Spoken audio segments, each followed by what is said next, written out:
Yo, Atlas speaking and welcome to part 2 of What If I Was Reborn in Naruto as the Akatsuki Mastermind controlling Shinobi history. Let the tale begin. Chapter 31, Uzumaki Sealing Techniques. Bewilderment clouded Obito's face as he watched the scene unfold in White Zetsu's projection. Was this a genuine ninjutsu lesson? Or some cruel joke? However, the two figures sparring on screen stirred a strange familiarity within him. Weren't those Byakuya and Nagato? The same duo who'd saved Rin a while back? A sudden realization struck him. Why do Nagato's eyes look like spirals? Could it be they disguised themselves during their encounter? And what in the world was Uchiha Madara doing, intently observing these two? Like, the people in the projection were still teens and an old man like Madara observing them seemed a bit creepy if you ask Obito. As if reading his mind, Madara spoke with an unnerving calmness. The Rinnegan, quite a sight, isn't it? Those were once my eyes. Now, mere replacements. Obito furrowed his brow, confusion etching a line on his forehead. Replacements? But your eyes, they were Sharingan, weren't they? Ordinary Sharingan evolves. It goes from 3 Tomo, then Mangekyo. What's so outlandish about them eventually becoming the Rinnegan? Madara explained, his voice devoid of urgency. If those were originally yours, why are they in someone else's head? Obito pressed, suspicion hardening his resolve. A slow smile crept across Madara's face. For the Eye of the Moon plan. I will create a world free of pain, with no suffering. A world where everyone exists within a blissful illusion, aging peacefully until their inevitable deaths. Obito scoffed, dismissing Madara's plan as the delusional rantings of a broken old man. A fabricated reality leading to an equally fabricated death? You're truly a joke, old man. I'm getting out of here once I repay my debt for saving my life. I want to live in reality. Madara remained undisturbed by the youthful jabs. Back to the matter at hand. Nagato's talent surpasses yours, wouldn't you agree? Even without a ninjutsu scroll, he unlocked the Rinnegan's potential.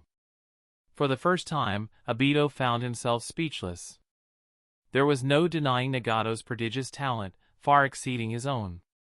However, in the next moment, Obito seemed to think of something and retorted. Maybe Nagato is more gifted, but maybe your teaching methods are old and poor. Throwing a dusty scroll at me, who learns like that? If you'd actually guided me properly, wouldn't my progress be faster? A satisfied smirk played on Madara's lips. The seed of doubt had been planted. Obito sought his guidance, a perfect opening for manipulation. He only needed to bide his time, weaving a web of lies that would inevitably lead Obito down a path of despair, a path that would ultimately serve his grand scheme. Inside the Akatsuki base, the scene shifted to Nagato's training ground. Sunlight filtered through the leaves, dappling the ground where Nagato sat cross-legged.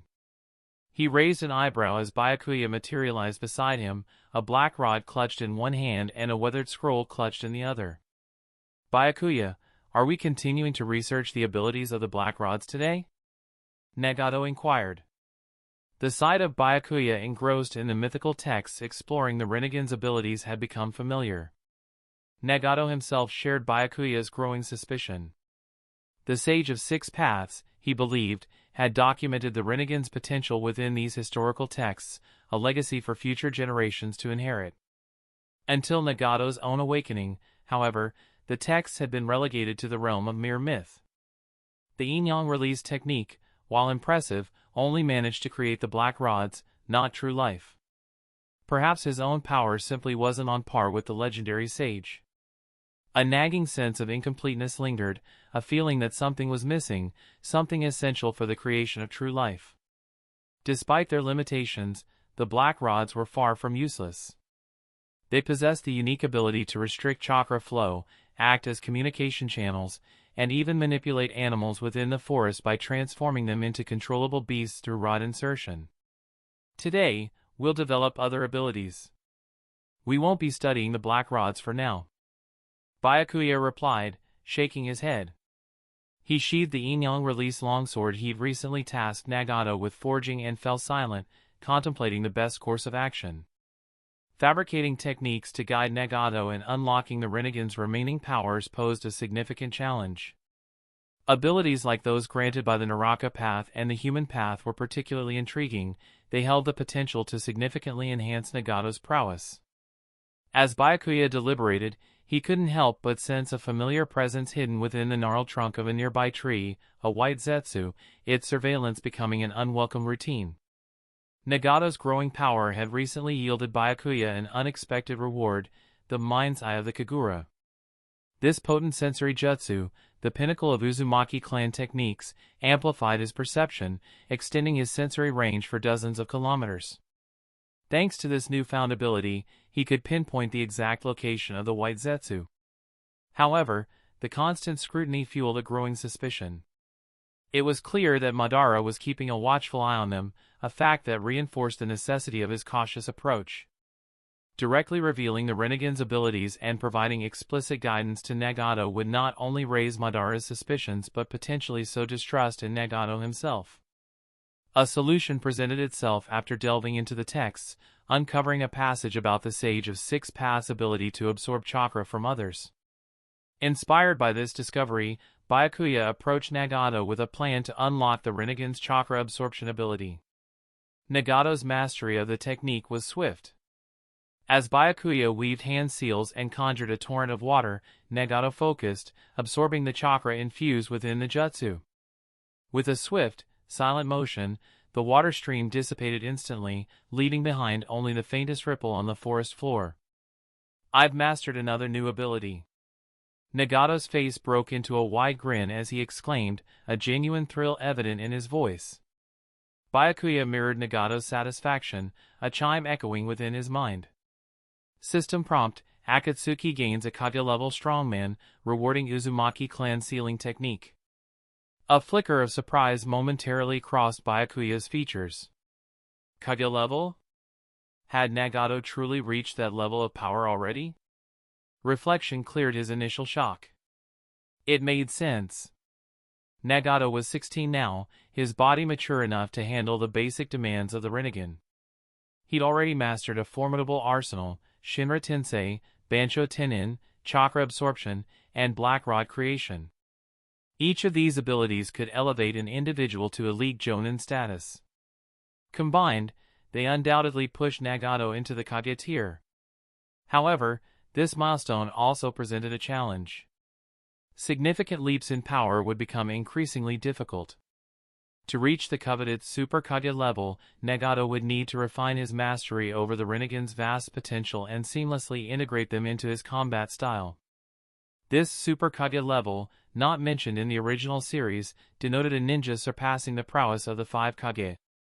In the system's language, it implied possessing the combat strength to take on an entire shinobi village single-handedly. At his peak wielding the 6 Paths of Pain, Nagato could arguably reach this level. Pushing the thought aside, Byakuya claimed the system's reward, the Uzumaki clan sealing technique. It wasn't just a single technique but rather a comprehensive package resembling the basic paper release, encompassing a variety of Uzumaki sealing methods. You have obtained the sealing technique, for symbols seal. You have obtained the sealing technique, adamantine sealing chains. You have obtained the sealing technique, dead demon consuming seal. You have obtained the sealing technique, contract seal. The sheer number of sealing techniques flooding his repertoire overwhelmed Byakuya. He knew these would require significant practice in the future. There was no escaping his connection to the Uzumaki clan. Any attempt to distance himself would be met with disbelief. A tinge of disappointment pricked him, no Rinnegan reward this time. He understood that these rewards were rare, likely reserved for when Akatsuki boasted of members surpassing the Super Kage level. Some experience with the system had revealed its pattern: rewards were tightly linked to the organization's members' strengths. Ordinary members yielded basic elemental techniques like fire release or water release. Only Jonin and higher caliber members triggered valuable rewards for him. Yet, even basic attributes, when accumulated, could snowball into a terrifying force. Shaking off his momentary lapse, Byakuya decided to contribute a few of the simpler sealing techniques to the organization. If others within Akatsuki could utilize these techniques, it would strengthen the group as a whole, potentially leading to even more advantageous rewards for him. Chapter 32: The Destroyed Uzumaki Clan. Several days passed, and Byakuya found himself surprisingly adept at the Uzumaki sealing techniques bestowed by the system. While the dead demon-consuming seal remained a challenge due to its rigorous activation requirements, he'd honed his proficiency with the others. Repeated practice yielded satisfying results. These seals could effectively hinder White Zetsu's unwelcome intrusions and prying eyes. However, Byakuya opted for a subtle approach. He refrained from plastering the entire base with these barriers, choosing instead to place them around his own room strategically. His keen sensory perception, courtesy of the mind's eye of the Kagura, allowed him to pinpoint White Zetsu's location, eliminating the need for excessive caution. An overly guarded stance could arouse Madara's suspicion, inadvertently revealing his awareness of White Zetsu's presence. Maintaining this delicate balance was key. As for the possibility of White Zetsu breaching his room during his absence, Byakuya had meticulously erased any remnants of his transmigration. His room now contained only a single, innocuous item, a diary chronicling Akatsuki's daily activities. With his room secured, Byakuya made his way to Karin's quarters, his knuckles rapping gently on the door. A flurry of activity ensued from within, followed by Karin's breathless reply moments later. She swung the door open, embarrassment flushing her cheeks. "Byakuya-sama, why the sudden visit?" A quick glance at the disarrayed room and Karin's flustered state told Byakuya all he needed to know. He politely closed the door, affording her a moment to compose herself. A few minutes later, a visibly tidier Karin emerged, round glasses perched on her nose and a scholarly aura replacing her earlier fluster. She ushered Byakuya in, her voice a soft murmur. "Please excuse the earlier mess, Byakuya-sama. It was quite embarrassing." The room wasn't the only thing messy, was it? A wry smile shone across Byakuya's lips, but he refrained from saying it aloud. Instead, he opted not to dwell on the situation. His primary objectives were to assess Karin's progress and introduce her to the Uzumaki sealing techniques.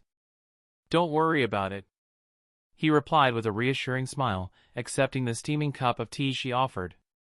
"I came to check on your training and to share some Uzumaki clan sealing techniques with you." Karin's eyes gleamed with excitement at the prospect of learning new jutsu. "Thank you, Byakuya-sama.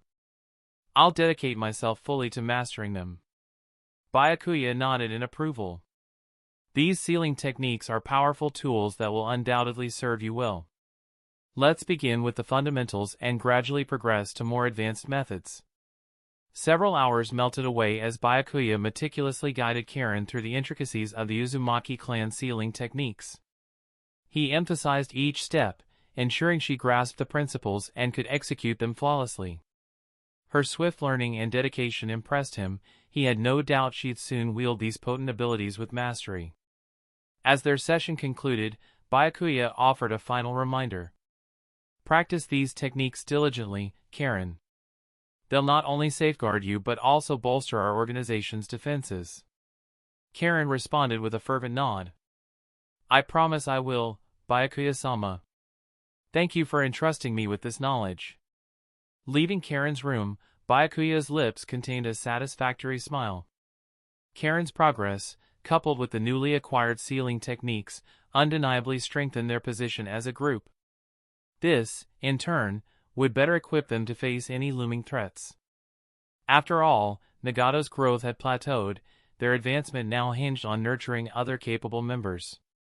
The comfortable silence stretched for a moment too long.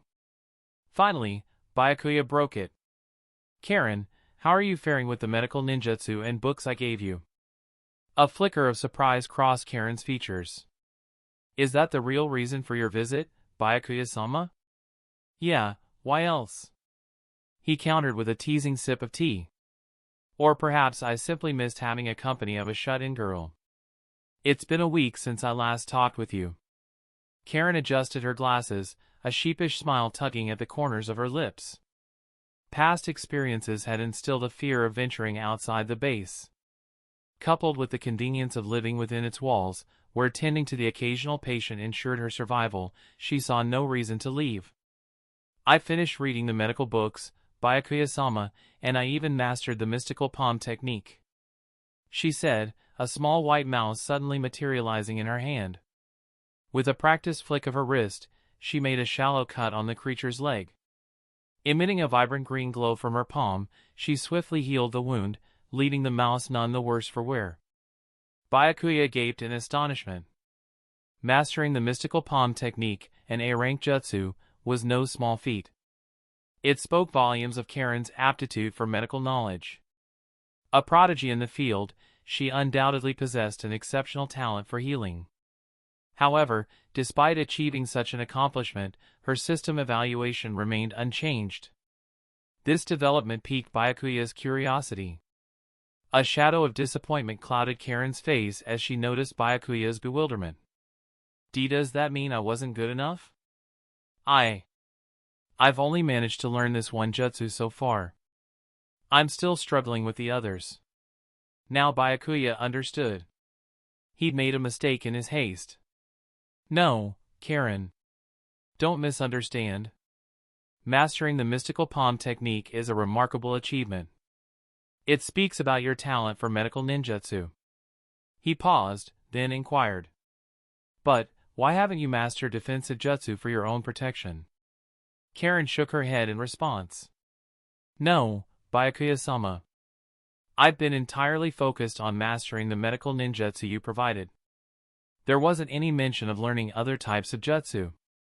Byakuya nodded, a flicker of understanding passing through his eyes. That explains it.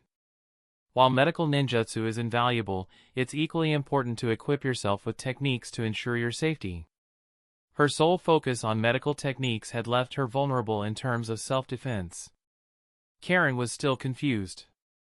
But Byakuya-sama, you only instructed me to study the medical books and learn medical ninjutsu on my own. There wasn't anything mentioned about other forms of training. Byakuya now know everything.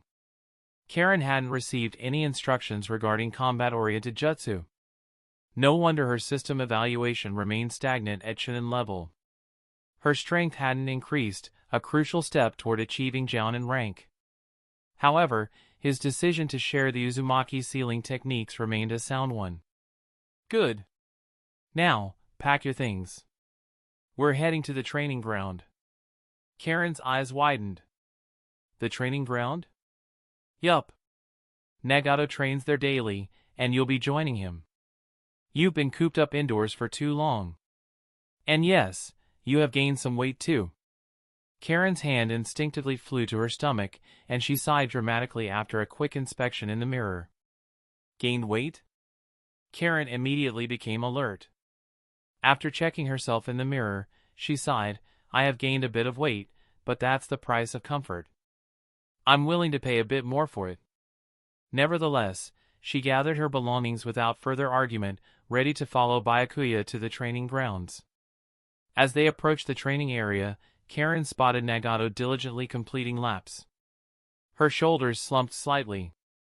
Byakuya-sama, am I expected to train my body like Nagato? Byakuya let out a sigh. It's not quite the same, Karin. With the Rinnegan and his status as the child of prophecy, Nagato needs a rigorous physical regimen to handle his immense power. Your training will be focused on building a solid foundation in various aspects, not just physical fitness. But remember, Karin, you lack the natural advantages Nagato possesses. Your Uzumaki lineage is your only head start. You'll need to work considerably harder to reach your full potential. Byakuya paused, considering his next words. Unfortunately, sealing techniques are the only way for you to bolster your self-defense capabilities at this point. Karin's eyes softened. Having you by my side is all the protection I need, Byakuya-sama. But halfway through her sentence, Karin seemed to remember something and widened her eyes. Wait a minute, Byakuya-sama. You were just about to introduce me to some sealing techniques, weren't you? But there aren't any in the organization's secret vault. A mischievous glint sparkled in Byakuya's eyes.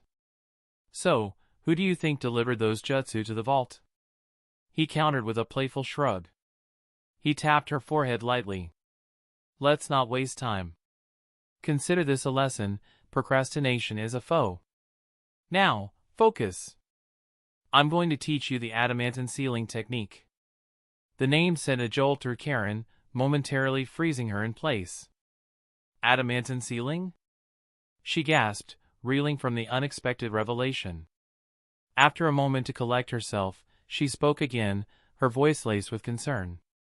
Byakuya-sama, this is a highly classified technique within the Uzumaki clan. How did you acquire this knowledge?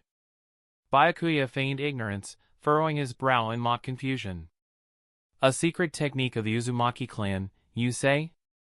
It appears to be just another jutsu from my family's dusty bookshelf.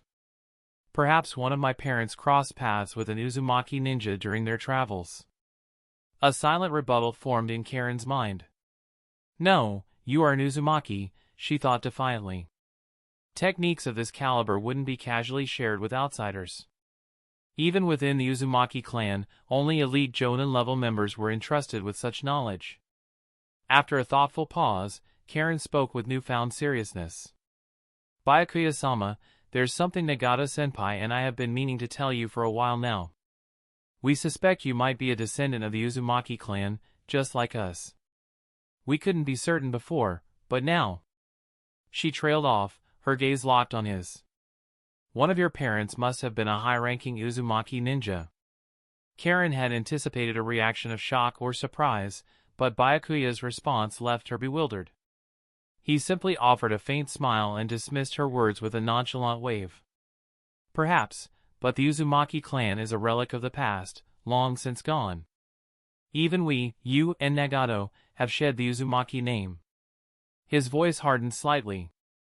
Instead of dwelling on the past, let's focus on what truly matters: becoming stronger. Chapter 33, Teaching Aido is harder than kicking some Kage-level ninjas. Yes, the Uzumaki clan has been virtually wiped out for generations. We can no longer truly call ourselves Uzumaki ninjas. Those were the words of 12-year-old boy. Karin sighed with a smile. Saying those words aloud felt like a physical weight had been lifted from her shoulders, a burden she carried for far too long. The Uzumaki clan name, once a source of pride, now carried a dark stain. After the land of whirlpools fell, the scattered Uzumaki survivors faced not only the struggles of rebuilding their lives but also the constant threat from those who coveted their power. After all, Uzumaki ninjas were renowned for their immense chakra reserves and formidable sealing techniques, making them prime candidates for gruesome experiments and unwilling vessels for powerful-tailed beasts, Jinchuriki. Both fates spelled a life of agonizing misery. Taking a deep breath to steady herself, Karin met Byakuya's gaze directly. Lord Byakuya, let's begin learning the adamantine sealing technique right now. I'm prepared to dedicate myself completely to mastering it. Byakuya, observing Karin's steely resolve, offered a curt nod of approval. He had finally managed to subtly steer the conversation away from the sensitive topic of their Uzumaki heritage. He, too, had chosen not to reveal his lineage. This way, if any other bloodline traits or unique Kekkai Genkai manifested within him in the future, he wouldn't be forced to explain their origin, providing him with a layer of strategic secrecy. Underground space. Uchiha Madara, the shinobi world's Azura, furrowed his brow. His expression was a mask of grim frustration. Teaching Aido to master fire release, great fire annihilation was proving far more difficult than battling Kage-level opponents. In Madara's eyes, the jutsu was a mere trifle. All it required were 2 or 3 hand seals and the manipulation of fire-natured chakra. It shouldn't have taken over a week to master. He was getting suspicious of Aido. Was this brat holding back, purposefully dragging his feet? Aido's eagerness to return to Konohanga suggested otherwise. He should have been putting in twice the effort. Aido, diligently practicing hand seals nearby, remained oblivious. He naively believed mastering such a high-level jutsu would be simple. Compared to the great fireball technique, which had taken him months to learn, the Great Fire Annihilation felt like an insurmountable wall. Aido couldn't deny a sliver of laziness on his part, but it also highlighted a stark difference in talent compared to Kakashi. He just wouldn't admit it aloud. However, this time, Aido didn't blame himself. He suspected the problem stemmed from Madara's teaching methods. The Jutsu scroll clearly outlined over 10 hand seals, but Madara used only 3 during his demonstration. How could Aido, even with his Sharingan, replicate a technique with incomplete information? His attempt to clarify this discrepancy fell upon deaf ears. Madara's disdainful scoffs seemed to dismiss Aido's concerns as those of a clueless academy student. Uchiha Madara's scowl deepened as he watched Aido struggle. "Your talent is abysmal, Aido," he growled. "Learning the majestic destroyer flame shouldn't be this difficult. Perhaps I made a mistake saving you. Maybe you were better off dead." Aido bristled under the constant criticism. "It's your teaching that's awful, old man," he shot back. "If Ikakuyumino-sensei were teaching me, I would have mastered this jutsu by now." Madara's brow furrowed. "Ikakuyumino? Who in the world is that?" "He's a teacher at the Ninja Academy," Aido explained. "Just a chunin, but his teaching skills blow yours out of the water." "A chunin? Did you just compare me to a chunin?" "A freaking chunin!" Madara sputtered, his eyebrows twitching in disbelief. He readily admitted many surpassed him in skill, like Senju Hashirama or the legendary Sage of Six Paths. But being compared to a chunin was a new low. It was just unacceptable. "Don't try to shift the blame, Aido. This is clearly a talent issue. Back in my day, we learned the same way, and even Hashirama only needed a seal or 2 for his jutsu. Only those underhanded Senju fools relied on elaborate hand signs. Besides, my teaching methods are perfectly standard. I haven't just tossed Uchiha scrolls at you and left you to decipher them on your own. I've provided detailed jutsu scrolls. If you still can't learn, the fault lies entirely with you." Madara was getting fed up with Aido. He summoned White Zetsu and instructed him, in a hushed tone. "Project a live feed from the Akatsuki training ground, Aido. Watch closely and see how others learn their jutsu." Aido, despite his disdain, complied. He watched the projected scene with a mixture of curiosity about the outside world and a burning desire to find fault with Madara's teaching. He needed to prove it wasn't his own shortcomings, but Madara's inadequate instruction. The scene shifted to Byakuya, who calmly unfurled a scroll containing the adamantine sealing chain's jutsu. He then launched into a detailed explanation of the jutsu's principles, including the intricate chakra manipulation involved. Karin, his student, listened intently, asking clarifying questions whenever she encountered something confusing. Byakuya patiently addressed each of her inquiries. Once Karin grasped the theoretical foundation of the jutsu, it was time for practical application. Byakuya meticulously demonstrated the hand signs, explaining each movement and the corresponding chakra flow positions. After several hours of dedicated practice, Karin managed to manifest a single, unstable adamantine sealing chain. It was slow and flimsy, collapsing within seconds, but it was a start nonetheless. Aido seized on the opportunity. "See, old man Madara? That's how a real teacher acts. Look at Byakuya's gentleness and patience, just like Umino-sensei." Madara muttered under his breath, his face clouding with disbelief. "This is unbelievable. The last time I saw him teach, Nagato was struggling with some obscure mythological texts. He couldn't stomach the idea of being inferior to a chunin, let alone a young upstart. He scrambled to justify himself." Sensing Madara's wavering confidence, Aido pressed his advantage. "That's called adapting your teaching to the student, old man. Different students need different approaches. Nagato's a prodigy, obviously requiring a different method than Karin. That's why Byakuya shifted his methods according to Karin's level." Madara, forced to confront his shortcomings, conceded with a begrudging nod. "Perhaps I was too hasty in my expectations. You're no Nagato, that much is clear. You're unremarkable, a dead last at best." The sting of those words, unremarkable and dead last, ignited a fire in Aido. He may have accepted that label in his past, but hearing it from Madara was unbearable. I'm not a dead last. I just haven't put in the effort. Just you wait, old man Madara, I'll master this jutsu. And you'll see what a useless teacher you truly are. With newfound determination, Aido snatched the jutsu scroll and devoured its content, vowing not to rest until he succeeded.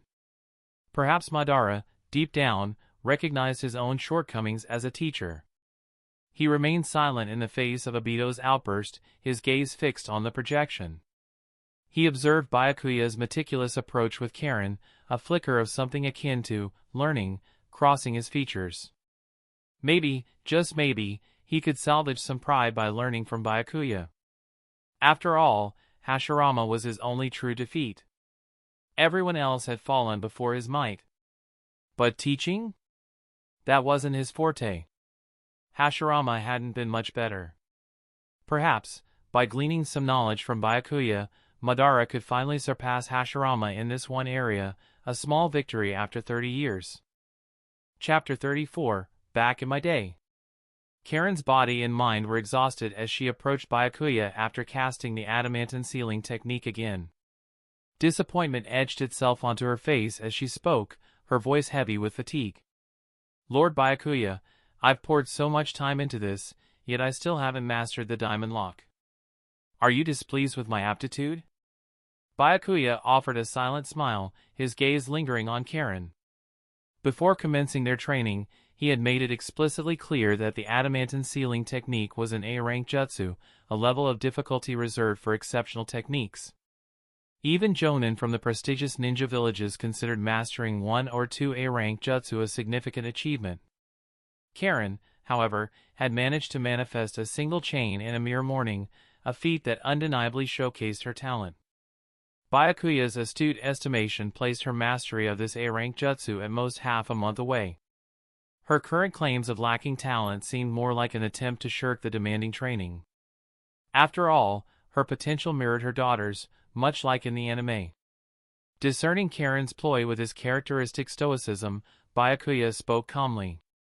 The capacity to learn jutsu varies greatly among individuals, Karin. Sealing techniques might not be your forte. Perhaps I have been overly rigorous in my approach. However, your lack of proficiency in sealing techniques necessitates alternative methods for your protection. Therefore, we shall shift our focus to physical training.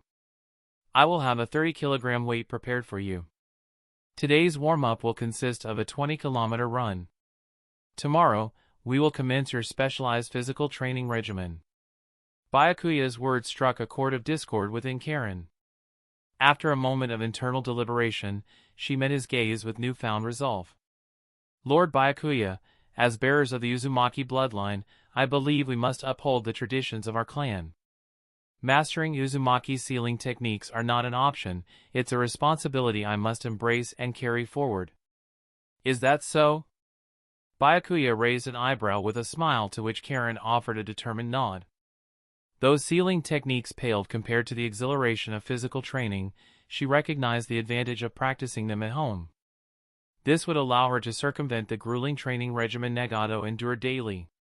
Her rudimentary knowledge of medical ninjutsu instilled a sense of confidence. She could manipulate her training to avoid the development of bulky muscles, a transformation she found utterly unappealing.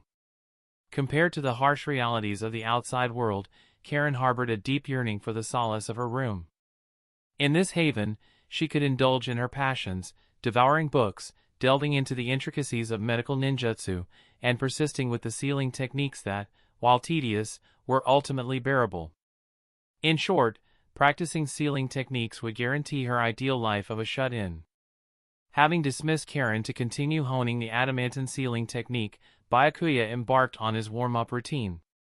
His mind, however, remained preoccupied with the burgeoning Akatsuki organization. The current climate seemed ripe for Akatsuki's growth. Externally, Konohagakure and Iwagakure were embroiled in a full-blown ninja war, their attention diverted from any potential infiltration of Amigakure.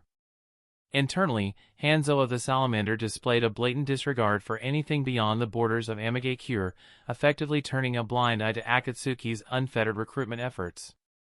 Should this favorable situation persist, Byakuya envisioned Akatsuki amassing enough power to challenge Amigakure's leadership and overthrow Hanzo within a timeframe of 3 to 5 years. Such a success would undeniably bolster Byakuya's reputation, potentially propelling him to the esteemed ranks of a Kage of the new Amigakure. However, this optimistic scenario hinged on a crucial factor: time.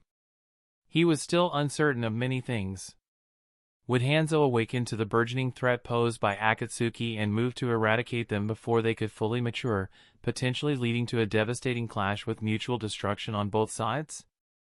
The possibility of the 5 great nations launching an impromptu attack on Amigakure, transforming it back into a war-torn battlefield, was also a concern.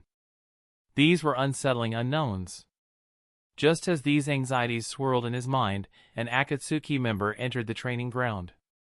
The figure bowed respectfully upon seeing Byakuya.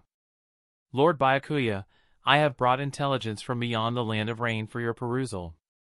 With that, the member presented Byakuya with a scroll. Byakuya acknowledged him with a curt nod, signaling his dismissal. He then carefully unfurled the scroll, his eyes intently scanning the intel about the Third Great Ninja War. While the information was limited, its significance was undeniable. The scroll chronicled the pivotal role of Minato Namikaze, leading Konoha forces, in the destruction of Shinobi Bridge. This decisive victory effectively thwarted Iwagakure's ambitions for a large-scale invasion of Konohagakure. Both Iwagakure and Konohagakure, reeling from significant losses, found themselves ill-equipped to sustain large-scale warfare. The scroll included additional info, rumors of a potential intervention by Kirigakure across the sea, and the brewing possibility of a major conflict erupting between Kumogakure and Konohagakure. However, these peripheral matters held little bearing on the immediate concerns of Akatsuki. However, the conclusion of the Battle of Shinobi Bridge served as a reminder to Byakuya. With the focal point of the Great Ninja Village war shifting, the ambitions within the ninja world could very well turn towards the Land of Rain, potentially exposing Akatsuki's existence. Furthermore, the possibility of Aido already having encountered Madara's manipulations loomed large. Byakuya couldn't shake the chilling thought of Aido potentially operating in the shadows at that very moment. A sudden thought jolted Byakuya, prompting him to glance sharply into the distance. The timeline aligned perfectly. White Zetsu's surveillance had intensified roughly half a month prior. Could this heightened scrutiny coincide with Aido's encounter with Madara? But there were still some doubts. Why would Madara target him and Nagato without any apparent motive? Byakuya possessed none of the alluring qualities of the Senju clan he hadn't mastered with release, nor did he bear any physical or personality resemblance to Azuna Uchiha. Logically speaking, he shouldn't be a target unless the old man has a thing for creeping on kids. Brushing these unsettling thoughts aside for the moment, Byakuya summoned Karin and Nagato. He addressed them and relayed the news of the Battle of Shinobi Bridge. This served a dual purpose, partly to motivate them to intensify their training and partly to send a subtle message to Madara and Aido, assuming they were indeed watching. Since Madara's gaze seemed perpetually fixed upon him, Byakuya recognized the need to maintain a semblance of normalcy in his actions. Madara, eavesdropping on Byakuya and the others, propped his chin on a hand. A hint of sentimentality tinged his voice as he remarked, "The childish games of war finally draw to a close. Konohagakure truly has fallen from grace." As a ninja who, alongside Hashirama Senju, had ushered in an era of relative peace, Madara held the right to make such a statement. Back in his prime, other ninja villages wouldn't dare provoke Konohagakure. The combined might of his Susanoo and Hashiramas would release Jutsu. The great Buddha left them with two choices: genuine submission or feigned obedience. Submission, of course, was inevitable. However, a few decades had witnessed a staggering decline in Konohagakure's power. This was enough to draw Madara's chuckle, bordering on mockery. Aido, engrossed in his ninjutsu training, caught a snippet of Madara's lament. He approached, curiosity etched on his face. What war is coming to an end? The battle over Canopy Bridge? I had complete faith in Minato-sensei, Kakashi, and Rin. I knew that they will win. Madara cast a dismissive glance at Obito. Had I remained in Konohagakure, this entire war wouldn't have come to pass. 3 minutes, that's all it would have taken to force that brat Inoki to his knees. Who's Inoki? Obito scratched his head in confusion. Madara looked at Obito with confusion. He was fighting a war and he didn't even know the enemy's Kage's name? Seriously, Konoha Academy, what the hell are you teaching in that hut? The third Tsuchikage, a tenacious little boy. He lacks in true strength, of course. Back in my day, even he and his teacher together couldn't withstand a single exchange with me. Old man Madara, don't you get tired of bragging? Do you honestly believe you could overpower the Tsuchikage? Obito scoffed, crossing his arms, and skepticism laced his voice as he challenged Madara's boastful claims. Madara gripped his fist tight. He was really considering paying Konoha a visit right now. All of his legacy, his prowess, and his might, Konoha had rubbed everything from the history books, it seems. Chapter 35, The Birth of Black Zetsu.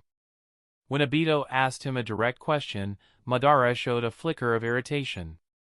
He didn't like making empty boasts. It seemed like age hadn't brought any significant upgrades to the Tsuchikage, Inoki.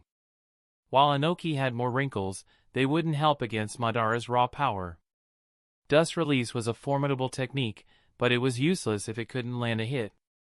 Inoki's reflexes couldn't match Madara's seasoned agility. Obito, sensing a chink in Madara's stoic facade, pressed on. Hey, old man Madara, if you're really as unstoppable as you say, why are you hiding in this dark cave? Why not go back to the village and take back your place as leader? Madara's jaw clenched. He wouldn't admit it to this boy, but the truth was a bitter pill to swallow. The Uchiha clan, blinded by ambition and short-sightedness, had cast him aside. Obito, wise beyond his years, didn't linger on the touchy subject. If you're as powerful as they say, why not just go ahead and do your Eye of the Moon plan? Dealing with the Hokage shouldn't be a challenge for someone like you, right? Madara's silence lingered, heavy with unspoken complexities. Implementing the Eye of the Moon plan wasn't as simple as a walk in the park. It required the capture and sealing of all 9-tailed beasts into the Gedo statue, a feat that would inevitably draw the ire of the 5 great nations, uniting them against him.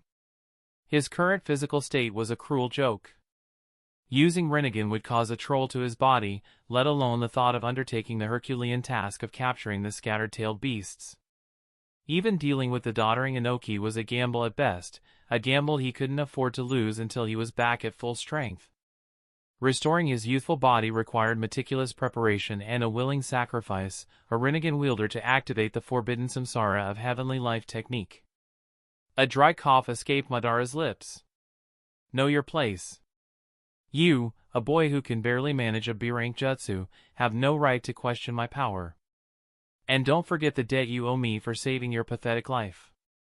Obito flinched at the reminder.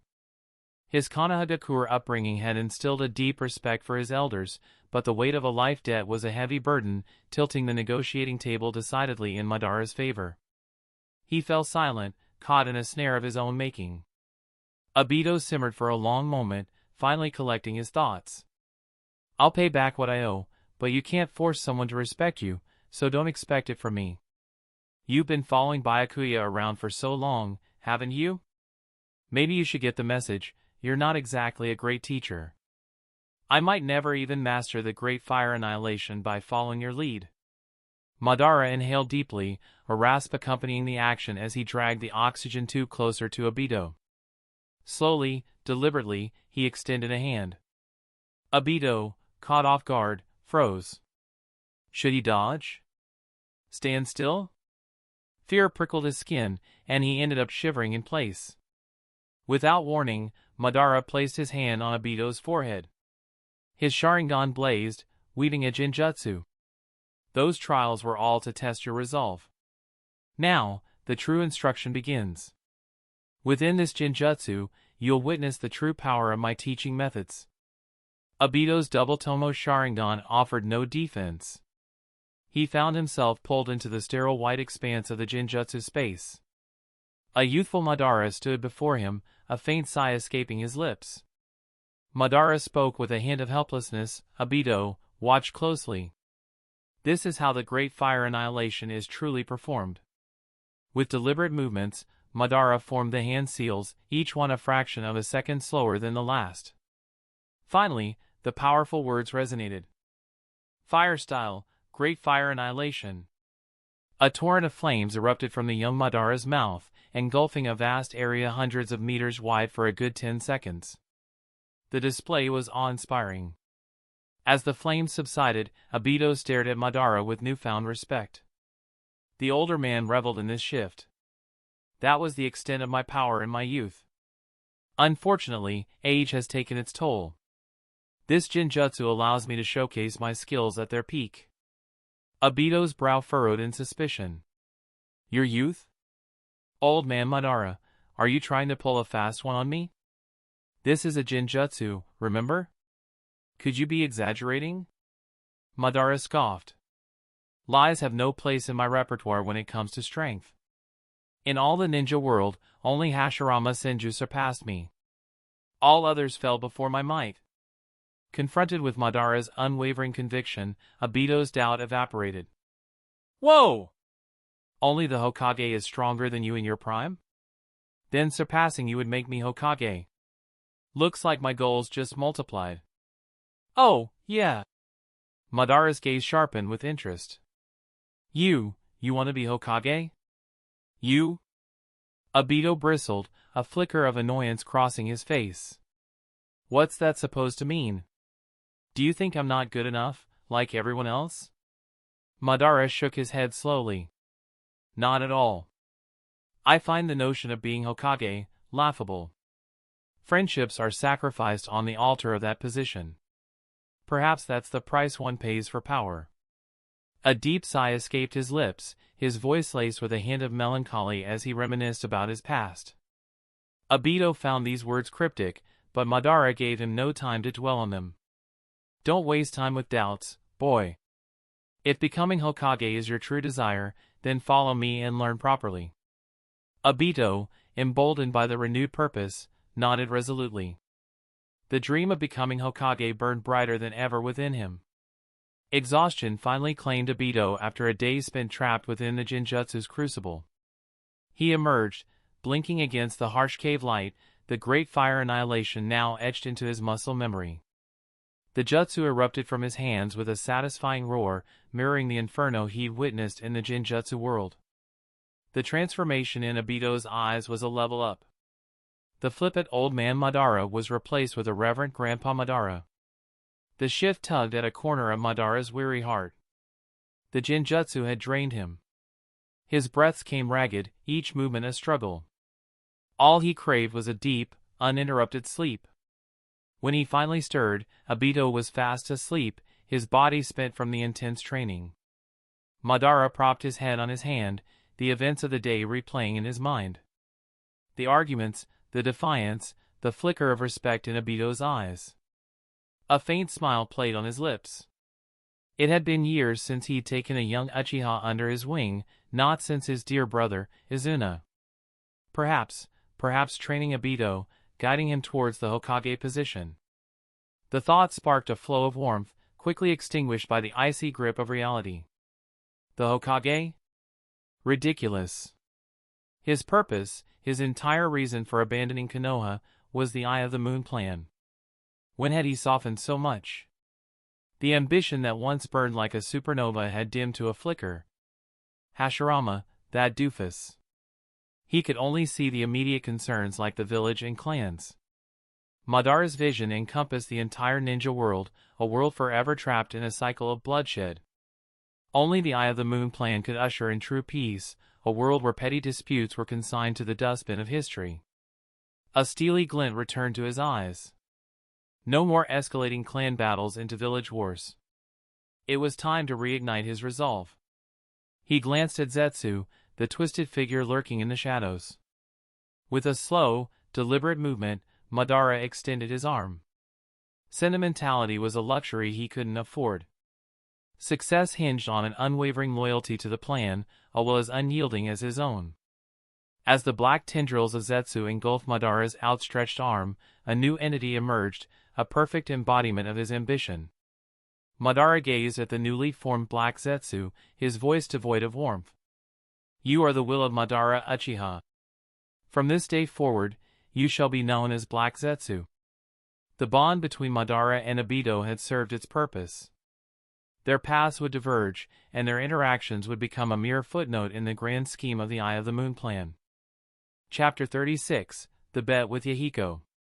Just when Madara was making his creation, top 10 anime betrayals aka Back Zetsu, Byakuya also came out from his meditation. The crimson glow of the setting sun painting the sky in hues of despair sent a silent message. It was time to end the day's training. Byakuya rose to his full height, his voice cutting through the stillness as he called out to Nagato and Akane, two figures barely discernible in the distance. "Enough training for today. Pack up your things. We'll be returning shortly." A sigh of relief, almost audible, rippled through the air as Nagato and Akane acknowledged Byakuya's command. While they understood and appreciated the merits of rigorous training, Byakuya's relentless pursuit of perfection could be, well, relentless. After all, even the most dedicated ninja craved a moment's respite from the constant push to excel. As they converged on Byakuya's position, Nagato, seemingly struck by a sudden thought, turned towards Akane. "Did you manage to bring up that topic with Byakuya?" Akane, her expression unreadable, glanced at Nagato before offering a non-committal shrug. "The Uzumaki lineage? It's practically a certainty at this point. Think about it. Today, Lord Byakuya instructed me in yet another one of the Uzumaki clan's secret sealing techniques. It's undeniable, he has to be a direct descendant." A thoughtful frown creased Akane's brow. Byakuya-sama seems disconnected from his Uzumaki heritage. He never mentions the clan, as if he's forgotten about it. Sometimes, I envy his raven hair. As long as he stays silent, his Uzumaki lineage remains a secret. Nagato's face mirrored Akane's earlier frown, but it quickly morphed into a mask of stoicism. His own mother, despite being an Uzumaki, had chosen to keep her heritage hidden. Tragically, that secrecy hadn't shielded her from a violent end at the hands of none other than Konoha ninjas, supposed allies of the Uzumaki clan. A moment of silence stretched between them before Akane spoke again, her voice softer this time. "However, Byakuya-sama also mentioned that the Uzumaki clan is no more. There's no point in clinging to a name that no longer exists. We simply need to make the most of our lives." Nagato pondered Akane's words, a silent battle raging within him. Finally, a small smile tugged at the corners of his lips. "Byakuya is truly an anomaly. Letting go isn't easy for me, but even though the land of whirlpools has been destroyed, this is our home now." Unaware of the conversation revolving around him, Byakuya observed Nagato and Akane from afar. A knowing smirk played on his lips. He wasn't an Uzumaki, not in the slightest. He felt no emotional ties to a clan that had long faded into oblivion. However, this convenient misunderstanding served his purpose. It painted him as an enigmatic figure, someone who had transcended the shadows of his past, choosing resolute silence over painful memories. Thankfully, their imaginations filled the gaps he so deliberately left open. As Nagato and Akane approached, Byakuya detailed the upcoming training regimen. Their surprise was evident when they learned that they would only be required to train for 10 days in the following month. In their minds, a month with Byakuya usually translated to a month of relentless training. Byakuya, sensing their astonishment, offered a gentle smile. "Don't overthink it. Even the strongest body needs a balance between exertion and rest. Besides, I can't babysit you two constantly. Remember, we are all ninjas, and the day will come when you'll need to go on missions by yourselves." Nagato and Akane exchanged a sheepish glance. They were just about to elaborate when they realized Byakuya had already turned and begun walking away. Watching his retreating figure, Nagato and Akane couldn't shake the peculiar sensation that Byakuya, despite being younger than them both, somehow felt like a wise elder guiding their path. This reversal of roles was a curious anomaly, a result of Byakuya's enigmatic aura. Leaving the training ground behind, Byakuya bypassed his usual path home and instead set his sights on the Akatsuki's headquarters. It had been nearly 2 weeks since he last conferred with Yahiko, and the recent conclusion of the Shinobi Bridge battle demanded their immediate attention. Pushing open the familiar door, Byakuya found Yahiko engrossed in paperwork. A warm smile lit up Yahiko's face as he noticed Byakuya. "Oh, Byakuya, what a pleasant surprise. What brings you here today?" Byakuya's response was curt, almost bordering on irritation.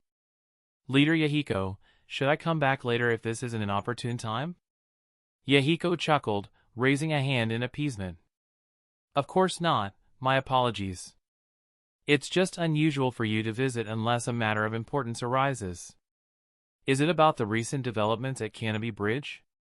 Byakuya confirmed Yahiko's suspicion with a curt nod. "That's correct. The conclusion of the battle at Shinobi Bridge signifies a potential shift in the war's trajectory. I estimate that large-scale hostilities between Konoha and Iwagakure will soon subside, forcing both sides to redirect their focus elsewhere. Surely that's a positive outcome?" Yahiko tilted his head in confusion, failing to grasp Byakuya's concern. Byakuya offered a slight shake of his head. "While it may be a welcome development for Konoha and the Land of Grass, it doesn't necessarily bode well for Akatsuki." Yahiko's brow furrowed. "Why is that?" Byakuya leaned forward, his voice taking on a more serious tone. "Though the large-scale battles between Konoha and Iwagakure may cease, covert operations by ninja teams will undoubtedly continue. Infiltration tactics are often employed to weaken the enemy from within, like causing chaos in occupied territories or even resorting to impersonating enemy ninjas to eliminate civilians." Byakuya elaborated, his words causing Yahiko's expression to harden. Yahiko was no stranger to the grim realities of war. Byakuya's examples were disturbingly common occurrences, and their potential impact couldn't be ignored. "Byakuya, I appreciate the heads up. I'll ensure our ninjas prioritize civilian protection and actively prevent such incidents. That's the fundamental principle upon which Akatsuki was built." Byakuya, however, remained unconvinced. He shook his head slowly. "Yahiko, I'm afraid you're missing the bigger picture. My primary concern isn't solely civilian safety, it's Akatsuki's precarious position in the midst of these shifting dynamics." "Precarious?" Yahiko's voice betrayed his confusion. From his perspective, Akatsuki's current standing was relatively secure. With a roster of nearly 10 elite ninjas, only a direct intervention from the 5 great shinobi villages posed a significant threat. He began, his voice trailing off as he considered the additional threat. The 5 great shinobi villages, and possibly, also Hanzo. Yahiko was concerned about the potential danger from the 5 great shinobi villages, which posed a threat to independent organizations. However, he felt relieved when the leader of the Hidden Rain village, Hanzo, was mentioned. "Lord Hanzo? Why would he target us?" The very suggestion seemed ludicrous to Yahiko. In his mind, Hanzo posed no threat, in fact, the opposite seemed more likely. After all, as long as Hanzo remained open to the idea, Akatsuki could always choose to formally join the Hidden Rain village. "Byakuya, you're letting your worries cloud your judgment. There's no reason for Hanzo to seek our destruction. We pose no threat to him. In fact, we could be valuable allies. If he so chooses, Akatsuki can become an official part of the Hidden Rain village at any time." Byakuya met Yahiko's gaze, acknowledging the unwavering determination in his leader's eyes. He wasn't questioning Yahiko's sincerity. In the original timeline, Yahiko readily accepted Hanzo's initial invitation to a meeting, demonstrating his openness to collaboration. Tragically, that meeting had turned into a deadly trap, claiming Yahiko's life. Both Yahiko and Hanzo, in their own ways, had made fatal miscalculations. Hanzo killed Yahiko and Nagato, later as Pain, killed Hanzo. A short scoff escaped Byakuya's lips. "Yahiko, I respect your perspective. However, I think Hanzo could be an adversary. If we want Akatsuki to go beyond the limitations of the Hidden Rain Village, we may have to confront this aging demigod. Yahiko remained unconvinced. He shook his head, a smile tugging at the corner of his lips. Byakuya, you're letting your imagination run wild. Akatsuki and Hanzo in conflict? It's simply unfathomable. The 5 great shinobi villages, yes, they might be wary of us, but Hanzo? No, that's out of the question. Witnessing Yahiko's unshakable belief, a sly smile spread across Byakuya's face. He had initially intended to nudge Yahiko towards a more cautious approach, but now a more intriguing proposition presented itself. A gamble. Rising from his chair, Byakuya leaned forward, his eyes locking with Yahiko's. Yahiko, since you're so certain about Hanzo's neutrality, why don't we make a bet? If, within 3 years, Hanzo takes no action against Akatsuki, I'll wholeheartedly support your vision and follow any order you give. On the other hand, if he does make a move against us, I claim the position of leader. At that point, your leadership will have demonstrably failed Akatsuki. Chapter 37, 2 Methods. But if you lose, I want you to give up your position as the leader of Akatsuki. At that point, you'll clearly lack the qualifications to lead this organization. Yahiko didn't respond impulsively. He leaned back in his chair, the weight of Byakuya's proposition falling hard on him. He knew Byakuya well. The man was a meticulous individual who wouldn't make such a gamble without a solid foundation of belief in its outcome. Hanzo of the Salamander, the war hero of the Amage Cure. The man who, during the last Great War, had spearheaded the resistance against the encroachment of the major powers. This time around, it was solely due to Hanzo's presence that the flames of war hadn't engulfed the Amage Cure once more. There was no logical reason for such a revered figure to target Akatsuki, let alone attack them. But a chilling doubt then shook Yahiko's resolve. What if, against all odds, Hanzo did decide to move against Akatsuki? Yahiko couldn't bear to contemplate the potential consequences. One thing was certain, in such a scenario, he wouldn't just be unfit to lead Akatsuki, he would be a detriment to the organization, a liability rather than a leader. After a long, tense silence, Yahiko finally spoke, his voice laced with a newfound determination. Byakuya, I accept your bet. If Lord Hanzo truly does attack Akatsuki, then the leadership position is rightfully yours. Very well, the bet is established. A satisfied smirk played on Byakuya's lips as he nodded. The bet itself was merely a means to an end. His true objective wasn't the leadership of Akatsuki, it was the opportunity to give Yahiko a reality check in the event of Hanzo's attack. But regarding the possibility of Hanzo's aggression, well, even if the war hero remained a non-factor for the next 3 years, Akatsuki itself would inevitably initiate a confrontation with the Amage Cure. The reason was simple, the Amage Cure was a small nation, and its limited territory was insufficient to sustain 2 thriving ninja organizations. Regardless of the circumstances, a clash between the fledgling Akatsuki and the established Amage Cure was a matter of when, not if. Their ideologies and goals were fundamentally incompatible, making peaceful coexistence an impossibility. Byakuya knew this as he envisioned the inevitable conflict. The scene shifted after the charged exchange of the bet. Byakuya, ever the strategist, steered the conversation back to his primary objective. Speaking of which, how's the contribution system faring lately? The bet had been a calculated ploy, a way to test the waters. True to his nature, Byakuya hadn't strayed from his purpose in seeking out Yahiko. He needed a clear picture of Akatsuki's current state to formulate their next move. Yahiko pursed his lips in thought before replying. The system is currently functioning adequately. While there is a general sense of satisfaction, some people continue to grumble. It's easy to measure the contributions of those who go on the mission, but it's tricky to gauge the value of those who stay behind. Even though no one openly complains, there is an underlying feeling of discontent. Byakuya leaned back in his chair, steepling his fingers. People used to selflessly contribute without expecting anything in return. But now, with quantifiable measures, even the smallest unfairness becomes very noticeable. This is not about scarcity, but about perceived unfairness. Yahiko's brow furrowed in understanding. So, it's not about having less, but about feeling like some contribute less. Precisely. Previously, the spirit of camaraderie fostered acceptance. Now, with a system emphasizing individual gain, a sense of imbalance can easily arise.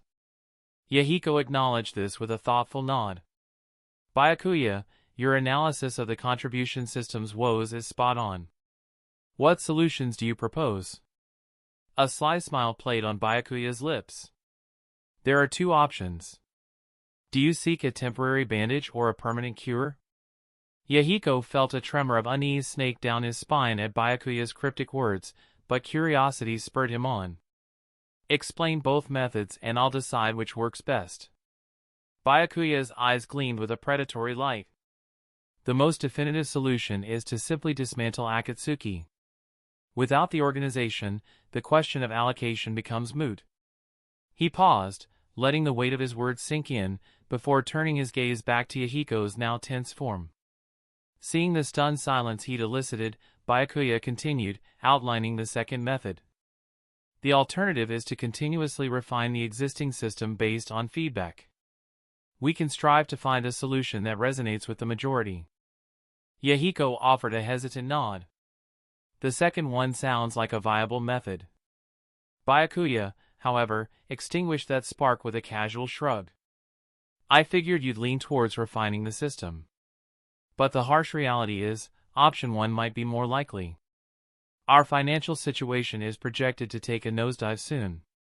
When that happens, distribution issues become a moot point, there simply won't be anything left to distribute. Yahiko blinked, his expression a mix of confusion and disbelief. Another financial crisis? But the financial reports I've seen indicate a healthy surplus. The cheerful outlook Byakuya had offered just moments ago seemed a cruel illusion now. Here they were, supposedly on the upswing, and yet another financial crisis would be coming for their necks. Byakuya cleared his throat, gesturing towards his glass. Yahiko reacted swiftly, refilling his drink. After taking a sip and composing himself, Byakuya continued. Recall that earlier point I made about an impending crisis? It's multifaceted, Yahiko. It's not just about our ninja force, but our financial well-being as well. Think about it. With Konohagakure and Iwagakure avoiding large-scale conflicts lately, who exactly is buying Conan's explosive tags? He leaned forward and raised his finger. And let's not forget, the inflated prices we're currently charging for those tags barely keep us afloat. Once the market forces those prices back down to normal, Akatsuki will face a critical decision. We will either have to stop recruiting or cut back on winning hearts and minds. Don't delude yourself, Yahiko. These days of relative comfort are temporary. We're destined for another period of hardship. Yahiko slumped back in his chair, a heavy silence descending upon them. Byakuya's words, harsh as they were, painted an undeniable picture of Akatsuki's precarious situation. Akatsuki's financial situation was a precarious tightrope walk, with only two meager sources of income, missions, which were sporadic bursts of revenue, and Conan's explosive tags. Mission income was practically negligible compared to the steady stream generated by tag sales. A drop in those inflated tag prices wouldn't be a gentle nudge, it would be a plummeting freefall into a financial crisis. The only seemingly viable solution, restarting the very wars they sought to abolish, went against their core principles. But halting recruitment meant stagnation, hindering their ability to expand and spread their message of peace. It was a vicious cycle with no apparent escape hatch. Byakuya monitored Yahiko's deepening worry with a flutter of concealed satisfaction.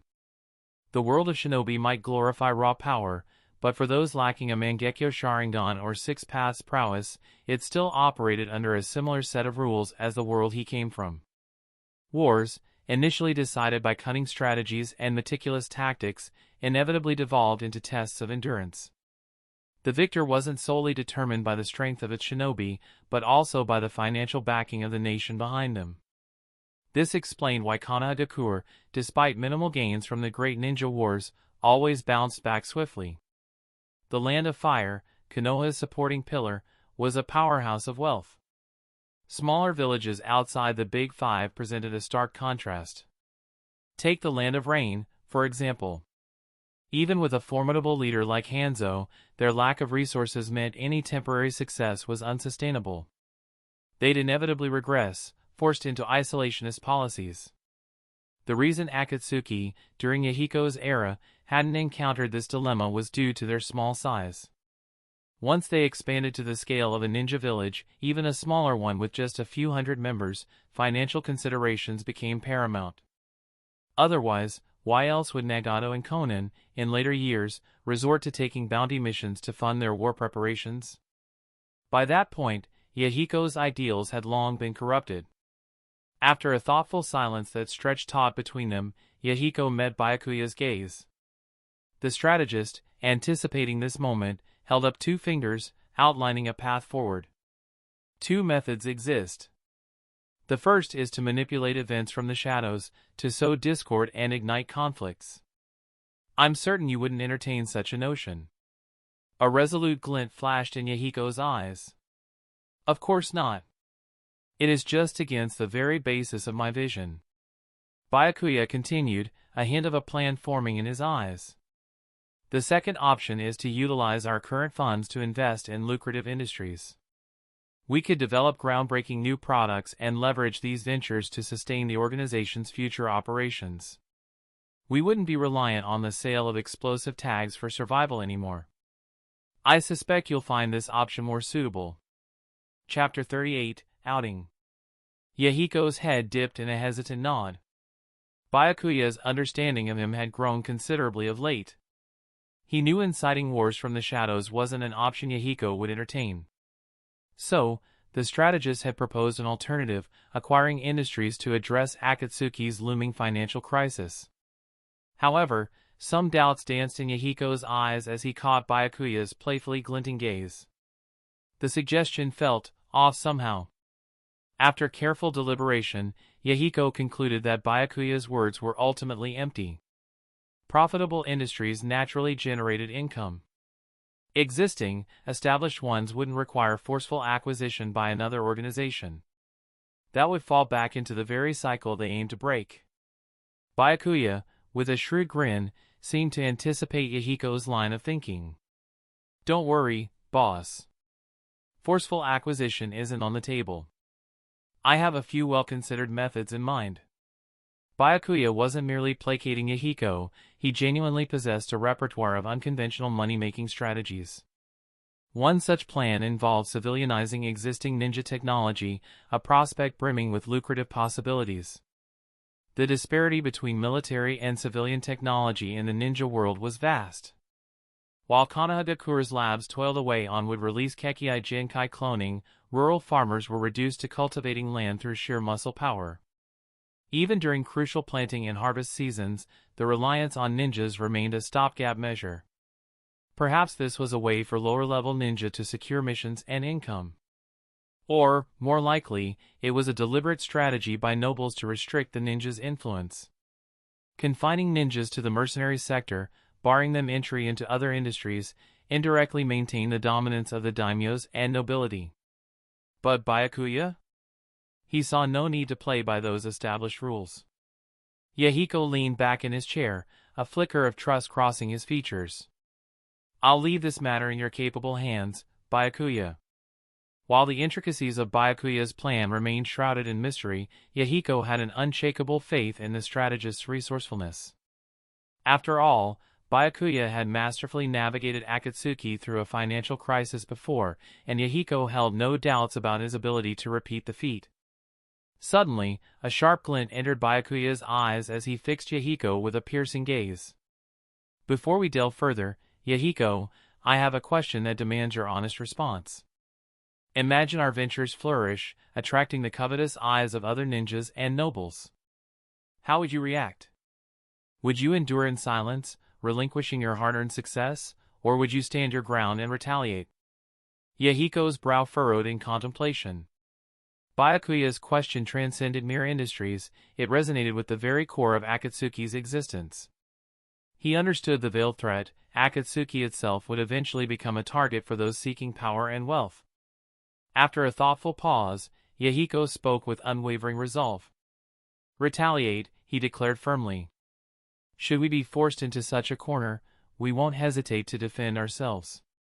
Standing idly by is not an option. Byakuya offered a curt nod, a hint of satisfaction gleaming in his eyes. "Indeed.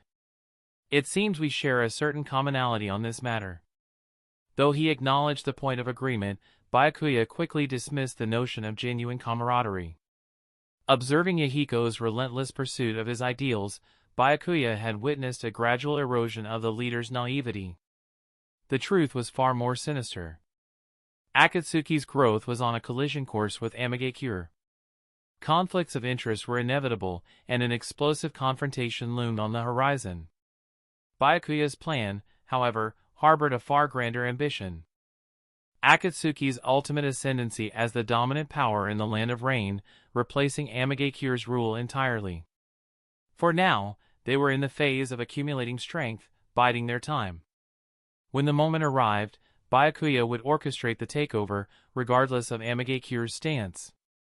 By that point, Yahiko's idealistic vision would be rendered irrelevant. Yahiko remained blissfully unaware of the churning thoughts within Byakuya. He felt a little insecure. Here he was, the leader of Akatsuki, yet he felt utterly incompetent in Byakuya's presence. Confined to the office, Yahiko spent his days buried under a mountain of paperwork, unable to tackle the organization's larger issues. Byakuya, however, held a different perspective. While Yahiko's unwavering idealism bordered on naivety, he possessed undeniable strengths. His compassionate nature and patient demeanor fostered a sense of camaraderie within Akatsuki's ranks. Unlike Byakuya himself, Yahiko possessed the time and temperament to handle the tedious minutiae, assigning tasks and offering solace to the villagers they sought to protect. Byakuya harbored no illusions about delegating leadership. Conan perhaps, but her potential wouldn't blossom for a few years yet. Nagato, with his meek personality, was entirely out of the question. The rest lacked the necessary skills and experience. After all, most ninjas were glorified mercenaries, devoid of formal education. While Yahiko, Nagato, and Conan weren't ideal choices, their tutelage under the legendary Jiraiya set them apart from the others. More importantly, placing them at the helm made them convenient targets, a liability in Byakuya's scheme of covert wealth accumulation. After a half-hour conversation, Byakuya rose to leave Akatsuki's headquarters. As he departed, Yahiko surprised him with a new task, a joint mission with Conan the following day. They were to sell explosive tags and scout for potential investment opportunities. Byakuya, to his amusement, didn't decline. It had been a while since he'd ventured out, and the thought of remaining perpetually confined to the base was unappealing. He wouldn't become another Kagaya Otsutsuki, a being with formidable power on paper, but lacking the practical experience to translate it into victory. The next morning, after warming up, Byakuya arrived at Conan's doorstep. After a few impatient rings, the door creaked open, revealing a bleary-eyed Conan. "Byakuya?" she mumbled, her voice thick with sleep. "What brings you by so early?" Byakuya's eyes narrowed as he noticed the dark circles marring Conan's youthful face. "Late nights again, Conan-senpai? Didn't we discuss the law of supply and demand? Your health isn't something to gamble with." "Not exactly late nights. I pulled an all-nighter, that's all." Conan mumbled a protest.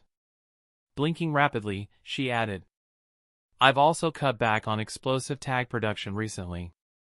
We have a surplus now, so I've implemented a system where everyone can exchange tags at the warehouse. It'll ensure everyone has enough for missions and stays safe." Byakuya sighed. Overtime was practically ingrained in Akatsuki's culture. Back then, they hadn't even received salaries, relying solely on unwavering dedication.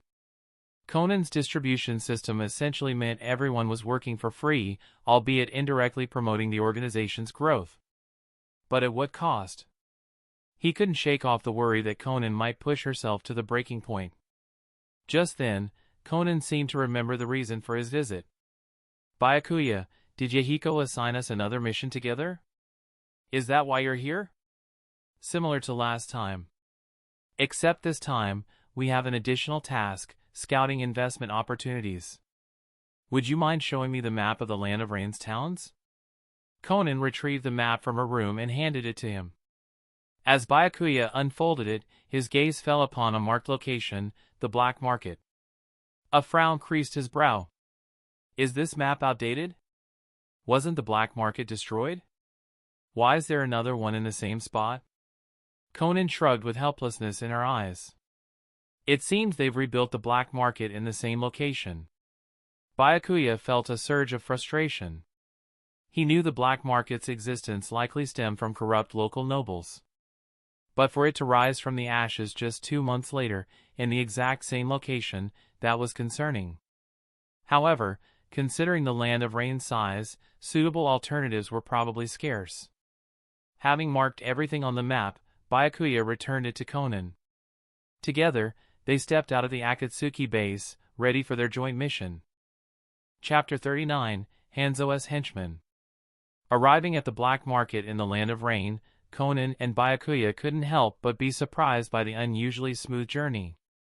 They had expected to encounter some trouble, perhaps rogue ninjas or bandits, but instead, they witnessed an unexpected sense of public security in the area. Byakuya, in particular, had anticipated the opportunity for combat practice or to seek out potential members for their organization among the supposed threats along the way. However, to their surprise, the journey was devoid of any such encounters. Not even a single bandit or rogue ninja crossed their path. Reflecting on this unexpected turn of events, Byakuya considered the recent influence of the Akatsuki in the Land of Rain, and how their efforts to take over and protect the villages had possibly contributed to the surprisingly peaceful state of the region. He mused over the rarity of encountering skilled rogue ninjas, realizing that those who would choose to wander freely were likely individuals who had somehow offended the village's authorities. After arriving at a familiar town, Conan turned to Byakuya before asking, "The black market is just ahead. Are we working together this time or completing our tasks separately?" Byakuya glanced at Conan and replied, "Let's split up. I'm having a gut feeling this place isn't safe enough." Conan nodded, showing a look of understanding as expected. After their previous mission together, she knew that Byakuya didn't like dealing with too many people and preferred operating in the shadows. This preference was different from that of most other members of their organization. After confirming that they would act separately, Byakuya didn't leave immediately. Instead, he followed Conan, deploying his paper clones to gather intelligence related to her. Once Conan entered the black market, she attracted the attention of many people, including black market merchants, rogue ninjas, and the hidden figures behind the Land of Rain's black market. Byakuya could sense these gazes thanks to the Mind's Eye of the Kagura ability he had obtained from Nagato. The Mind's Eye of the Kagura is an exceptionally powerful sensory ninjutsu, capable of discerning others' intentions and moral alignment. In this respect, its abilities can be even more terrifying than the Byakugan and Sharingan. Byakuya continued to follow Conan. After turning into an alley in the black market, Conan found a black market merchant. Upon seeing Conan, the merchant immediately put on a fawning smile and approached her. Conan had been a regular customer in recent months, each time bringing a large number of explosive tags to sell, allowing the merchant to earn a significant profit as an intermediary. Conan was not deceived by the merchant's ingratiating smile. She took out a scroll containing the explosive tags and began negotiating the price. One side argued that the demand for explosive tags had decreased due to the recent lull in warfare, and thus, the price would drop.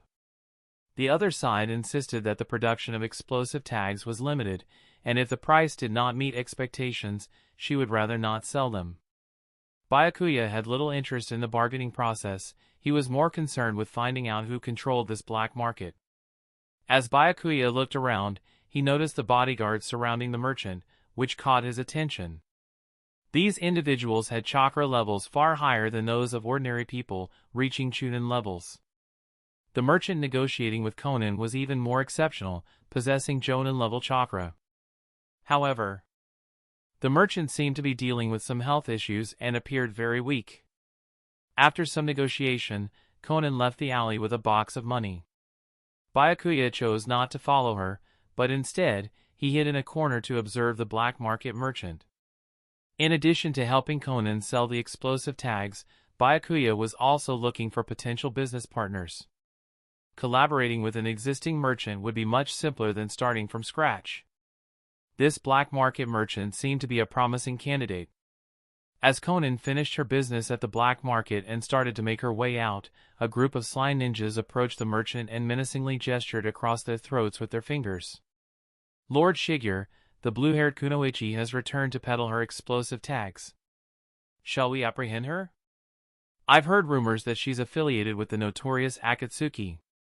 They've been quietly expanding their influence, but their leader has never bowed down to Lord Hanzo. Perhaps it's time to bring her before Lord Hanzo. After listening to his subordinate's report, the black market merchant named Shigeru shook his head. The most important thing in the black market is the rules. We cannot break them. Besides, do you think a ninja daring enough to sell explosive tags would be an ordinary person? She must have the backing of one of the 5 great shinobi villages. We just need to earn a bit of profit. There's no need to offend one of the great villages. I will report this information to Lord Hanzo and let him decide. Yes, Lord Shigeru, the Rain Ninjas responded respectfully. You can all leave now. Don't disturb my rest. Waving his hand to dismiss his subordinates, Shigeru turned around, revealing a sullen expression. He seemed quite impatient with his underlings. Byakuya overheard the conversation between the Rain Ninjas and noticed Shigeru's dark expression. Shigeru, the black market merchant, was actually a jonin from Amagakure. This revelation didn't surprise Byakuya, as he suspected that the black market within the Land of Rain was connected to the nation's upper echelons. What surprised him was that the black market was directly controlled by Amagakure and its merchants were ninjas. This revelation was concerning because it meant that Conan's activities, such as selling explosive tags and procuring supplies, had always been under Amagakure's watchful eye. The thought that Hanzo might have been monitoring the Akatsuki all along wasn't comforting. The fact that Hanzo hadn't taken action against the Akatsuki yet might simply be because the organization was too weak and Yahiko's ideals were too pacifist. An organization that consistently sought peaceful resolutions through dialogue appeared to pose no real threat. The Akatsuki's presence held the potential to bolster security outside Amagakure's borders, and Hanzo may have welcomed the prospect of the Akatsuki's growth, possibly even entertaining thoughts of a future alliance with Amagakure. However, these possibilities were contingent on the absence of external interference. It was improbable for the Land of Rain, the infamous battleground of the Third Shinobi World War, to remain undisturbed. The destabilization of the Land of Rain played to the advantage of the 3 major nations bordering it. Thus, while the Akatsuki projected an image of non-aggression, they could not afford to be entirely powerless. After meticulously noting down Shigeru's name and chakra pattern, Byakuya silently departed from the black market, making his way to the designated rendezvous point with Conan. Upon seeing Byakuya, Conan curiously asked, "Byakuya, how's your investment plan going?" Byakuya decided to tease Conan a bit as he smirked. "I've got some leads on the investment plan, but first, can you guess the identity of the black market merchant you were dealing with?" "You followed me? But what does the merchant's identity have to do with us?" Conan retorted. Byakuya explained with a hint of exasperation. "The black market merchant's name is Shigeru, and he's a jonin from Amagakure. This means your activities of selling explosive tags and procuring supplies have been under Hanzo of the Salamander's watch. Isn't that obvious? Our activities couldn't possibly escape Hanzo's notice." Conan replied nonchalantly. Conan was not surprised. Within the Akatsuki, almost everyone believed that Hanzo of the Salamander wouldn't be a threat to their organization. If Byakuya only knew of Hanzo's reputation and not the future plot, he would have thought the same. Unfortunately, Hanzo, the once great hero, ultimately became a villain, killing the new hero and giving rise to an even more terrifying demon. Confronted with Conan's steadfast belief, Byakuya chose to present an alternative perspective. Hanzo may not directly oppose the organization, but who's to say there aren't individuals influencing him from behind the scenes? What if they convince him to turn against us? Conan nodded in agreement, her expression turning serious as she looked at Byakuya. You're right, Byakuya. We must prevent that from happening. What do you plan to do, and do you need my help? Should I start procuring supplies from a different place? Conan's sudden change in attitude caught Byakuya off guard, but he quickly responded. The organization is already exposed to Hanzo. It's too late to stay hidden. Continue as you have been, leave the rest to Yahiko and me. Hearing this, Conan nodded slightly. I trust you, Byakuya. Conan's trust warmed Byakuya's heart, but as he calmed down, he realized something was off. Did Conan think he might be the one sowing discord within the Akatsuki? Chapter 40, The Power of Akatsuki. Despite the fact that Conan might have some misunderstandings about him, Byakuya couldn't be bothered to explain any further. Once a stereotype is formed, any explanation will only make things worse. He was merely preparing based on his knowledge of future events, but to Conan and Yahiko, it seemed like he had a persecution complex. However, they also knew that everything he did was for the sake of the Akatsuki organization, and they were just teasing him. In the following week, Conan was busy procuring various supplies and started investing in industries that would be promising in times of peace. Following Byakuya's suggestion, she also began to establish peripheral organizations.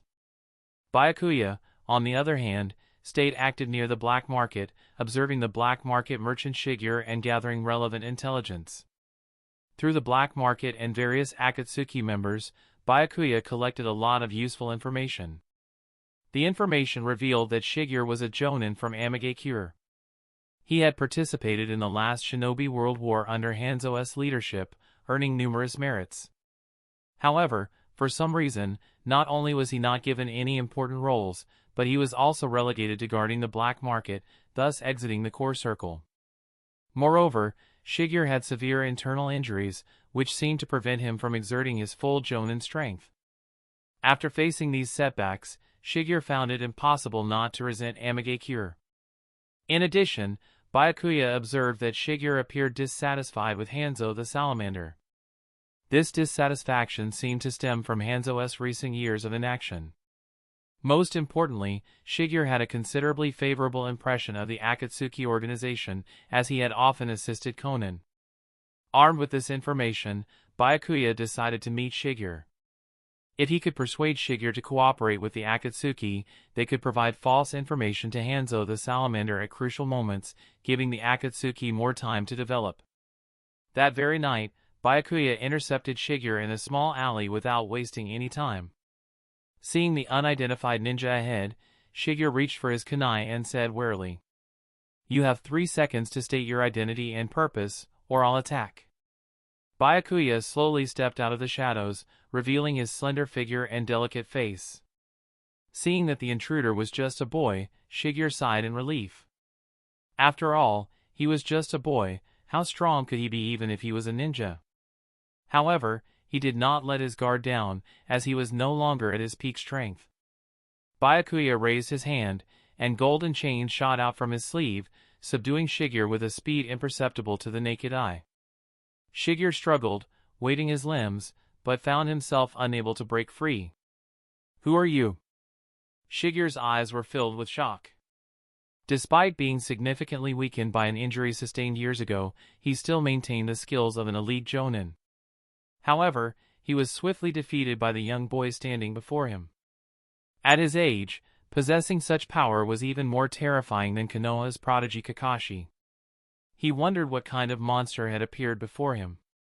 Not only was his body under control, but his chakra flow was also restricted. In his shock, Shigeru began to attempt to persuade Byakuya. "Who exactly are you?" "Look, I am just a small-time merchant. Please don't make things difficult for a small-time merchant like me." Byakuya responded with an expressionless face. "A small-time merchant? A true small merchant wouldn't carry chakra-infused daggers, nor would they have the strength of an elite jonin. Upon seeing Byakuya emerge and initiate conversation, Shigeru breathed a sigh of relief, realizing that the boy didn't intend to harm him. Shigeru had kept his identity as a ninja hidden for years. How did this boy know he was a ninja and even estimate his strength? In this situation, there were only two possibilities: either the boy knew about his past, or the boy's strength far surpassed his own and he possessed some special sensing ability. Both of these possibilities posed significant threats to him. Taking a deep breath, Shigeru cautiously decided to make a talk. "Why are you here? Is it for money, or did an enemy send you to kill me?" Byakuya did not immediately respond. Instead, he walked over to Shigeru, pried open his mouth, and fed him a pill. Feeling the pill dissolve in his mouth, Shigeru's expression changed. Was the boy trying to control him with poison? But soon, he realized something was amiss. Not only did the pill not have any negative effects on his body, but it also began to heal his internal injuries. Byakuya had not poisoned him but had given him a miraculous pill. However, since they didn't know each other, Byakuya must have some ulterior motive. So, even though he had received a favor from Byakuya, Shigeru's expression became even more serious. Seeing that the atmosphere was sufficiently tense, Byakuya began to release the adamantine sealing chains while speaking. "I'm here to invite you to join our organization. If you refuse, I'll have to make you forget this encounter." Shigeru's face changed as he quickly recalled the events of the past few months and the various organizations active within the Land of Rain. Thinking of a particular name, his expression softened somewhat, and he tentatively raised a brow. "What's the name of your organization?" Byakuya saw no need to hide the truth and straightforwardly replied, "Akatsuki." To Byakuya's surprise, Shigeru responded without any hesitation, "All right, I'll join Akatsuki." Hearing this, Byakuya was taken aback. This jonin from Amagakure agreed to join Akatsuki so easily? He had expected to have to lay out the benefits and perhaps use some coercion. However, could this be a delaying tactic from Shigeru? Byakuya was suspicious, but at that moment, a clear electronic voice echoed in his mind. "Special Jonin Shigeru has joined Akatsuki. You have acquired the Water Release, Water Dragon Bullet technique."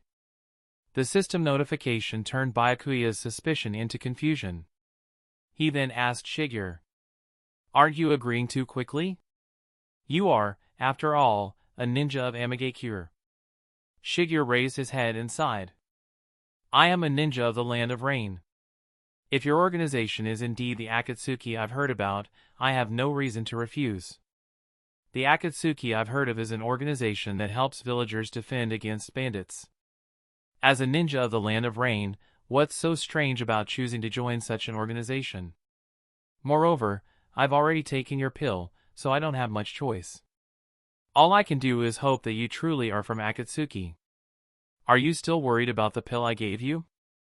Byakuya saw through Shigeru's thoughts at a glance, understanding that Shigeru only boasted about the Akatsuki organization in front of him because his life was in Byakuya's hands. It was surprising to Byakuya that the Akatsuki organization could receive such high praise from a jonin of Amagakure. It's no wonder that the original Yahiko could rise to power in just a few years, posing a threat even to Hanzo the Salamander. It's just a pity that the Akatsuki was too idealistic at that time, just too naive an organization that shouldn't exist in the ninja world. Honestly, if Byakuya were the leader of Amagakure and heard that Yahiko had such influence within the Land of Rain, he would attempt diplomacy the first time. If that failed, he would immediately eradicate the threat. Chapter 41, The Spy. As Byakuya was deeply immersed in his thoughts, Shigeru, who sat beside him, experienced a growing sense of unease. Shigeru had already made a commitment to join the Akatsuki organization.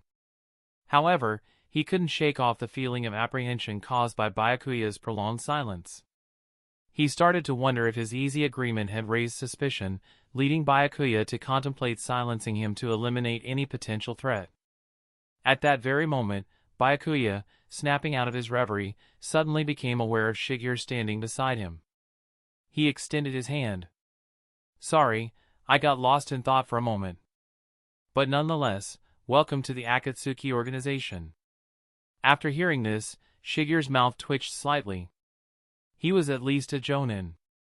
Wasn't it risky for Byakuya to lose focus at such a moment, fearing that Shigeru might retract his agreement and launch a surprise attack? But considering the strength demonstrated by Byakuya, Shigeru suppressed the urge to criticize. Byakuya indeed had the power to overpower him, and the pill he had just given him was definitely not clean. It must have contained something else. After trying to calm his emotions, Shigeru began to contemplate the future. If Byakuya was indeed a high-ranking member of the Akatsuki organization, joining them might not be a bad idea. Over the past 6 months, he had gathered much information about the Akatsuki organization. Many of his disappointed colleagues had also joined the Akatsuki. He had also secretly protected the Akatsuki, though he still believed in Lord Hanzo.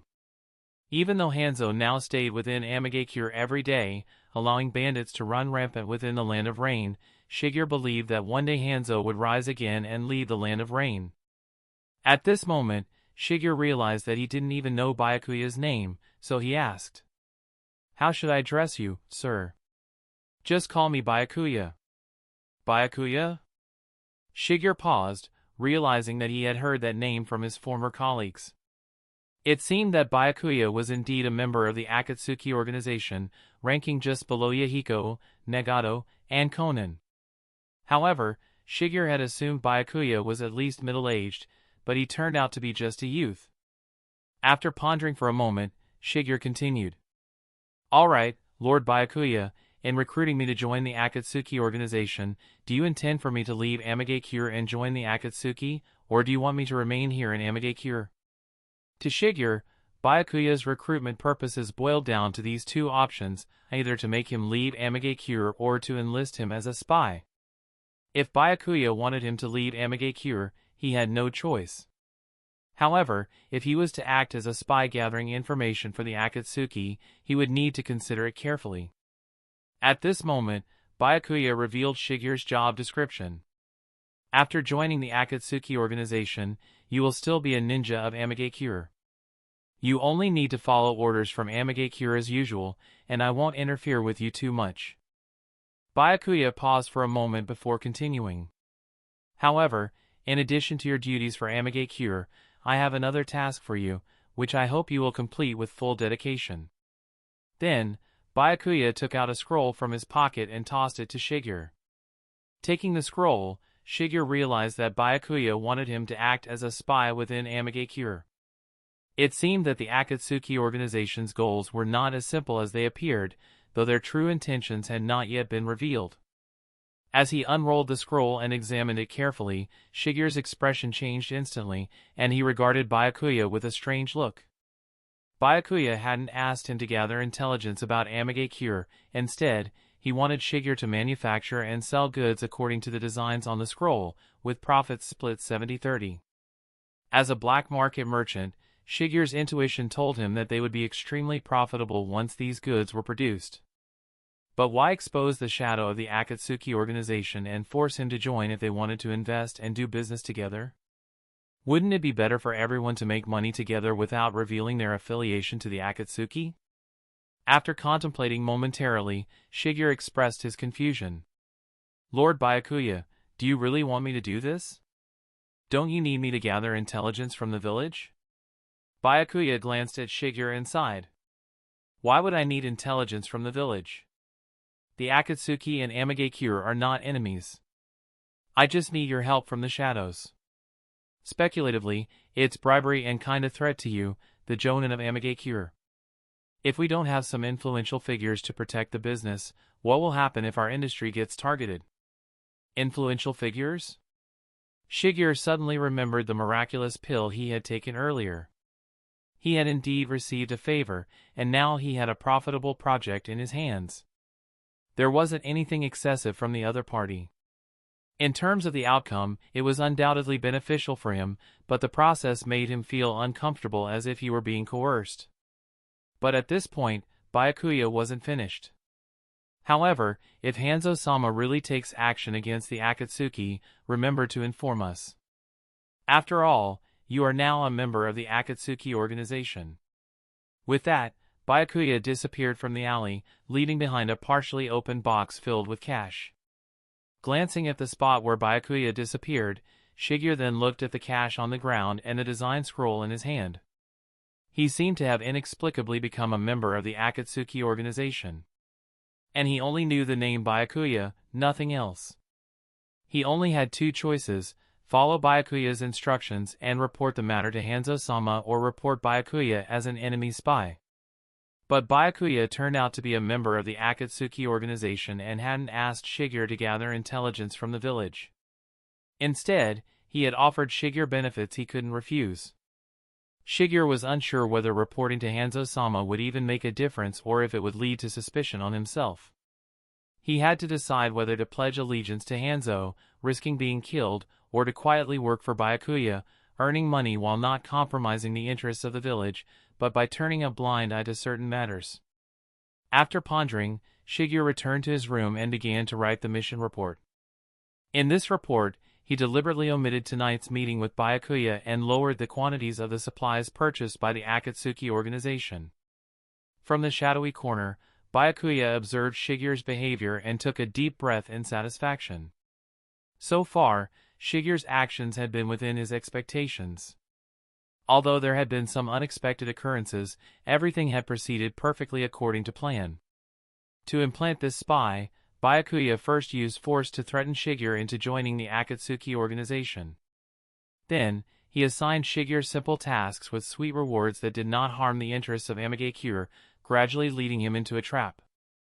As time passed, Shigeru's interests would become intertwined with those of the Akatsuki organization, making him a thorough member of it. Of course, the most crucial aspect was that Byakuya had placed a seal within Shigeru's body. Even if Shigeru betrayed the Akatsuki organization, Byakuya could kill him instantly. However, these were just precautions. Perhaps, given Yahiko's ideology and immense benefits, Byakuya wouldn't even need to resort to the seal. Shigeru might willingly work for the Akatsuki organization. Chapter 42, Hanzo of the Salamander. Amagakure. Under the guard's repeated urging, Hanzo reluctantly entered the office and frowned at the mountain of reports piled on the desk. He began to deal with them one by one while the guards beside him watched, filled with worry. They were concerned about their leader, Hanzo, and also worried about the future of the Land of Rain. Hanzo used to be enthusiastic about his work, caring for his subordinates, and dedicated to the rise of the Land of Rain. Under his leadership, they repelled invaders from the Land of Wind, drove the Sand Ninja out of the Land of Rain, and made Amagakure the most famous ninja village outside the 5 great ninja villages. However, at some point, Hanzo began to change.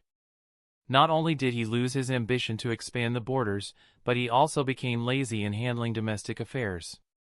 His long-term laziness directly led to many ninjas leaving Amagakure, and bandits started running rampant in the area. As guards who had come all the way with him, they could also guess the reason for Hanzo's fall. It seems that because the Land of Rain is located in the midst of the 4 great wars, Amagakure simply cannot expand outward. Unable to see hope of becoming a great nation, Hanzo simply gave up his responsibilities, and his vision became increasingly narrow. From hoping for the rise of the Land of Rain, to only focusing on the area around the Amagakure Tower. If it weren't for these people's reminders, Hanzo probably wouldn't even bother with official duties, spending all day in his room drinking tea and alcohol, enjoying life. They hoped in their hearts that Lord Hanzo could regain his original intentions and lead them to actively start a war. Hanzo also noticed the guard's strange looks, but he didn't say much. These people simply didn't understand the plight of the Land of Rain. The problems within the Land of Rain cannot be solved simply by striving. In the last great ninja war, Amagakure village did not emerge victorious and will not be victorious in future great ninja wars. Rather than risking involvement in the great ninja wars, declaring isolation from the outside world is better. Given the barrenness of the Land of Rain, as long as there is enough fighting strength, there's no need to worry about other countries attacking the Land of Rain. As for whether the ordinary people within the borders are living well, that's none of his concern. The reputation he built up in the first half of his life is enough to enjoy in the second half. There's no need to waste time and energy on meaningless work. However, despite his laziness towards his duties, he has always maintained contact with the major ninja villages and has been involved in numerous secret conspiracies. When he began handling official affairs, Hanzo quickly took note of a mission report from Shigeru, a leader of the black market. Shigeru is responsible for tracking the movements of wandering ninjas within the Land of Rain through the movement of the black market. In Shigeru's report, Hanzo quickly noticed the phrase Akatsuki organization. Akatsuki means the first light of dawn. This self-proclaimed Akatsuki organization piqued Hanzo's interest even more, and he seemed to have heard of this organization somewhere before, feeling somewhat familiar. Suppressing his doubts, Hanzo turned to one of his subordinates before pointing at the report. "Does anyone here know about the Akatsuki?" Upon hearing Hanzo's question, the guard beside him hurriedly came forward. "Lord Hanzo, the Akatsuki has been very active recently within the Land of Rain. It's said to be a recently established peace organization. They seem to be dedicated to promoting mutual understanding among people and have been helping villagers combat bandits and wandering ninjas." Helping to combat bandits? Hanzo frowned. "So, they're a ninja organization. Tell me more about the specifics of this organization." "Yes," the guard nodded, then proceeded to provide the gathered intelligence.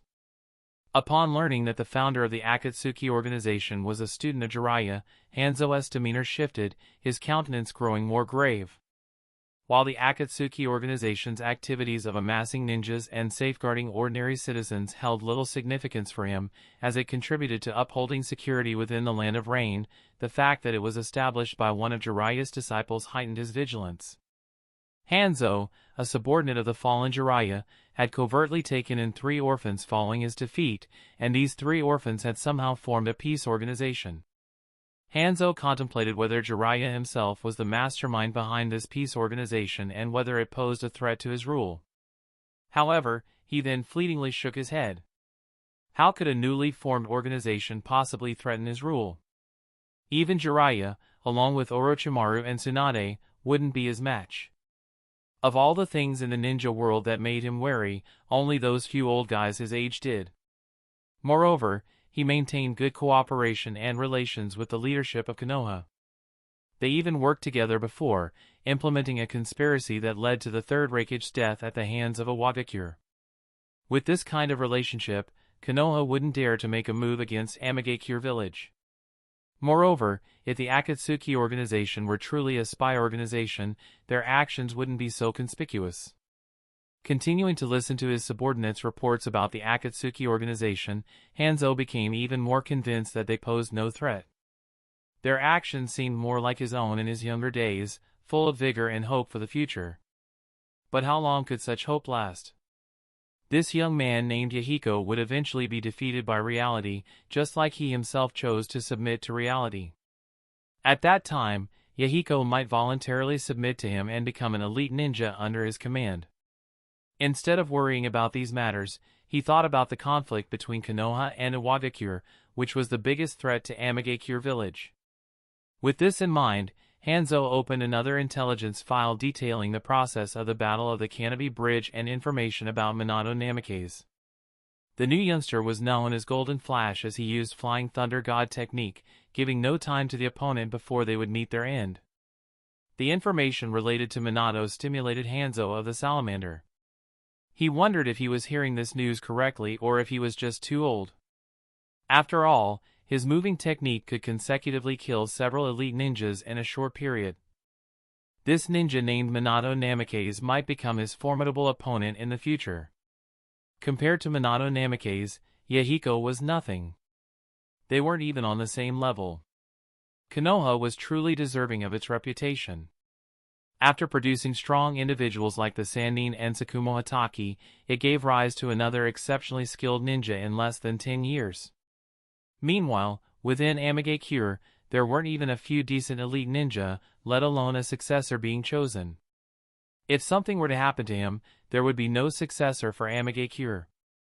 Perhaps even Konoha, with whom relations were currently good, would turn its attention to Amagakure. Why was the Land of Rain so weak? Why couldn't he groom a qualified successor? What should be done with Amagakure after his death? With these thoughts, Hanzo suddenly felt weary. He sighed lightly and left the office, heading towards his room. He needed to rest properly before continuing with his duties. Seeing this scene, the guard's expressions dimmed noticeably. It had only been less than 2 hours of work, and Lord Hanzo was already off to indulge in pleasure again. Chapter 43, Danzo's focus on Byakuya. Compared to the lazy and indolent Hanzo, Danzo, who was active in the Kusagakure area, was far more diligent and conscientious. The reason was simple: ever since Minato Namikaze had single-handedly reversed the disadvantage on the battlefield and secured victory at the Battle of Canopy Bridge, this young man in his early 20s had emerged as the leading figure of the younger generation in Konoha.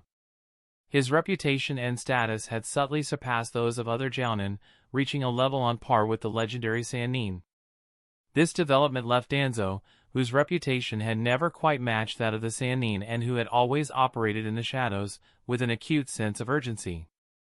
If Minato Namikaze were to participate in the election and secure Jiraiya's support to become the 4th Hokage, then the already aging Danzo knew he wouldn't survive until the time of the 5th Hokage election.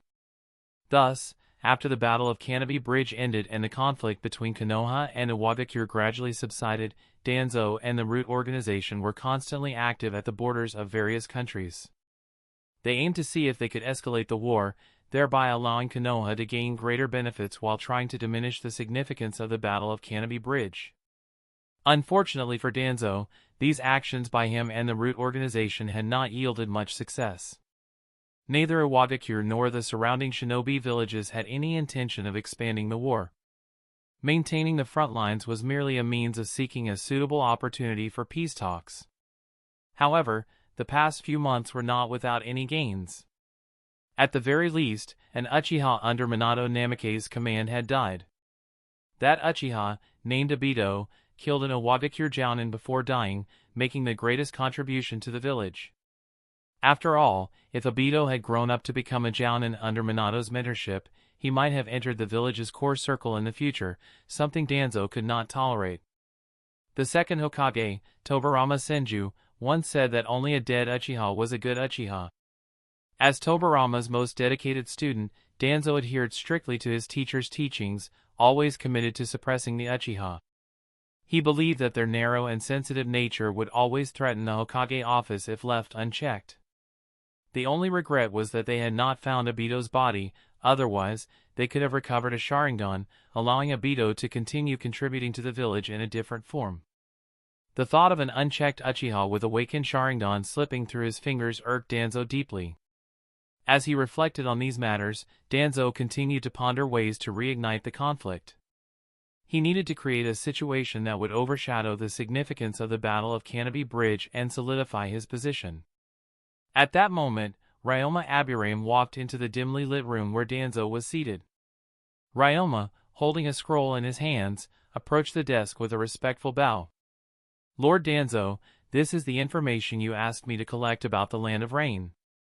Danzo glanced up at his right-hand man, then picked up the intelligence scroll.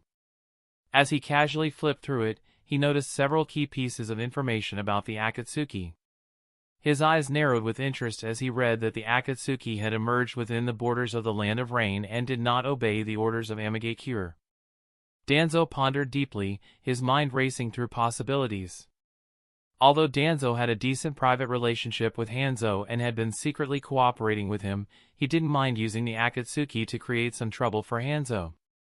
If this could cause internal strife within the Land of Rain, all the better. After all, if the Land of Rain fell into chaos, neighboring countries like the Land of Grass and the Land of Fields wouldn't remain stable either. And if he could further direct the internal conflict towards Iwagakure, it would be even better. At the very least, Konoha wouldn't have to worry about pressure from the north for several years. Danzo had already thought of several ways to use the Akatsuki organization to create chaos. Such rogue ninja organizations ultimately aim to overthrow the current village leaders and become the new leaders themselves. As long as he sent someone to reveal their identity and offer enough benefits, he could persuade them. If they could actually overthrow Hanzo, it would be ideal. If not, he could simply inform Hanzo of part of the plan, earning Hanzo's gratitude.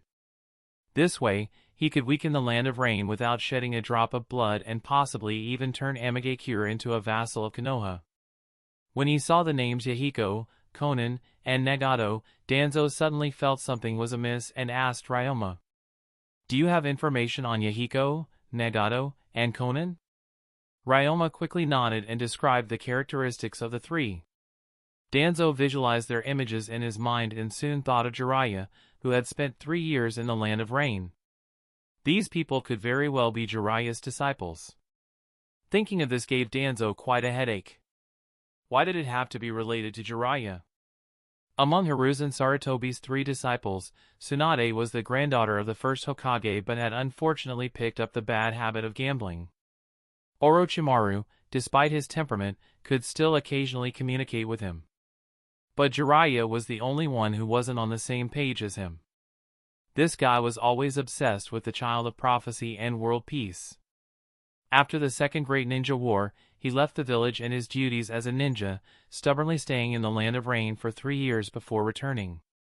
If the top members of this Akatsuki organization were all Jiraiya's disciples, then his plan might not be very effective, considering that these people could very well be just as stubborn as Jiraiya, all dreaming of world peace. In Danzo's eyes, world peace was just like the will of fire, merely a slogan. As long as ninjas existed, there would be no peace in this world. Instead of wasting time thinking about such idealistic notions, it was better to focus on securing tangible benefits for the village and himself, climbing to a higher position in the process. His dream was to become the Hokage and lead Konoha to dominate the ninja world. As Danzo continued reading the intelligence reports, his attention was drawn to information about a lesser-known Akatsuki member named Byakuya. Byakuya didn't hold a high position and wasn't particularly powerful, but his methods were more in line with what a ninja should be, efficient and decisive. His approach to many matters resonated with Danzo, who subconsciously nodded in approval. Danzo decided to use Byakuya as a breakthrough point to infiltrate the Akatsuki. If he could reach an agreement with Byakuya, he might be able to secretly influence the future direction of the organization. Danzo wasn't worried about whether he could buy Byakuya's loyalty.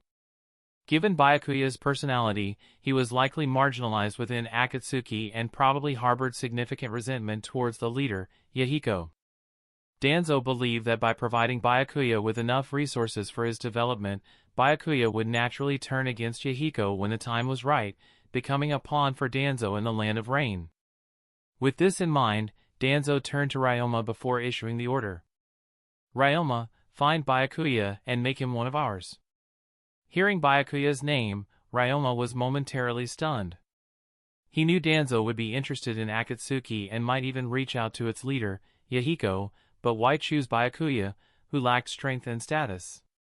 However, as a member of Root, he did not question Danzo's authority. He could only nod in agreement and obediently carry out the task. Chapter 44, Byakuya vs. Ryoma. Following their venture into the black market, Byakuya maintained clandestine surveillance on Shigure for several more days. Concurrently, he employed a strategic method to control a faction of rogue ninjas situated outside the village, employing a mixture of incentives and threats, enticing them with the promise of secret techniques and mastery over curse seals. This ensured they remained vigilant regarding Shigure's activities. But why didn't he extend an invitation for them to join the Akatsuki as official members? It could be attributed to the rarity of individuals who resonate with Yahiko's ideology among the ninja ranks. Such resonance is primarily found in those hailing from the Land of Rain, individuals who have intimately experienced the ravages of war and misfortune. Only they can truly comprehend and empathize with each other's plight, willingly aligning themselves with the Akatsuki. Once beyond the borders of the Land of Rain, however, Yahiko's ideals lose their allure. Just as the princess of a prominent ninja clan in the first ninja village cannot fathom the struggles of a fallen nation's remnants, ninjas from disparate villages struggle to grasp each other's motivations or assimilate seamlessly into a unified organization. Their desires and aspirations differ vastly, unless faced with a common existential threat compelling unity. Above all, Byakuya sought to cultivate a force exclusively under his control, enabling him to operate autonomously without the need for oversight or disclosure to other senior members. This way, even in the event of a significant upheaval, he would possess the means to rise again. It had become his modus operandi to always have a contingency plan in place before taking action. During this period, Conan embarked on numerous visits to nearby towns and villages, meticulously recording the prices of goods and fulfilling requests pro bono as a form of restitution for the harm they inadvertently caused to ordinary folk during their wanderings. Their proficiency in petty theft had been their lifeline, preventing Conan, Nagato, and Yahiko from succumbing to starvation in the wilderness before establishing the Akatsuki. As she made her way back to the designated rendezvous point, Conan caught sight of Byakuya, straw dangling from his lips, a faint flicker of resignation in her eyes. Byakuya remained as enigmatic as ever, scarcely visible throughout the day. Furthermore, despite being tasked with managing investments, he single-handedly oversaw the investment sector, leaving Conan in the dark regarding his expenditure of funds. "Conan-senpai, you're finally back," Byakuya greeted Conan quietly as he trailed behind her. At that moment, Conan couldn't help but inquire, "Byakuya, where have you been all this time? How much money do we have left?" "It's a secret," Byakuya nonchalantly replied, his hand lazily resting on the back of his head. "I went to procure funds for bribing the Jonin of Amigakure. Our organization's covert operations within the Land of Rain rely heavily on their assistance to maintain discretion." Bribing Jonin. Conan found herself somewhat at a loss for words. Were Jonin truly so susceptible to bribery? Ninjas, provided they lacked moral scruples, were indeed susceptible to manipulation for monetary gain. Yet, those lacking moral scruples didn't always deliver on their promises. Even when compensated, it would be a squandering of resources. Nevertheless, she pondered, Byakuya wouldn't part with funds without a purpose. It seemed more plausible that Byakuya had diverted the funds for his own use. However, Byakuya likely wasn't lacking in resources either. Like herself, he possessed the capability to mass-produce explosive tags. Just as Conan was about to interject, Byakuya swiftly gestured for silence, his demeanor shifting to one of seriousness as he indicated the trees flanking the road. In the next instant, accompanied by the distinctive sound of air being sliced, kunai adorned with explosive tags hurtled between Byakuya and Conan, detonating upon impact. Amidst the ensuing blaze and smoke, the two were compelled to retreat, their attention drawn to the approaching four-man ninja squad. Clad in somber black garb and concealing their visages behind animal masks, the team exuded an aura reminiscent of ruthless assassins. Following a brief standoff, the squad launched another assault. One of them charged headlong wielding a short sword, while the remaining trio strategically flanked, deploying shurikens entwined with steel wire to ensnare Byakuya and Conan. Simultaneously, they brandished kunai adorned with explosive tags once more. For average jounin, contending with such a coordinated onslaught would prove formidable. However, for Conan and Byakuya, masters of the paper-release technique, evading the traps was a matter of simplicity. Transforming their forms into myriad sheets of paper, Conan ascended skyward, observing their adversaries from above. A deluge of shurikens cascaded like raindrops, swiftly dispersing the four-man team. A shared glance conveyed a palpable sense of trepidation in the eyes of the assailants before they swiftly retreated in the direction from whence they came, swiftly vanishing into the dense foliage. Observing the fleeing ninjas in the distance, Conan furrowed her brow. She struggled to fathom why they had been targeted. Had the Akatsuki drawn the ire of unknown adversaries, or was the assault directed specifically at Byakuya? "Byakuya, do you recognize these people?" Byakuya certainly did. With their animal masks and distinctive combat maneuvers, they bore the unmistakable hallmark of Konoha's ANBU Black Ops, although discerning whether they hailed from the regular ANBU or the clandestine Root Division posed a challenge. However, in the presence of Conan, Byakuya merely shook his head, feigning ignorance. "I'm unfamiliar with them as well. But we shall extract the answers if we want to know once we capture and interrogate them."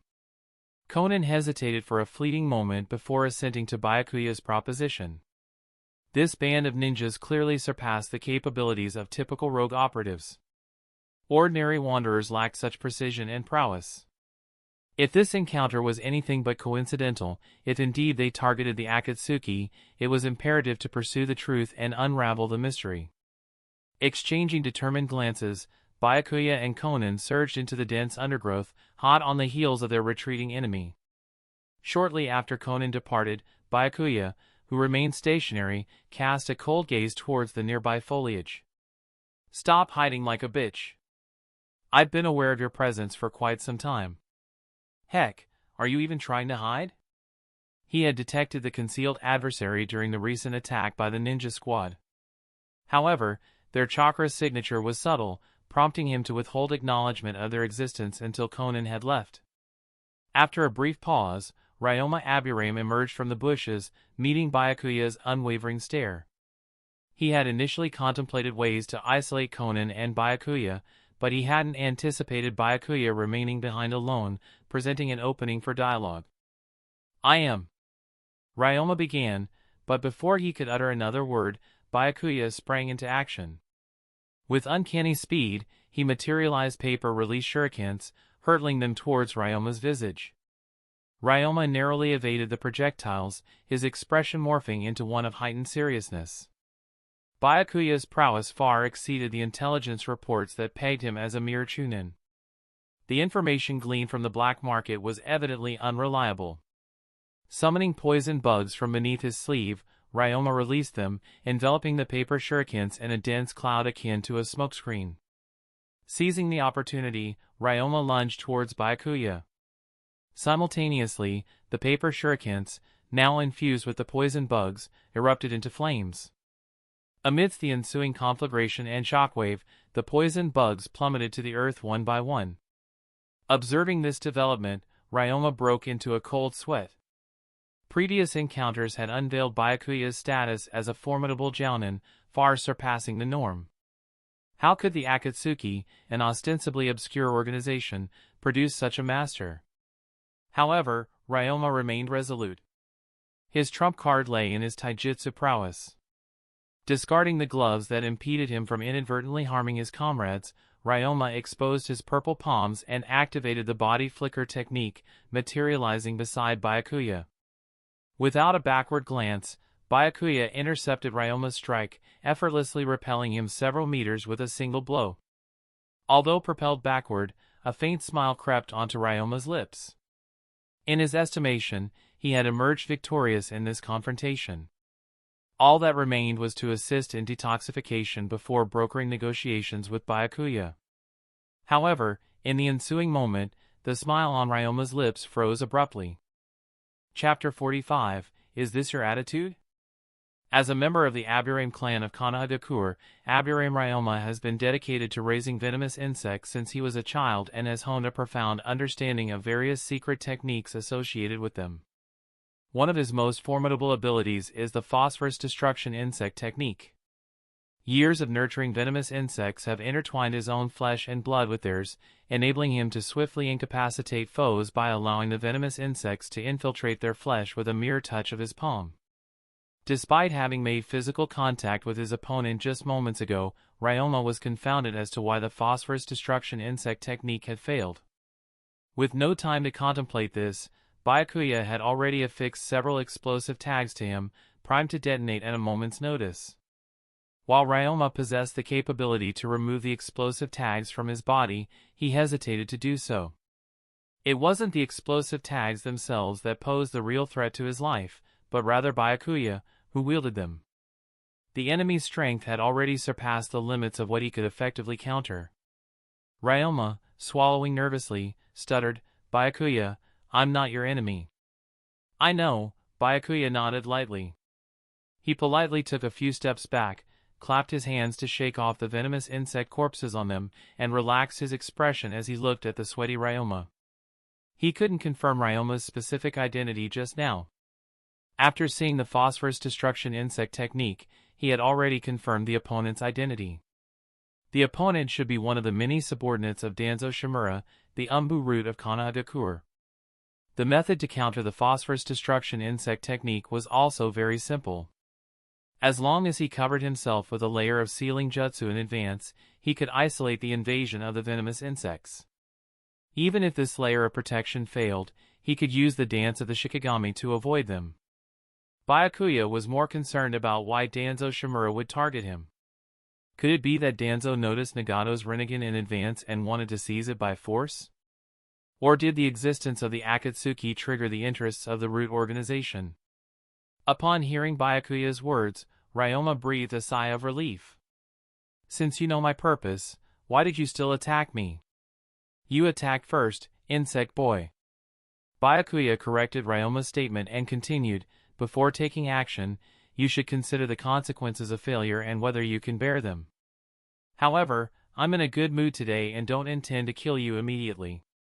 Now, state your intentions, and perhaps I will spare you, ninja of the Abdurrahim clan. After having his identity exposed and his life threatened, Ryoma could only reluctantly state his intentions. Byakuya, I am an assistant to the Hokage, and he sent me to help you. An assistant to the Hokage, sent to help us? Upon receiving this information, Byakuya looked at Ryoma with a skeptical gaze, not taking his eyes off him. And you just said Danzo directly, and what's with this assistant to the Hokage? Nonsense? Could you possibly be working for Koharu Utatane and Hamuramito Kato? Ryoma didn't know what Byakuya was thinking.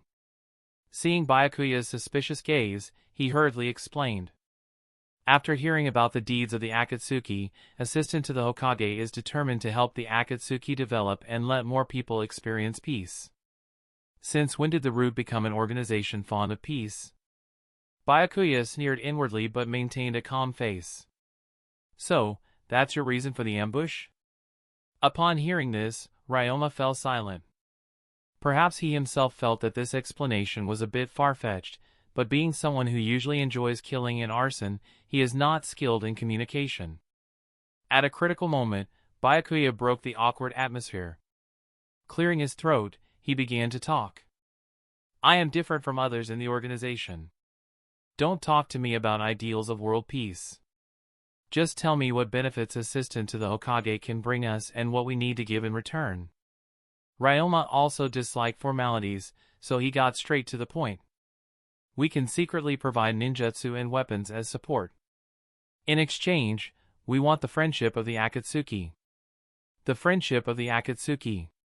It seems that the intentions of this assistant to the Hokage are not small. From Ryoma's words, Byakuya could roughly guess Danzo's intentions, investing in the Akatsuki to create chaos within the borders of the Land of Rain, benefiting Konoha. Ryoma awkwardly smiled.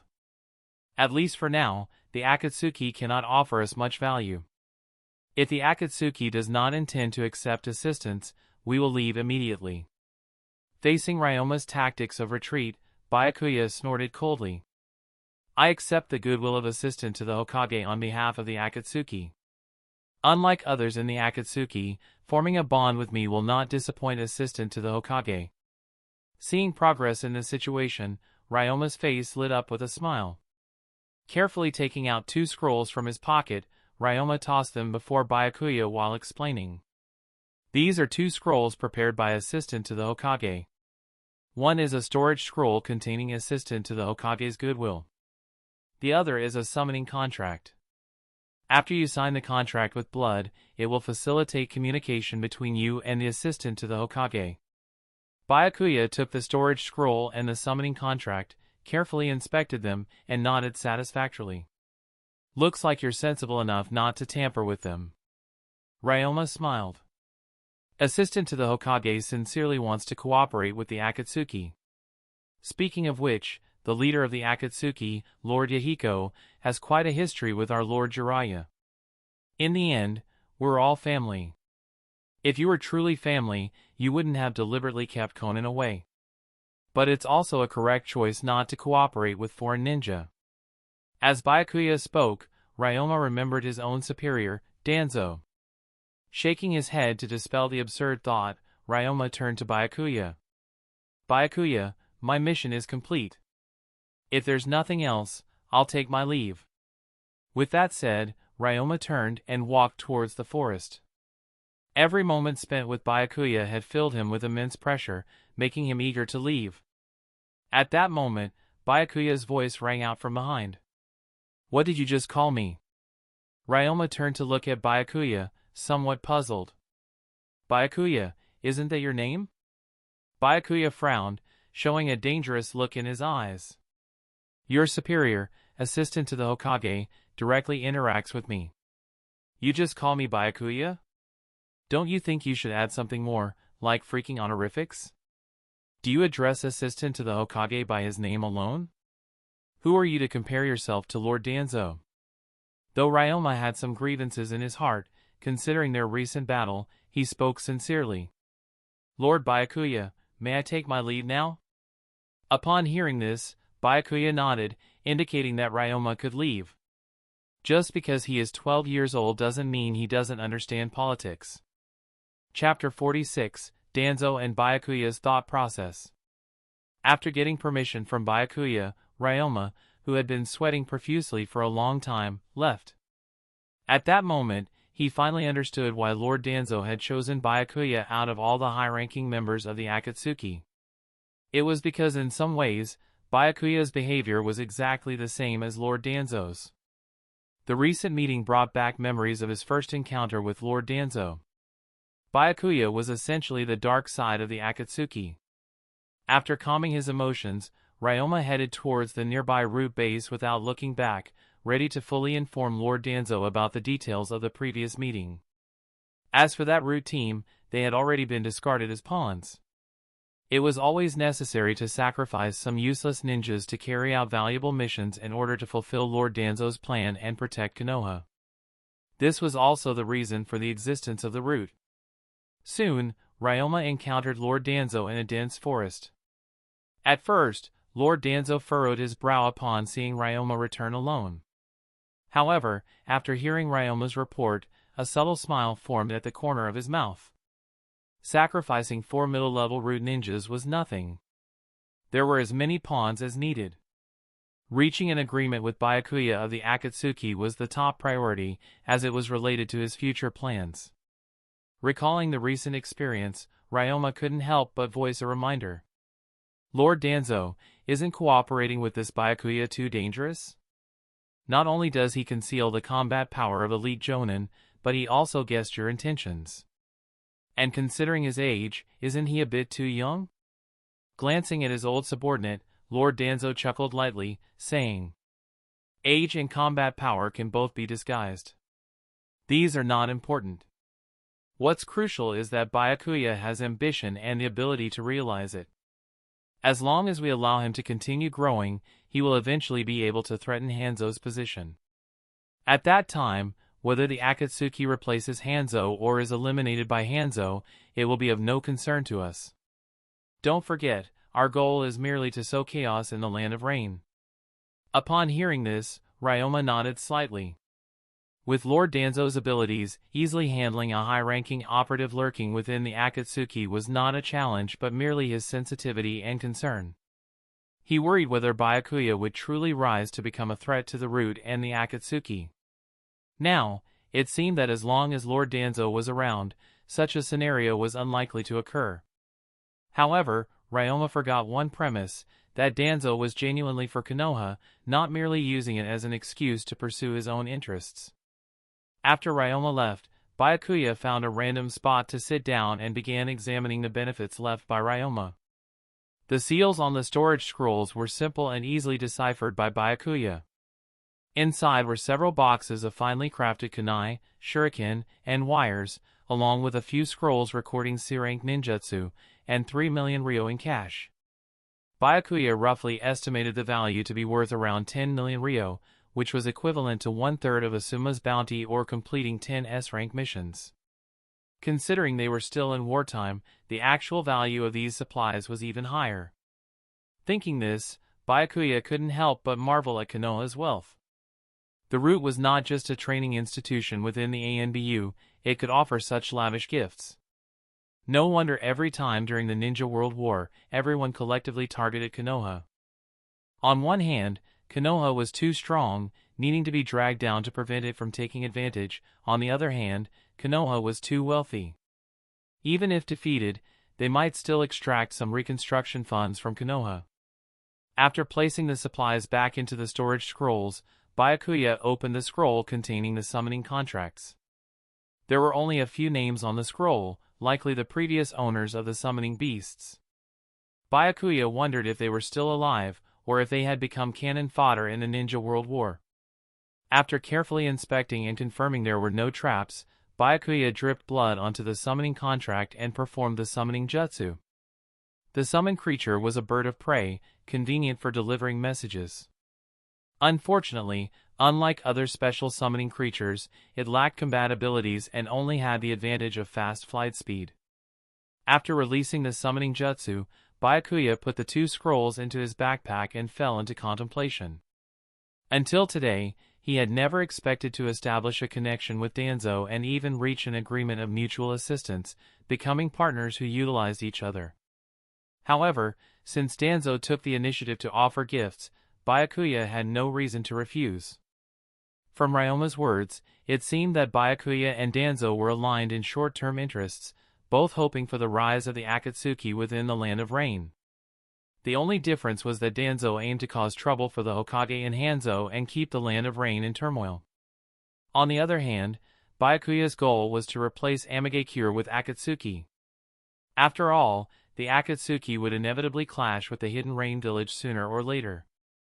To prevent the event of the Akatsuki being annihilated, as in the original plot, he had to prepare to absorb the Amigakure in advance. Moreover, by establishing contact with Danzo, he could easily obtain information about Konoha and the route, bringing the prospect of a win-win situation closer. Of course, this win-win was for him to win twice. Before long, Conan arrived with the bodies of root ninjas, her expression grim. While pursuing the root ninjas, she saw Byakuya, clone, stepping into a trap set by them. His body was engulfed in flames and blown to pieces. It was what she thought. At that moment, Conan was completely stunned, thinking Byakuya was dead. After killing all the root ninjas, she belatedly realized that Byakuya wasn't that weak. He had been following her from the beginning, but it was only a paper clone. Seeing Conan's furious expression, Byakuya's face gradually became serious. Conan-senpai, do you remember what I said during our first mission together? I just want to show you the true face of the ninja world. Even this is just the tip of the iceberg. Hearing this, Conan fell silent. She did recall this statement. Byakuya was doing it for her own good, constantly training her to experience the cruelty of the ninja world. But Conan still felt something was amiss. It had been several months. Why hadn't it ended yet? After prompting Conan to reflect and successfully diverting the topic to the deception of the paper clone, Byakuya looked towards the bodies of the root ninjas beside Conan. Conan-senpai, have you figured out the identities of these attackers? Conan nodded, rummaging through the bodies of the root ninjas and retrieving several tokens with Iwagakure markings. I suspect they are ninjas from Iwagakure. Then, Conan recalled her previous experience in Kusagakure before rubbing her chin. They could also be ninjas from Kusagakure? They've disguised themselves before. Conan-senpai's intelligence is almost as good as nothing. Byakuya joked as he walked to the side of the root ninja's body, inspecting it before smirking at Conan. These people are neither from Kusagakure nor Iwagakure. They are all members of Konoha's ANBU. Chapter 47, Yahiko's Speculation. Umbu of Konoha? That's impossible. Jiraiya-sensei. Upon learning from Byakuya that they were attacked by Konoha ninja, Conan furrowed her brows tightly, exclaiming it was impossible. It wasn't that Conan didn't believe Byakuya, it was just that the conclusion that the attackers were from Konoha's Umbu seemed too exaggerated. Even if Konoha wanted to disguise themselves to incite war, they wouldn't specifically choose the Akatsuki. Even if the Akatsuki were attacked, they didn't have the capability to start a war. Moreover, she, Yahiko, and Nagato-sensei was Jiraiya. If he wanted to do something, he could easily contact the Tri. Hearing this, Byakuya sighed lightly. Conan-senpai, you're still too naive. After experiencing so much, your way of thinking is still so one-sided. You're still too naive. Being repeatedly chided for her naivety nearly made Conan lose her temper. She knew she had some shortcomings in certain aspects, but she had been working hard to correct them and could distinguish whether an enemy was really an enemy in disguise. But Byakuya always insisted on calling her naive, as if she were a freaking child. Clearly, she was the older one here for Sage of Six Paths' sake. Byakuya didn't continue to toy with Conan's mentality and began to explain. Conan-senpai, it's natural that Lord Jiraiya wouldn't lay hands on the Akatsuki, but Jiraiya can't represent the entire Konoha. Do you still remember how Nagato became an orphan? Those Konoha ninjas could even attack their allies. They, just like Jiraiya, are Konoha's ninjas. However, Konoha is a large village with tens of thousands of ninjas, with different voices inside, some supporting Jiraiya, and naturally, some opposing Jiraiya and wanting to cause trouble for him. We encountered the latter today.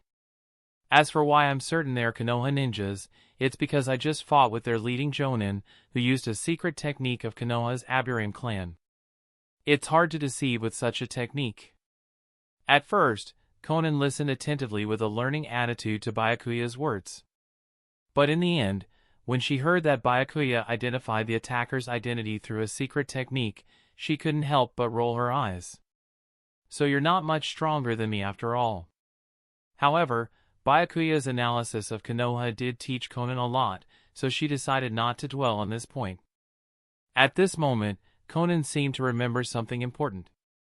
Byakuya, how should we handle these bodies next?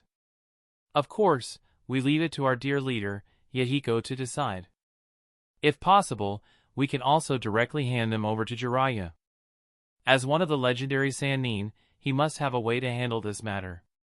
Byakuya gave an unhelpful suggestion while teasing Wink. Conan-senpai, don't always make things difficult for this small member of the organization. I'm not all-powerful either. I can't help here. Conan ignored Byakuya's sarcastic remark and fell into thought. Reporting to Yahiko was a given, but it might not be a good idea to hand the bodies over to Jiraiya-sensei. Moreover, the three of them hadn't contacted Jiraiya-sensei for many years, and the toad they used for communication died in an accident. Otherwise, if they encountered an unsolvable problem, they would still seek help from their sensei. However, when mentioning the identity of their sensei, Conan glanced subconsciously at Byakuya beside her. In a certain sense, Byakuya did resemble their sensei. The Akatsuki couldn't have developed to their current extent without Byakuya's help, much like their sensei's teaching. But she always felt that there was a mysterious veil surrounding Byakuya. The closer she got, the less she could understand Byakuya's true nature, and instead, she began to feel confused. Sensing Conan's gaze, Byakuya smiled knowingly, his eyes filled with calculations of the upcoming events. After the minor incident during their mission, Byakuya and Conan returned to the Akatsuki base. Comparing it to their last outing, the number of buildings within the base had increased significantly. It wouldn't be impossible for it to develop into a town or tourist attraction during holidays. Entering the office with Conan, Byakuya tossed the mission report before Yahiko and sat on a nearby chair. Yahiko didn't get angry. Instead, he skimmed through several pages of the mission report and nodded lightly. Byakuya, Conan, you both did well this time. The organization doesn't need to worry about financial issues for the next few years. Pausing for a moment, Yahiko continued with a serious face. However, there are some details in the mission report that need clarification. During the week spent near the black market, Byakuya, where did you go? You didn't go and provoke other organizations or ninja villages again, did you? Given Byakuya's previous attack on the Kuzugakure, Yahiko felt anxious whenever he didn't hear from Byakuya, fearing that if Byakuya continued like this, it would only be a matter of time before everything unraveled. After all, if Byakuya's role as the main financial supporter of Akatsuki were to be revealed, it could put the entire organization in jeopardy. Therefore, Yahiko wasn't concerned about Byakuya's ability to solve problems, but rather was afraid that Byakuya's strength and abilities might pose a risk to Akatsuki. I didn't provoke any other ninja villages. Instead, this time is the other way around. Conan-senpai and I were attacked by Konoha's Umbu. Byakuya shook his head, wearing an innocent expression. Yahiko found it hard to believe that Byakuya would be attacked. With Byakuya's mindset and strength, not attacking others would already be considered good. These words were surely nonsense. At that moment, Conan, who had been silent for a while, stepped forward to clear things up. Yahiko, what Byakuya said is true. We were indeed attacked by Konoha's Umbu. You really were attacked by Konoha's Umbu? Yahiko frowned. Byakuya might be lying to him, but Conan wouldn't. Seeing this scene, Conan nodded and recounted their experiences along the way. After hearing Conan's description, Yahiko glanced at the heavy rain outside the window and then at the distant dark clouds. He sighed lightly and took a deep breath. I'll find a way to negotiate with Konoha and handle this properly. Involving Konoha, Yahiko didn't know what else to say. As the Akatsuki flourished, Yahiko, reminded by Byakuya, knew that many individuals and other organizations would target the Akatsuki. But he didn't expect the first to target and take action against them would be Konoha, not the Amekagure. What's even more unexpected was that Konoha acted not because the Akatsuki posed a threat to Konoha but because they were disciples of Jiraiya, their sensei. I trust you, Leader Yahiko. After leading a nonchalant response, Byakuya left the Akatsuki head office. At this moment, he didn't feel suitable for further conversation. He left the space for Conan and Yahiko to continue their discussion, knowing that they needed to figure things out. After all, Hiruzen Sarutobi attacking the Akatsuki had nothing to do with Jiraiya or Yahiko, he simply targeted them to stir up trouble in the Land of Rain. However, this didn't stop him from deceiving Yahiko and Conan. The trio were still too naive and needed some training. Chapter 48, My Busy Life. Seeing Byakuya's desolate figure fade away into the distance, Yahiko and Conan felt a deep sense of depression settle over them. In their minds, this attack was orchestrated by someone within Konoha who was dissatisfied with Jiraiya and chose to vent their anger on the Akatsuki organization instead. Now, because of this vendetta, both the Akatsuki and Byakuya were entangled in the repercussions. Although Byakuya possessed immense strength and the previous attack seemed insignificant in terms of physical damage, they were deeply concerned that it might have wounded his fragile and sensitive heart. Despite his usual demeanor of wisdom and intelligence, Byakuya was somewhat neurotic. His sense of insecurity was profound, and he harbored an intense need for the approval of others. When encountering someone with a similarly troubled background, he would exhibit a near-pathological tendency to care for them. To Yahiko, Byakuya was not only a mentor and guide but also a child who had yet to mature fully. When he exchanged a glance with Conan, it was clear that she had guessed what he was thinking. She shared his view of Byakuya, expressing her own struggles in trying to fully understand his complex inner thoughts. This shared understanding of Byakuya's nature only deepened their worry. They knew that beneath his strong exterior lay an easily bruised heart, and they feared the emotional impact this attack might have on him. After listening to this, Yahiko sighed softly. Conan, you still don't know Byakuya's background, do you? Conan was slightly taken aback and replied, somewhat puzzled. Isn't he an orphan like us? Yahiko shook his head and explained. It's true that Byakuya is an orphan, but he hails from the land of whirlpools. Like Nagato, he is a descendant of the Uzumaki clan and wandered for an even longer time. The Uzumaki descendants? But Nagato and Akane have red hair, don't they? Conan asked, recalling what she knew about the Uzumaki clan through Nagato. Nagato confirmed Byakuya's identity as a descendant of Uzumaki. As for why his hair is black instead of red, Yahiko said, intertwining his fingers and resting his chin on them, the hair of Uzumaki descendants is usually red. Still, there are exceptions when other bloodlines within the individual are more dominant than the Uzumaki bloodline, which explains his black hair. What kind of bloodline could overshadow the Uzumaki bloodline? Who are his parents? Conan asked, her surprise evident. However, hearing Yahiko's explanation, she began to understand why Byakuya was so powerful at such a young age. It was due to his unique bloodline. Yahiko shook his head, his eyes reflecting confusion. I don't know who Byakuya's parents are, and it seems he doesn't know either.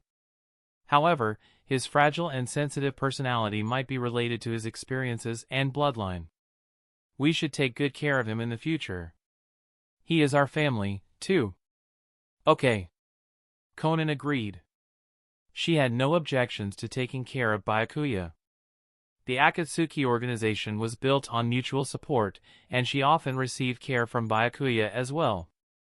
At this point, Conan seemed to remember something and asked, "Yahiko, are you really planning to contact Jiraiya-sensei?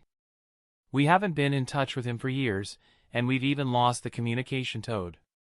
Yahiko nodded and smiled. "Even if the toad is lost, we can still find Jiraiya-sensei. I wonder if, after all these years, Jiraiya-sensei is still the same, wandering aimlessly." Recalling past fond memories, Conan also showed a gentle smile. While Yahiko and Conan were immersed in speculation, Byakuya returned to his room. The room remained arranged as it was before his mission, but subtle signs indicated that his notes had been tampered with. They were now excessively neatly arranged. Despite his habit of keeping his desk organized, he didn't possess a compulsion for perfect order. Thus, it was evident that someone had rummaged through his belongings during his absence, most likely one of the obsessive-compulsive white Zetsu clones. Though these notes were intended to craft his persona, the invasion of his privacy didn't sit well with Byakuya. He likened it to the necessity of consent in reality shows, emphasizing the need for compensation for such intrusion.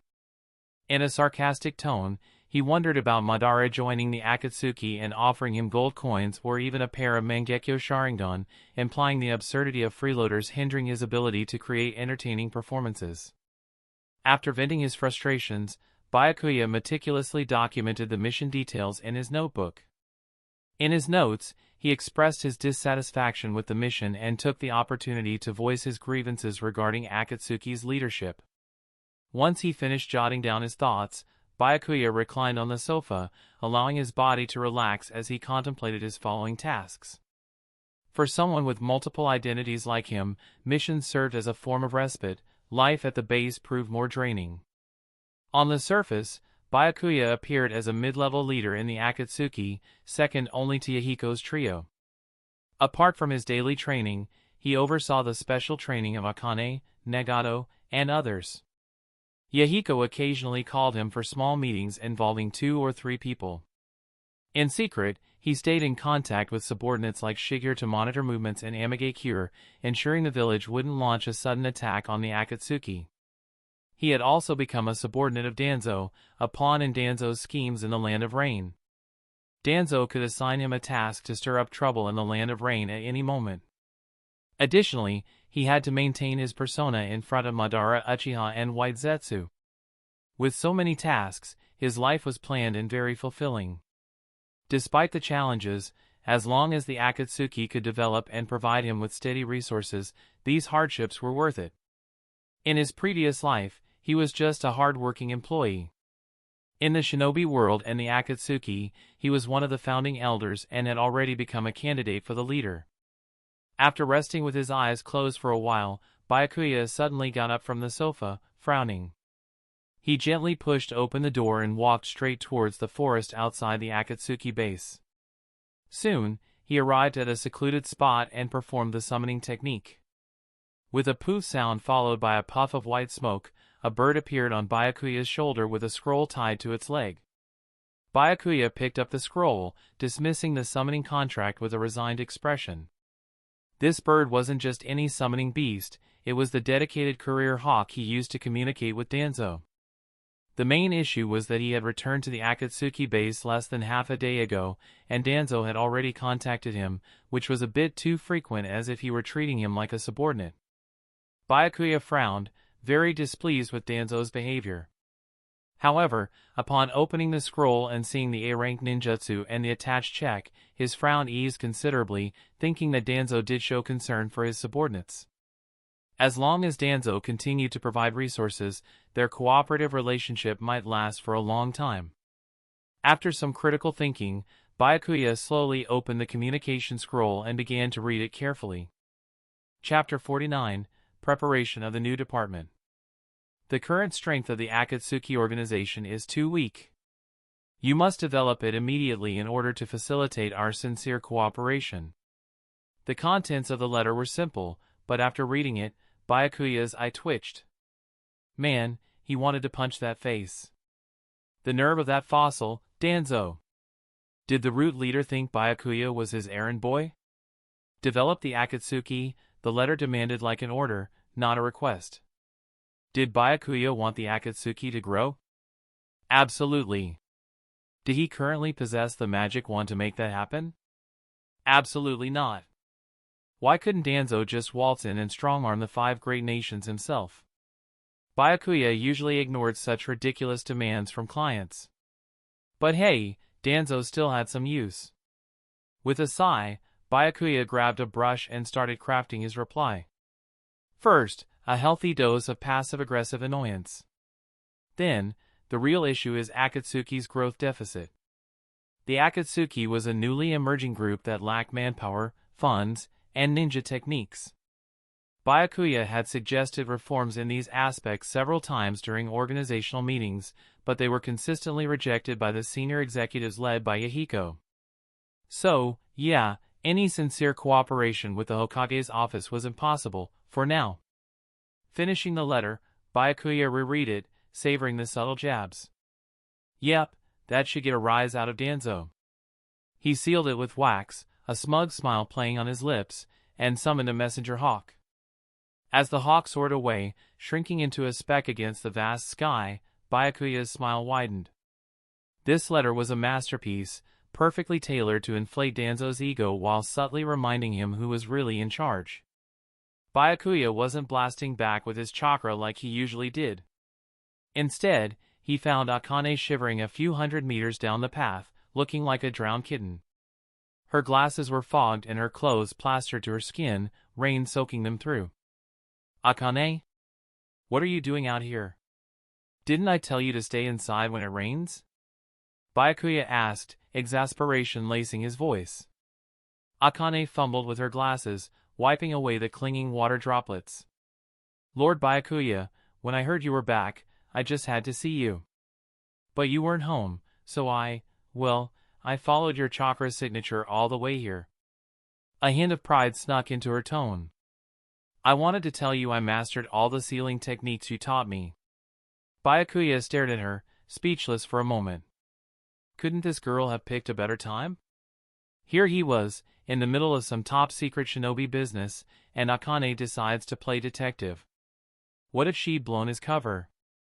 This secluded spot was over 10 kilometers from the Akatsuki base. Thankfully, Byakuya himself had mastered the Kagura's mind's eye technique. Otherwise, Akane's freakishly good sensory perception would have picked up on him. He'd have been forced to confess everything, and Yahiko would definitely flip his lid about Byakuya conspiring with Danzo.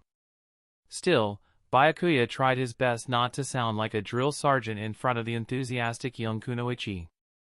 Look, Akane. It's great that you're so eager to improve. But next time you decide to embark on a solo mission, maybe consider packing some weights and wearing clothes that don't turn to mush when they get wet. Akane blinked, completely bewildered. Weight training? Even on rainy days? This Byakuya character was starting to freak her out a bit. Seriously, what was with the constant training? It was like he was obsessed, and why was he always hiding away from the base to do it? A seed of suspicion sprouted in Akane's mind. Was Byakuya up to something shady? Why the secrecy?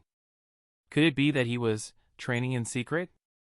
Byakuya could practically hear Akane's gears turning. He chuckled, a low rumble in his chest. Thinking about joining the secret training club, are you? You know, I've always thought you had the makings of a powerhouse taijutsu user. Akane's head whipped back and forth like a frantic metronome. Nope. No way. Absolutely not. She wasn't built for hand-to-hand combat. Her happy place was buried in research scrolls, dissecting medical ninjutsu and unraveling the complexities of sealing techniques. The outside world was a terrifying place, everyone seemed to have their eyes on the Uzumaki bloodline, and that wasn't exactly a comforting thought. Byakuya, ever the master of deflection, smoothly steered the conversation away from his mysterious training sessions. Instead, he focused on Akane's progress. He was itching to know when she'd be ready to level up, Jonin, maybe even elite Jonin, or dare he dream, Kage level? Unfortunately, Akane's strength gains weren't exactly meteoric. While she was a genius in the research department, her chosen fields of medical ninjutsu and sealing techniques didn't exactly translate to raw physical power. It was a tough break for research-focused ninjas like Akane. Climbing the ranks to Jonin or even Kage level was a steeper path compared to their combat-oriented brethren. But hey, the long game was what mattered, right? Akane's research would be instrumental in the Akatsuki's growth. With the organization solidifying its foundation, it was time to start building specialized teams, medical units, sealing squads, the whole shebang. A proper department.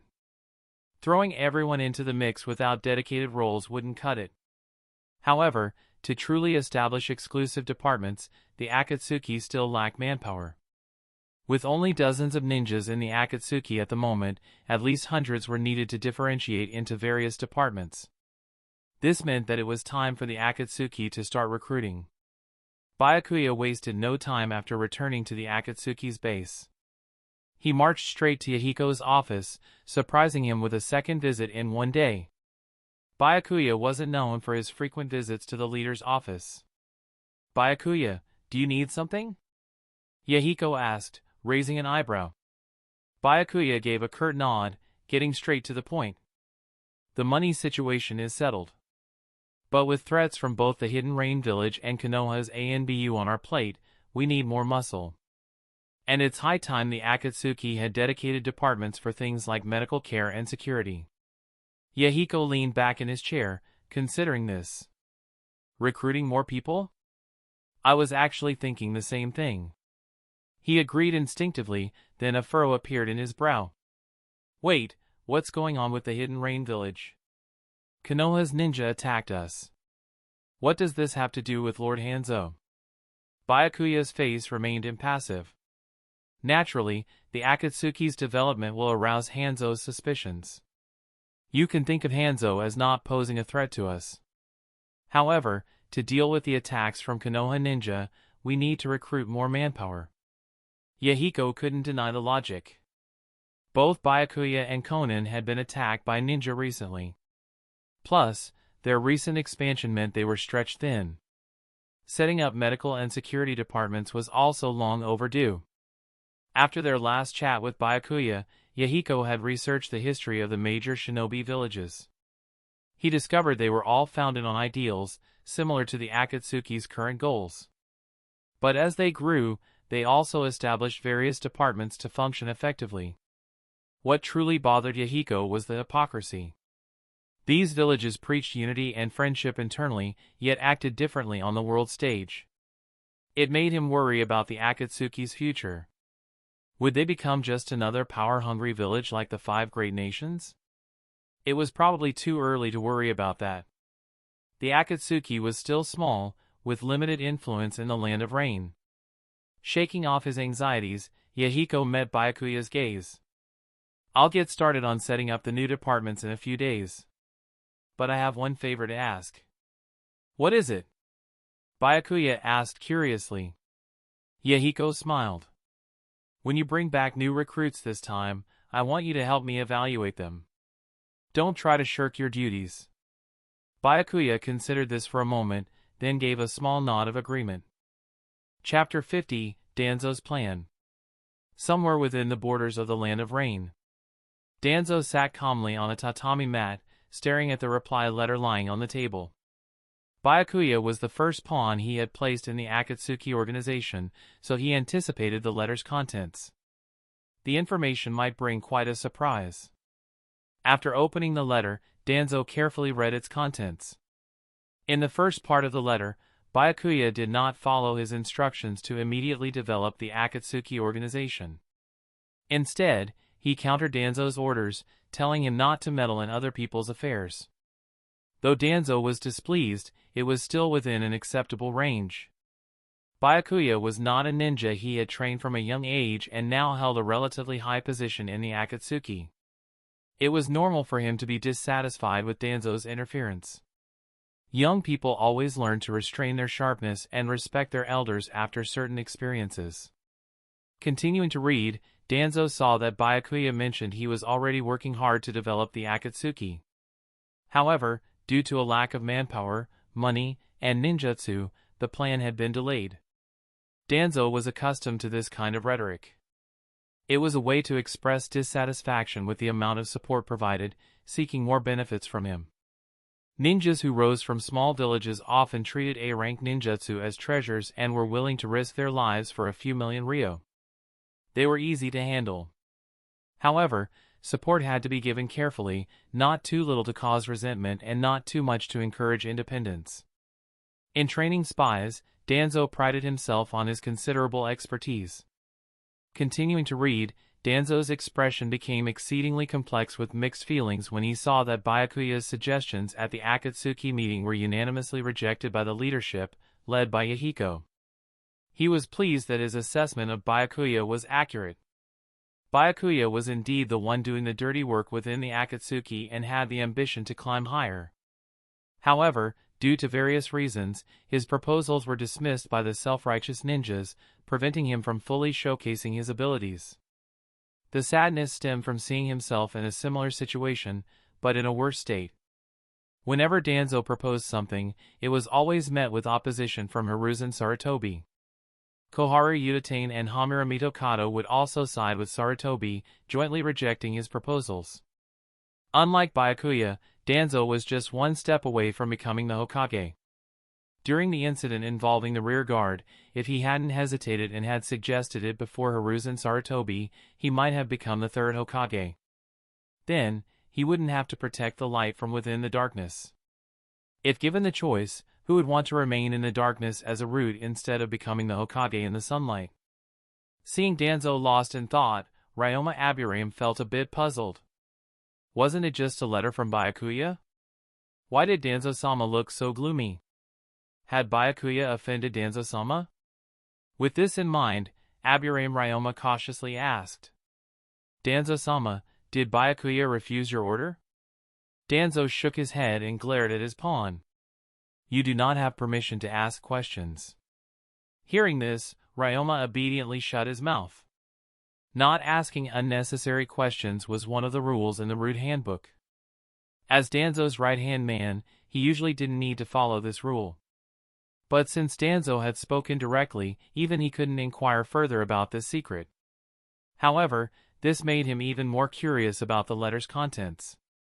At that moment, Danzo reached the end of the letter, where Byakuya inquired if there were any methods for seizing power and promised to strengthen cooperation with Konoha after becoming the leader of the Akatsuki.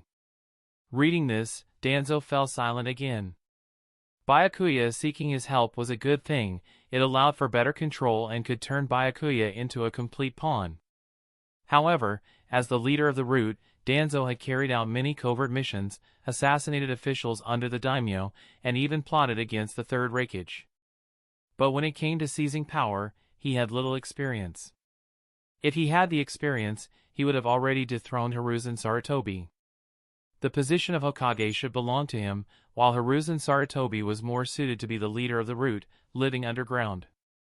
At this moment, Danzo couldn't help but imagine himself standing atop the Hokage residence, wearing the Hokage hat, waving to the crowd as they roared in response, respectfully calling him Hokage-sama while Hiruzen was hiding in a corner of the crowd, hiding his face with embarrassment. After the fantasy ended, Danzo looked at Ryoma beside him, pushed the letter towards him. Ryoma, Byakuya needs support. Do you have any good ideas? Ryoma quickly glanced at the contents of the letter, his face gradually turning serious. The support Byakuya needed was simple, but he neither knew nor wanted to answer Danzo. The relationship between Byakuya and the Akatsuki leadership mirrored that between Danzo and the other Konoha higher-ups. Danzo asking him how to assist Byakuya was essentially asking how to stage a coup within Konoha. With a straight face, Ryoma scratched his head. Danzo-sama, why don't we help Byakuya kill the Akatsuki leader and its top executives? Without the other leaders, Byakuya would naturally become the head of the Akatsuki. Killing them is indeed an option, but it's too difficult and could foster others' resentment towards Byakuya. Danzo frowned, dissatisfied with this suggestion. If all the other leaders died, the sole surviving leader would become the prime suspect. Although others might know the truth but would not speak out, this would inevitably weaken the organization's strength. If an external invasion occurred, the newly acquired leader position wouldn't last long. After his suggestion was rejected, Ryoma breathed a sigh of relief and then proposed. How about we stage a scenario where Byakuya rescues the Akatsuki during a crisis? This way, Byakuya would become a hero in the Akatsuki and naturally ascend to leadership. Not bad. This plan is much more reliable than the previous one. Hearing this suggestion, Danzo's expression softened considerably. If Byakuya could become a hero in the organization, Danzo's own chances of becoming Hokage in the future would indeed increase significantly. But there are no significant battles in the village right now. Even if the village were in crisis, it's highly likely that Minato or Hiruzen would be the ones to save it. He wouldn't have any chance at all. This plan still isn't very reliable. Thinking this, Danzo looked at Aburame Ryoma before rubbing his chin. Do you have any other plans? I don't think these are good enough. Chapter 51, Attention from Black Zetsu. Ryoma Aburame had always clung to the adage, in life or death situations, sheer desperation unlocks potential, allowing us to achieve feats far beyond our perceived limits. It used to be an unshakable truth for him, but now, facing the impossible task of staging a coup, he had his doubts. He racked his brain, desperately searching for a solution. Finally, with a heavy sigh, he took a gamble, approaching Lord Danzo with a hesitant. Lord Danzo, I'm afraid I've reached a dead end. I can't think of any other option. To Ryoma's surprise, Danzo didn't unleash his usual tirade. Instead, a cold scoff escaped his lips, and the matter was simply dismissed. After all, if Ryoma truly had a stockpile of coup plans, wouldn't Danzo be suspicious of his loyalty? Why else would the Aburame constantly delve into such subversive tactics? However, Ryoma's two proposed strategies weren't entirely without merit. Just because there wasn't an immediate opportunity to implement them didn't mean they were useless. With Orochimaru ascending to 4th Hokage position in the future, a window of possibilities could open. The sight of Danzo lost in contemplation sent shivers down Ryoma's spine. Perhaps Danzo truly harbored his own coup ambitions. Given their intricate political dance with the Hokage, Danzo might face a slap on the wrist, imprisonment at worst. But for a lowly jonin from a minor clan like himself? The consequences could be dire. Danzo, seasoned in the treacherous politics of Konoha, likely saw through Ryoma's thinly veiled fear, choosing to keep it to himself. As long as Ryoma remained discreet, his position as advisor remained secure. Clearing his throat, Danzo looked at Ryoma. Ryoma, your plans hold promise. I intend to forward them to Byakuya. If he can truly manipulate the Akatsuki and Amigakure into warring against one another, it would be a significant contribution. I was simply fulfilling my duty. Ryoma replied, a faint smile plastered on his face. However, a deeper, gnawing anxiety festered within him. Was delegating his strategies to Byakuya of the Akatsuki merely a prelude to a staged coup rehearsal? Ryoma's suspicion mirrored Danzo's far grander scheme. By entrusting these plans to Byakuya, regardless of success or failure, both Akatsuki and the Land of Rain would be destabilized. A successful Byakuya would not only be an ally but also offer invaluable insights into the mechanics of a coup. Victory or defeat wasn't the game, Danzo craved a multitude of victories, each one a stepping stone on his path to power. Suppressing a surge of excitement, Danzo reached for his writing instrument, no longer the cold, emotionless leader. His pen scratched across the parchment, fueled by a newfound fervor.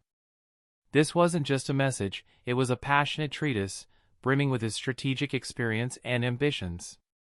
Byakuya received the letter 2 days later. 2 days might not seem long or short, but for Byakuya, Danzo's letters were coming too frequently, even more often than Yahiko's. After feeding his dried meat to the ninja hawk, Byakuya opened Danzo's letter.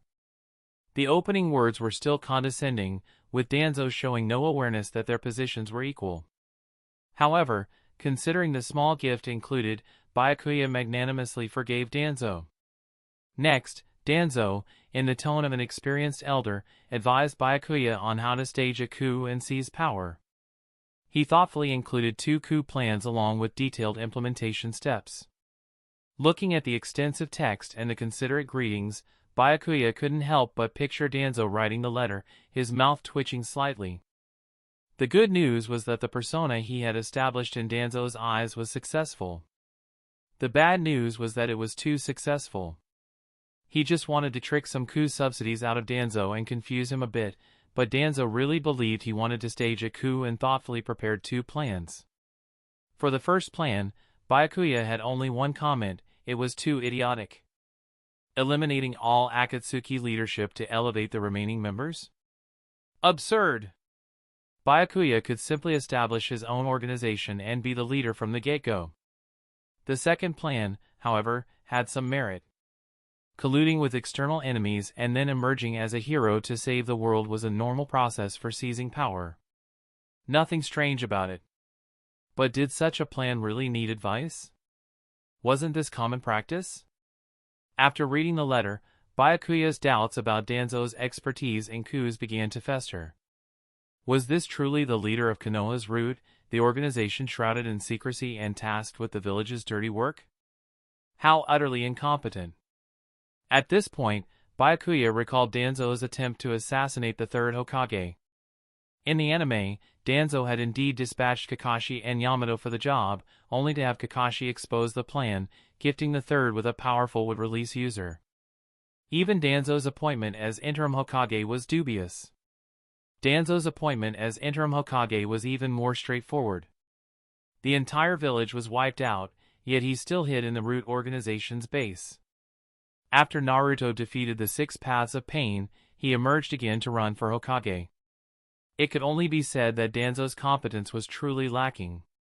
If the Hokage had not been the third Hokage, Danzo might have died many times already. Despite his inner criticisms, Byakuya, adhering to the principle that the client is always right, earnestly wrote a reply.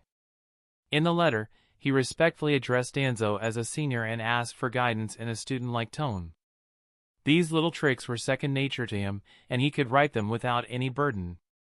After sealing the letter with quality wax, Byakuya summoned the Ninja Hawk to send it to Danzo. Having completed this, Byakuya looked towards the nearby forest, then left from the tree trunk and headed towards the Akatsuki base. Today, Akane wasn't following him, but White Zetsu had secretly tailed him. Why was Madara Uchiha constantly keeping an eye on the Akatsuki? Was the man simply senile and bored?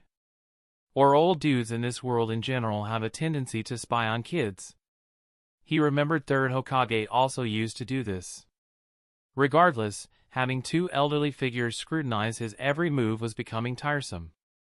The thought even startled Byakuya, forcing him to shake his head and refocus. He had a recruitment process to manage. Previously, he'd always been the one on the interviewee's side of the table. Now, the tables were turned, and he, the interviewer, held the power to shape the future of the Akatsuki. Byakuya's departure wasn't unnoticed. As he vanished into the tree line, a grotesque shape emerged from the damp earth. It was a monstrous pitcher plant, its bulbous form pulsating with an unnatural life. The plant swiveled its grotesquely oversized mouth in the direction Byakuya had taken, its single eye tracking the departing Ninja Hawk. After a moment of silent contemplation, the plant activated its unsettling floating technique and sank back into the soil, burrowing purposefully towards the land of grass. This unsettling creature was none other than Black Zetsu, a being created by Madara Uchiha but harboring a far more sinister truth: he was the offspring of the legendary Kagaya Akatsuki. After being created by Madara, he had been ordered to monitor the Akatsuki's activities. Among the Akatsuki members, Black Zetsu was most concerned about Nagato, who bore the Rinnegan. The Rinnegan was crucial for reviving his mother, and no mistakes could be allowed. Next in Black Zetsu's web of intrigue were Konan, Yahiko, and the enigmatic Byakuya. Konan and Yahiko, with their focus on explosive tag creation and administrative tasks, held minimal interest for Black Zetsu. Byakuya, however, was a different story. In addition to being a member of the Akatsuki, he secretly maintained contact with Konoha ninjas. If there was any breakthrough point within the Akatsuki, Black Zetsu believed it would be Byakuya. Chapter 52, Obito's Dream. The speed of the floating technique was very fast. It only took a few hours for Black Zetsu to reach the underground of the Land of Grass. Ignoring the greetings from the surrounding white Zetsu, he successfully met Madara, Uchiha, and Obito. Seeing the scene of Madara Uchiha instructing Obito, Black Zetsu felt exasperated. Since a month ago, when he was injected into White Zetsu as Madara's will, Madara seemed to have truly abandoned his dark side, handing over the task of monitoring Nagato to him. He began to enjoy a peaceful life with Obito. Every day, except for sleeping and observing the ninja world, he spent the rest of the time teaching Obito ninjutsu. Although Madara verbally disdained Obito, he did not hold anything back, genuinely training Obito as his successor, even restoring Obito's lost Sharingan. If Madara was just using Obito, that would be fine, but if he truly became attached to the young kid, it would be a significant loss. Obito, continue your training. I have other matters to attend to. At this moment, Madara also noticed Black Zetsu nearby. After briefly instructing Obito, he approached Black Zetsu. Frowning at the pitch-black Black Zetsu, Madara asked, "Black Zetsu, why are you here? Is there any change with the Akatsuki?" Black Zetsu shook his head. "There are no problems with Nagato and the Akatsuki, but there is new movement from the one you previously asked me to monitor, Byakuya." Mentioning Byakuya, Madara showed more interest and signaled for Black Zetsu to continue. Recently, Byakuya has been secretly contacting Konoha ninjas, specifically members of Konoha's Umbu. Over the past few days, he has been continuously exchanging information with them, as if planning something significant. Hearing this, Madara's expression remained largely unchanged. Byakuya contacting Konoha's Umbu had nothing to do with the Eye of the Moon plan. As long as there were no issues with Nagato, the fate of the Akatsuki organization was irrelevant to him. The urgent task was to quickly train Obito so that he could become the executor of the Eye of the Moon plan. If it's just these matters, you can handle them yourself. There's no need to come and inform me unless someone is targeting Nagato's Rinnegan. After saying this, Madara walked towards Obito, preparing to continue instructing him. Black Zetsu sighed inwardly. He was very dissatisfied with Madara's attitude and took a step forward. "Lord Madara, isn't your relationship with Obito a bit too close recently? Please don't forget about our Eye of the Moon plan." Hearing this, Madara's expression instantly changed. He glared Black Zetsu before scoffing off. "I have never forgotten the Eye of the Moon plan. You are my will, you should understand me very well." Black Zetsu's heart skipped a beat, but he still mimicked Madara's tone. "Lord Madara, I am merely reminding you. From your recent behavior, it seems like you are straying from the Eye of the Moon plan. I am worried you might hesitate to act against Obito when the time comes." Madara glanced at Black Zetsu, then snorted coldly. "Though you are my will, you have been influenced by White Zetsu and forgotten the essence of the Uchiha clan. Someone I despise from the Senju clan once said this.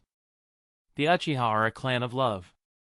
Extreme love can breed extreme hatred, and such intense emotional fluctuations can give birth to the Mangekyo Sharingan. The more warmth I let Obito feel now, the more brilliant his Mangekyo Sharingan will become." Black Zetsu was speechless. Of course, he understood the Uchiha.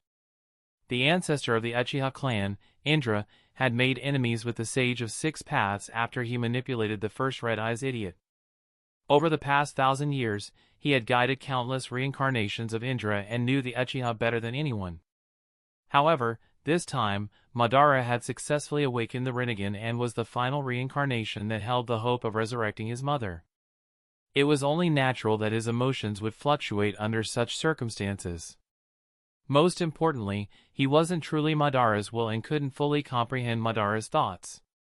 Nonetheless, as long as Madara carried out the Eye of the Moon plan, it was fine. If not, he wouldn't mind using some small tricks to cultivate a new pawn. After all, even without Madara, as long as the Rinnegan and Nagato statue were present, his mother could still be free from her seal. With this in mind, Black Zetsu watched Madara and Aido before gradually retreating into the shadows. After Black Zetsu disappeared, Madara returned to Aido's side, his face stern as he resumed his guidance. Aido was curious about what Madara and Black Zetsu had discussed, but facing the stern Madara Uchiha, he could only continue practicing ninjutsu and accept Madara's guidance. Although this old man, Madara Uchiha, was strict, he had some skill in one-on-one teaching. During these few months underground, Aido had learned a lot of ninjutsu and his body gradually adapted to White Zetsu's cells, allowing him to move and run freely.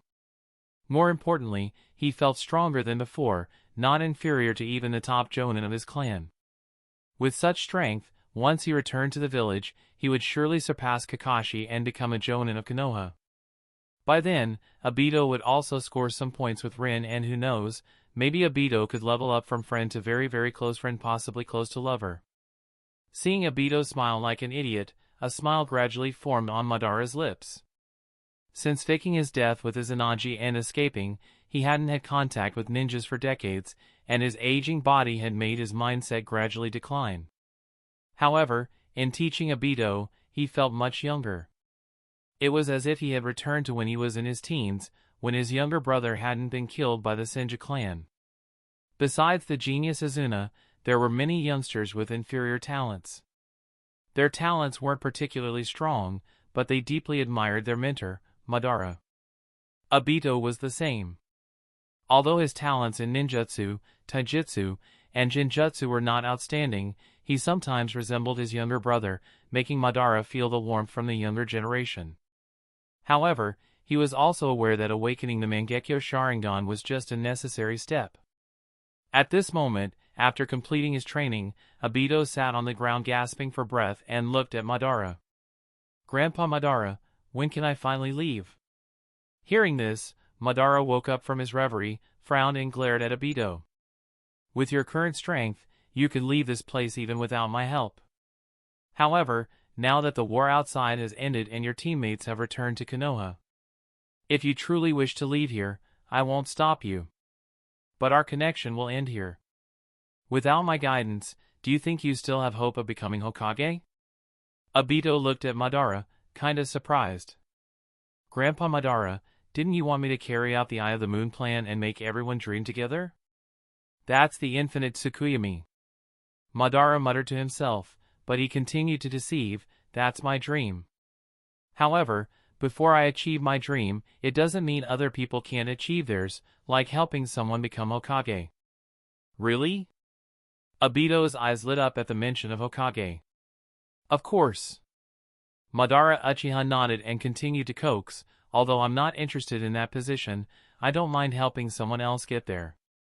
Upon hearing this, Aido seemed to be injected with chicken blood, becoming even more determined. Chapter 53, Akatsuki Infiltration. After a bout of persuasion, Madara leaned against the Geto statue to rest. For a moment, he genuinely considered grooming Aido to become the Hokage. However, based on his years of observing Konoha, he knew that even with his meticulous training, the chances of Aido becoming Hokage were slim. Beyond the Uchiha clan being marginalized by the Senju lineage, the overwhelming strength of the Senju clan was also a factor. Nevertheless, after Tobirama became Hokage, Madara began to disdain the position. Tobirama's reforms twisted both Konoha and the Will of Fire beyond recognition. At first, the dream he and Hashirama shared was simple, a haven for their families, safe from the horrors of war. But the Will of Fire morphed into something unrecognizable. What began as a vow to protect comrades had warped into a demand for self-sacrifice for the village. This wasn't the future they envisioned. A mere 30 or 40 years, and everything had been corrupted. And those who remained in Konoha, the younger generation, were completely unaware of this. Foolishly aspiring to become Hokage was akin to seeking their own death. No, it was better for Aido to join him. Together, they'd break free from this rotting husk of Konoha and enact the Eye of the Moon plan. With this thought, Madara sighed lightly, his thoughts drifting towards Aido in the distance. After 2 months of interaction, his relationship with Aido had improved significantly. If he were to betray Aido now, it might push Aido to evolve his Sharingan to the 3-Tomo state. However, just a 3-Tomo Sharingan would not suffice for the plan. It seemed he would have to start with Kakashi and Rin Noira. But what kind of plan could make Aido thoroughly despise this world and willingly execute the Eye of the Moon plan? Lost in thought, Madara plotted his next move. A few days later, in the early morning. The crisp morning air did little to wake Byakuya as he stumbled into the interview room, eyes heavy with sleep. Yahiko, perched in the head seat, eyed him with a wry smile. "Still tired? Why not catch some shut-eye on the couch? You'll need your energy for the interviews later." Byakuya mumbled a sleepy refusal. "I can hold on for a bit longer. I'll sleep soundly during the interview, and besides, you're the interviewer. I'll just listen in." Hearing this, Yahiko felt a bit helpless but had no choice. Byakuya's involvement in these interviews was a recent development. In the past, internal meetings were either tedious nitpicking sessions for Byakuya or opportunities for him to catch some serious ZZZs. It was as if the passionate discussions meant nothing to him. Seemingly guessing Yahiko's thoughts, Byakuya perked up and grinned. "Just kidding, I'm actually looking forward to meeting the fresh faces. Hopefully, we'll find some interesting additions this time around." Yahiko couldn't help but be skeptical. Interesting ninjas rarely translated to reliable ones. But Byakuya's participation was a win in itself. If anything happened to Yahiko, Byakuya's presence ensured the Akatsuki wouldn't crumble. After all, compared to Byakuya, the other members were even less reliable and couldn't take on such a responsibility. Half an hour later, Kyusuk, the Jonin with lava release, led over a dozen newcomers into the room. Their eyes darted around the room, anxiety clinging to them like a second skin. Yahiko observed these newcomers, evaluating their behavior silently. Well, from the moment they entered, the interview had already begun. A few months ago, the Akatsuki didn't have an interview process. Back then, the organization was so poor that anyone willing to join could do so without much scrutiny. But as the number of members increased, the Akatsuki introduced a selection process. This was to test if the new members truly wanted to join the Akatsuki. After all, not all ninjas joined for the organization's ideals, many were drawn by the benefits of exchanging jutsu and resources. The presence of these individuals gradually diluted the purity of the Akatsuki. Initially, Yahiko was unwilling to believe this, but after several internal conflicts, he realized this was a growing pain the Akatsuki would inevitably experience. Yahiko had asked Byakuya about this issue. Byakuya offered 2 suggestions: kill, kill, kill, or implement a selection process to reduce such incidents. Naturally, Yahiko chose the latter. He disliked killing and had never taken a life. If they could discourage ninjas with weak resolve during this process, it would be ideal. The selection process was straightforward. Yahiko would first ask some basic questions while Nagato, his Rinnegan activated, probed for any telltale signs of deception. If they passed muster, the Akatsuki welcomed them with open arms. Byakuya had no interest in the questioning process and kept yawning in his spot. Aside from this Q&A, he had a better way to conduct the selection. By turning off the blocker for low-level ninjas, each new member who joined the Akatsuki would receive corresponding system rewards. By simply evaluating the type of rewards, Byakuya could roughly discern the true identities of new members, simple and efficient. Jinin Fujiwara joined the Akatsuki. You received a water-release chakra fragment. Chunin Sasaki joined the Akatsuki. You received the ninja art, Super Beast imitating drawing. White Zetsu joined the Akatsuki. You received the Mayfly technique. Byakuya's joy was short-lived. Upon receiving the rewards of the Super Beast imitating drawing and the Mayfly technique, he opened his eyes and looked at the new members being interviewed. A water-release chakra fragment was fine. It was a common reward typically dropped by low-level genin. But the super beast imitating drawing was a secret technique of the root, never used by ninjas outside of Konoha. This meant that Danzo had placed other spies in the Akatsuki besides himself. This indicated a lack of trust in him. As for White Zetsu and the Mayfly technique, there was no need for further identification. Their very names revealed their origin, indicating Madara's overt surveillance. This was a blatant insult, a clear message of distrust in Byakuya. Who the hell they think they are? Despite his internal complaints, Byakuya didn't expose these spies immediately. Instead, he closed his eyes again, planning how to make use of them. Since they had joined the Akatsuki, regardless of their true identities, they would have to contribute to the organization. Soon, the interviews for the new members concluded. Yahiko and Nagato seemed unaware of these spies, which made Byakuya question the Rinnegan's capabilities. The Rinnegan should be able to sense good and evil, even extracting souls for interrogation. But quickly, Byakuya realized it wasn't Rinnegan's fault but rather that Nagato hadn't yet mastered it fully, unable to utilize its full power.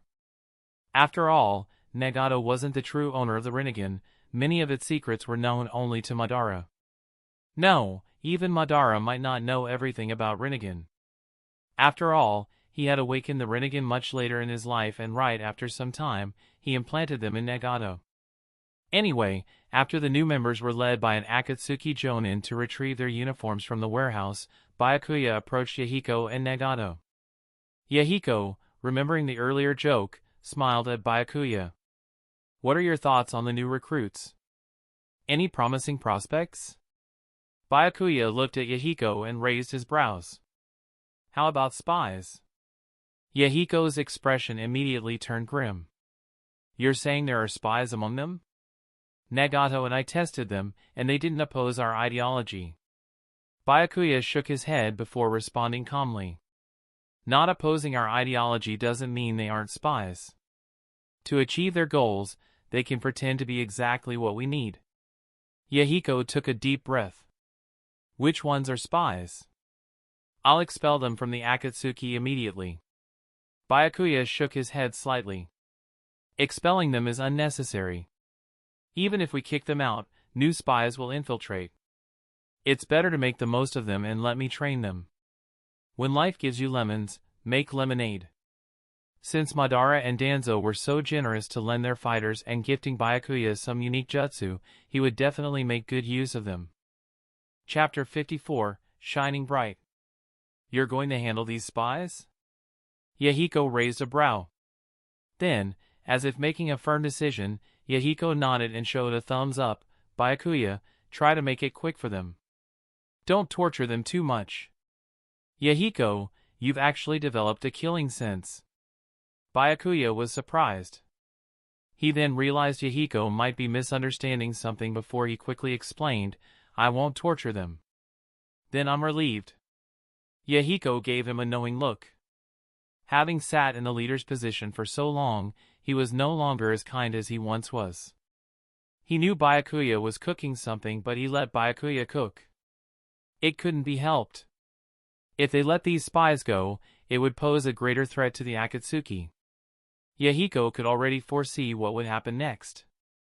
Byakuya would supposedly fail to keep a close watch, allowing them to escape, and during the recapture, there would be accidents, resulting in a few corpses being brought back.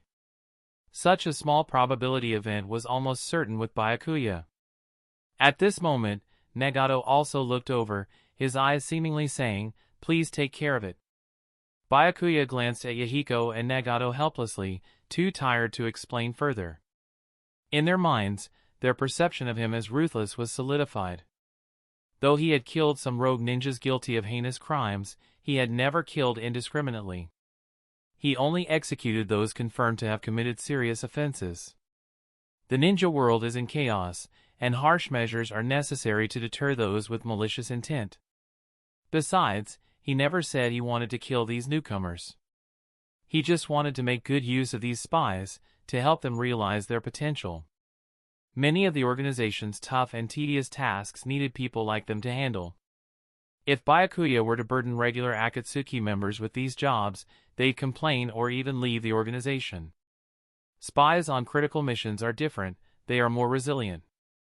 Even if they believe they are being treated unjustly, they have no choice but to comply and continue working. After all, ninjas capable of becoming spies already had strong endurance and stress management skills. Without wasting much time, and with Yahiko's permission, Byakuya headed towards the newcomers' gathering spot to collect the spies. First, he needed to take White Zetsu and the Root Ninja, followed by other suspected spies. For example, the ninja named Fujimura, though from the Land of Rain, was very likely a spy sent by the Amigakure and needed thorough investigation. After greeting Kyusuk, Byakuya took the group to an underground chamber within the Akatsuki's base. Entering the chamber, the newcomers looked at Byakuya with unease and confusion. They had heard of Byakuya's reputation and knew his status in the Akatsuki. They were now worried about themselves. After all, this man was infamous for making accidents. Byakuya observed their expressions, noting that the spies' acting skills were quite good. The best among them was the ninja disguised by White Zetsu, whose facial expression showed no fluctuation.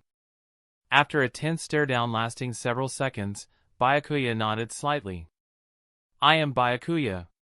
You've probably heard of my name, thinking of me as the dark side of the Akatsuki, eh? Well, such to be you, that ain't a rumor." Faced with Byakuya's dark humor, the newcomers did not laugh, besides exchanging glances instead. Compared to Yahiko, who stands in the sunlight, I indeed often operate in the shadows. But I believe the light in my heart is no less than Yahiko's, perhaps even more. Anyway, back to the you. The reason I chose you to be my subordinates is precisely because of this. I believe there is light in your hearts too. Only those with the brightest hearts can join my department. Hearing Byakuya's speech, the newcomers breathed a sigh of relief. They thought Byakuya had discovered their identities and was about to act against them. It turned out to be a routine speech, one they had heard countless times before. As for the talk of light and darkness, they were so fed up of it. If their leaders didn't have leverage over these spies, who would choose to be a spy, living on a knife edge and unlikely to have their names honored on a memorial stone even after death? While giving his speech, Byakuya observed their reactions. After finishing, he deliberately separated them, confronting each one individually. The first was the spy named Sasaki. The Root Ninja looked at Byakuya, uneasy. "Lord Byakuya, is there something wrong?" "Yup, in many ways." Byakuya glanced at the Root Ninja and directly got to the point. "Sasaki, you must be a spy sent by Danzo. Why didn't you contact me earlier?" Upon having his identity exposed, the Root spy started sweating bullets. However, upon reflection, it made sense that someone valued by Lord Danzo would see through his disguise, so the Root spy nodded and explained. "Lord Byakuya, I plan to notify you later, but you found me first." Byakuya raised a brow with a chilling smile. "That's not the case, is it? If I hadn't discovered you, you would have continued to monitor me. That's your true mission in joining the Akatsuki." The Root spy fell silent, as this was indeed the mission Danzo had given him, but it had now failed. Byakuya didn't make things difficult for the Root spy. Instead, he sighed and patted his shoulder. "I don't object to Danzo's arrangements, but Leader Yahiko has already noticed something off about your group of ninjas. He specifically asked me to manage you all, to see if there were any spies among you." Hearing this, the Root spy was stunned. During the interview process, he hadn't noticed any other spies. Could there really be more? After pondering for a moment, the Root spy asked, "Lord Byakuya, what should I do now?" Byakuya thought seriously for a moment and then, with a stern expression, he smiled. "You have to work diligently now. Use your enthusiasm for work to dispel Leader Yahiko's suspicions. Otherwise, even I won't be able to protect you." The Root spy quickly nodded in agreement. Though he felt something was off, his identity had already been exposed. He had no choice but to follow Byakuya's instructions. Otherwise, if Byakuya wouldn't eliminate him, Lord Danzo would go after his grave. After warning the Root spy, Byakuya left the forest and approached the others. With the other spies, Byakuya wasted no words, directly using the adamantine sealing chains to forcibly inscribe a curse mark on them. Since they chose to become spies, they had to accept the fate of being used as tools. When Byakuya found the last spy, White Zetsu, he was a little confused about him. Would the curse mark work on White Zetsu? What if he inadvertently discovered White Zetsu's true nature? After hesitating for a while, Byakuya still inscribed the curse mark, deciding it was necessary to treat everyone equally. Once the curse mark was inscribed, Byakuya noticed that this White Zetsu's body seemed no different from a normal human's. Could the system have made an error? Quickly dismissing this thought, Byakuya realized that this person was likely a real ninja, merely parasitized by White Zetsu's spore technique, making it difficult to detect.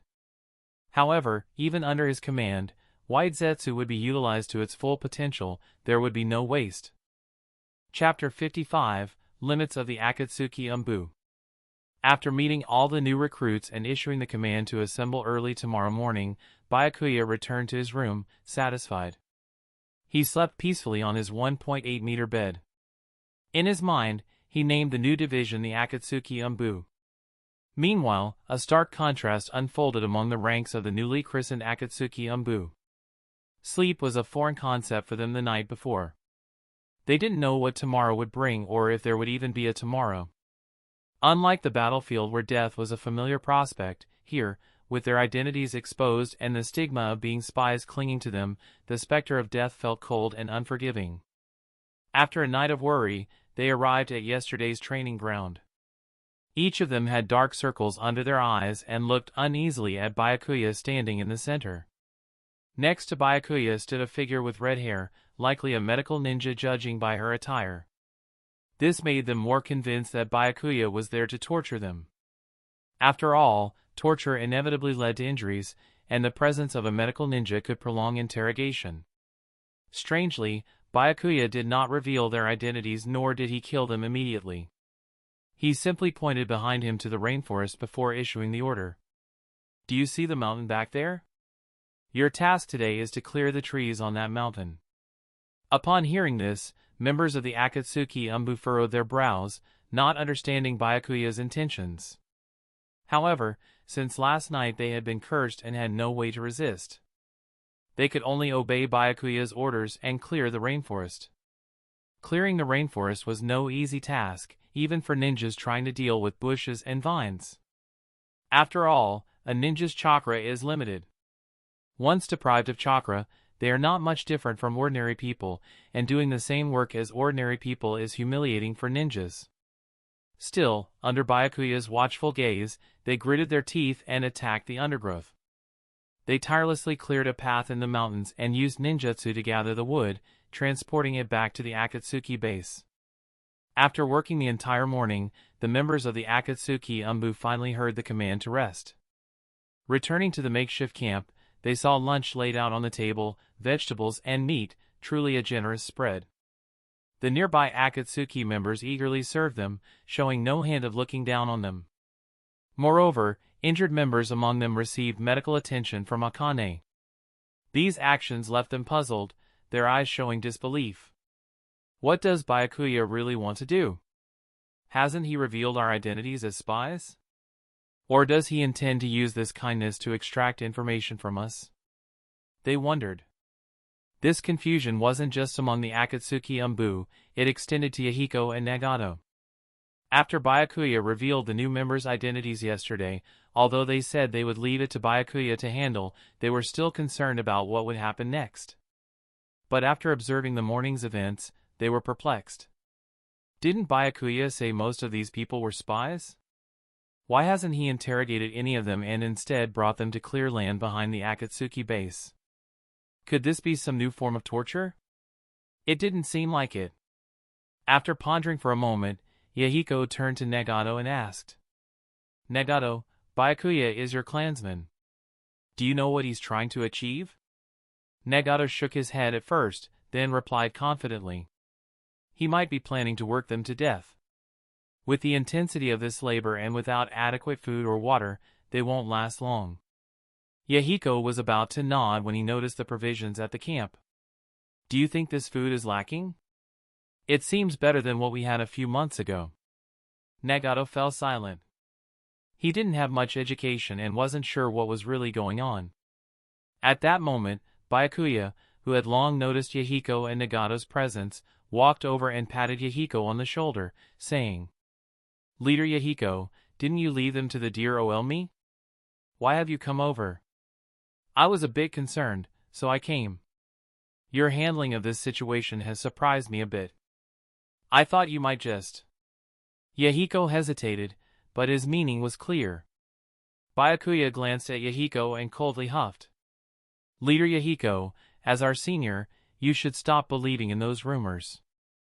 I am not someone who casually kills, even if they are foreign spies. As the leader, you should still remember the ideals of the Akatsuki. Our Akatsuki organization strives for mutual understanding among people. Our ideal is to create a world without conflict and unite them together. So even though they are spies, I am willing to give them a chance to communicate. After all, hatred will only continue if we don't cooperate. I have convinced them, and they are willing to work for our organization without needing any reward. Leader Yahiko, when did you forget all this?" And, man, his asterisk hole must be really jealous of his mouth from the amount of BS he can spew from that hole. Byakuya's words sounded logical and were indeed things he had previously said. However, Yahiko couldn't shake the feeling that something was amiss. While he advocated for peaceful communication, these were spies sent by major powers. Could they be persuaded so easily? There must be something wrong with the process. Yahiko contemplated deeply, focusing on the communication aspect. He persuaded others by emphasizing the benefits of cooperation and the consequences of non-cooperation. Byakuya might resort to force, forcing compliance. Thinking of this, Yahiko's gaze at Byakuya became strange, unsure of what to say. He thought Byakuya would have killed them all, but he didn't. Instead, he used the Akatsuki's ideals to convert these people, completely exceeding Yahiko's psychological expectations. But if left unchecked, would Byakuya continue using reason to persuade others in the future? Yahiko was about to say something when he realized Byakuya had already left, giving him no chance to speak. Sighing inwardly, Yahiko turned to Nagato beside him. "Nagato, what do you think of Byakuya's approach?" Nagato pondered for a moment before nodding. "I think Byakuya is doing well. He's implementing the ideals you've talked about, Yahiko, and this time, he really didn't kill anyone." Hearing this, Yahiko felt a chill in his heart. Even Nagato was being influenced by Byakuya. However, seeing Byakuya getting along with the new members, Yahiko decided to keep his thoughts to himself for now. Using such methods against spies was one thing, but it couldn't be applied to regular members. If the Akatsuki uses Byakuya's methods to control its members, it would be inferior even to the 5 great shinobi villages. It seemed he needed to find an opportunity to talk to Byakuya. Chapter 56, Yahiko's Letter. Besides Yahiko and Nagato, Black Zetsu also observes Byakuya in the shadows. Yesterday, when Byakuya suddenly approached White Zetsu, Black Zetsu worried that White Zetsu's identity might have been exposed. However, he discovered that Byakuya had placed a curse mark on all the ninjas except the root spies, which eased his mind. Black Zetsu is also secretly relieved that he hadn't directly sent White Zetsu but had instead possessed a ninja. Given the difference between White Zetsu and human anatomy, White Zetsu's presence might have been exposed otherwise. As for Byakuya's behavior of controlling his subordinates with curse marks, Black Zetsu is already used to such tactics. Many organizations and clans in the ninja world use similar methods to control their subordinates, with loosely structured organizations like Akatsuki being rare. However, after observing Byakuya over the past few days and reading his diary, Black Zetsu begins to doubt Byakuya's identity. According to the version circulated within the Akatsuki, Byakuya is a homeless orphan from an ordinary ninja family who joined the Akatsuki by chance. The orphan part is believable, but being from an ordinary ninja family is impossible. Judging by Byakuya's displayed skills and talents, his parents are at least Jonin and related to the now-destroyed land of whirlpools. Byakuya did not join the Akatsuki by luck but through careful planning. He joined because of Nagato, who is his clan member. Rescuing Karin was also for the same reason, to gather the scattered members of the Uzumaki clan across the ninja world. What would Byakuya do next after collecting the Uzumaki clan members? Black Zetsu had speculated before, but witnessing Byakuya's act of controlling spies with curse marks confirmed his suspicions. Byakuya, being a high-ranking member of the Akatsuki, secretly trained a private army and colluded with external forces for a simple reason. Byakuya wants to rebuild the destroyed land of whirlpools and the land of rain. Black Zetsu can't think of any other possibilities. Nevertheless, for an orphan escaping from the land of whirlpools to achieve this is already impressive. This reminded Black Zetsu of his own 1,000-year history. He has been diligently working to revive his mother and now finally sees hope. In this sense, he and Byakuya are very similar. The only difference is that no one knows Black Zetsu's plan, while he has already discovered Byakuya's plan. By understanding Byakuya's desire to restore his nation, Black Zetsu could gain a pawn almost as valuable as Madara Uchiha. In this way, even if Madara's plan fails, Black Zetsu could use Byakuya as the sacrificial vessel to resurrect the Ten-Tails Jinchuriki. After all, from a bloodline perspective, Byakuya is not inferior to his fellow clan member, Nagato, and also possesses significant ambition. However, this backup plan cannot be rushed. If Madara suspects something, it would not be worth the risk. Within the borders of the Land of Grass, in the Konoha camp. After Konoha's victory in the Battle of Canopy Bridge, the camp atmosphere becomes noticeably more relaxed. Everyone knows that although the war with the Byakuya is not over, a large-scale conflict is no longer would come to their doorsteps, and signing a peace agreement is just a matter of time. However, this is the view of the Chunin and Genin in the village. For the frontline commander like Jiraiya, the battlefield is far from over and could restart at any moment. So he could not afford to be careless. Just then, Minato Namikaze entered the command room along with Kakashi Hatake and Rin Noara. Seeing his student and grand student, Jiraiya put down the reports and asked, "Minato, what brings you here? Do you have important information to report?" Minato shook his head with a somewhat troubled smile. "Jiraiya-sensei, I'm not the one looking for you. Someone else is." Hearing this, Jiraiya looked at Kakashi and Rin. Kakashi came forward and handed Jiraiya a letter. "Lord Jiraiya, this was given to us by a ninja from the Land of Rain. They said it's for you." "A ninja from the Land of Rain?" Jiraiya frowned, thinking of Hanzo of the Salamander. If Hanzo were to intervene in the war between Konoha and Byakuya at this time, the future would become unpredictable. However, after receiving the letter, Jiraiya's face broke into a slight smile.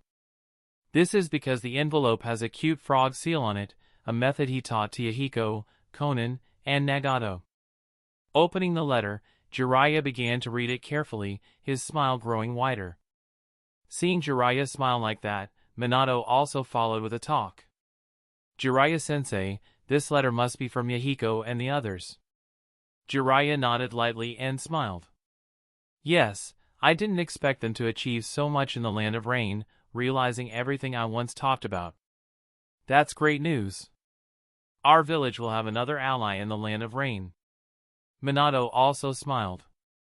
Hearing the conversation between Jiraiya and Minato, Kakashi and Rin frowned, not understanding what Minato-sensei and Jiraiya-sama were talking about. Wasn't the letter delivered by a ninja from Amagakure? Noticing their confusion, Minato quickly explained. "Kakashi, Rin, do you remember the ninja from the Land of Rain we encountered a few months ago? They later participated in Rin's rescue." Of course, Kakashi and Rin remembered, but what did this have to do with Jiraiya-sama? Minato continued, "Yahiko, Nagato, and Konan are all Jiraiya-sensei's disciples, and they established an organization called Akatsuki in the Land of Rain." "Akatsuki?" Kakashi was startled, his eyes wide open. "I remember Byakuya mentioned it. He tried to recruit Obito and me, but we refused." "So, it was Jiraiya-sama's disciples who established that organization." Rin's memories also surfaced. So, when Byakuya warned Obito not to step on the explosive tag, was it because they knew our identities? Probably, otherwise they had no reason to help ninjas from another village. Obito. Whenever they spoke of the past, Kakashi and Rin couldn't help but mention Obito, their voices filled with regret and sorrow. Minato and Jiraiya were also affected by the atmosphere and fell silent for a while. After a moment, Minato turned the topic. Let's not dwell on the past. Obito is a hero on the memorial stone. Once this war is over, we'll go together to pay our respects. Jiraiya, who was not very familiar with Obito, also offered a few words of comfort to Kakashi and Rin. At that moment, Kakashi seemed to remember something. By the way, Jiraiya-sama, do you know Byakuya? He seems to be a prominent figure in Akatsuki. Byakuya? Jiraiya shook his head slightly. I don't know him, but he was mentioned several times in the letter. He seems to be an interesting person, though Yahiko seems to be somewhat troubled by him. Chapter 58, Ninja Cost Effectiveness. Why hasn't Jiraiya-sensei replied yet? Could something have happened? A few days later, in the Akatsuki office, Yahiko, who hadn't received a reply, began to wonder. However, Yahiko quickly dismissed this bold thought. Jiraiya-sensei was one of the 3 legendary Sannin of Konoha. His performance in the war was on par with the 5 Kage, making him one of the top ninjas in the world.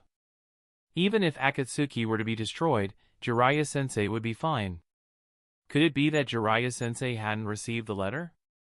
But Konan had clearly handed the letter to Kakashi. Kakashi was Minato's disciple and a Jonin of Konoha. He should have been able to see Jiraiya-sensei. Perhaps the ongoing conflict with the Wagakure had occupied too much of Jiraiya-sensei's attention, and he simply hadn't had time to reply yet. With this thought, Yahiko convinced himself and didn't dwell on the matter. As the leader of Akatsuki, he had a lot of work to handle daily. Besides the routine paperwork, he also needed to care for his subordinates in various departments and even had to squeeze in time for training. Instead of wasting time wondering why Jiraiya-sensei hadn't replied, it would be better to take the time to visit him. However, that would have to wait until the war was over. Given the current situation among the nations, meeting with Jiraiya-sensei would be difficult and could easily be exploited by those with ill intentions. Pulling his wandering thoughts back, Yahiko stood by the window, looking at the distant scenery. Since Byakuya gathered spies and established the Akatsuki Umbu, the Akatsuki base had undergone significant construction. They cut down surrounding forests, built canals, and paved roads. What was once a village-sized base gradually evolved into a town. However, Yahiko found the term Umbu somewhat inappropriate. Umbu were supposed to be assassination squads, but Byakuya's Umbu was more like a prison camp, exploiting spies infiltrating the organization. Yahiko could tolerate this behavior. As for Byakuya, after several weeks of hard work, the Umbu members gradually realized that Byakuya wasn't making them clear land and engaged in infrastructure projects to torture them for information. He was simply using them as free labor, making them work hard in the mountains. Once this became clear, many Umbu members began to slack off, using only a fraction of their strength and even sneaking in naps while Byakuya was resting. The only exception among them was White Zetsu. As a plant-based being, White Zetsu could survive on photosynthesis alone and work tirelessly, never seeming to tire. Besides being quite talkative, White Zetsu was essentially perfect labor. The other Umbu members watched White Zetsu working tirelessly, drenched in sweat, and couldn't help but grit their teeth in frustration. Dude, don't forget you're a spy too. Do you really need to work this hard? Could it be that you're actually a spy sent by Byakuya to infiltrate the group of spies? After a full day of hard work, Byakuya moved the book from his face and looked at his Umbu members. Let me see how well you've completed today's tasks. Hearing Byakuya's lazy tone, the Umbu members hurriedly nodded. Facing Byakuya, they were too afraid to voice their anger. They were willing to endure the hardship because their lives were more important. As spies, they had always worked 24/7, constantly worried about exposing their identities. Now that their identities were revealed, they resigned themselves to their fate. There was no need to live in constant fear anymore, as resistance was futile. Not only did Byakuya control their lives with a curse mark, but even without it, they couldn't overpower him. The intelligence they had received was false. Byakuya wasn't a mere chunin approaching jonin level, his strength was at least that of an elite jonin. In any major ninja village, he could hold a high-ranking position. Byakuya flew into the air, surveyed the construction site, and nodded in satisfaction. The productivity of ninjas was indeed extraordinary.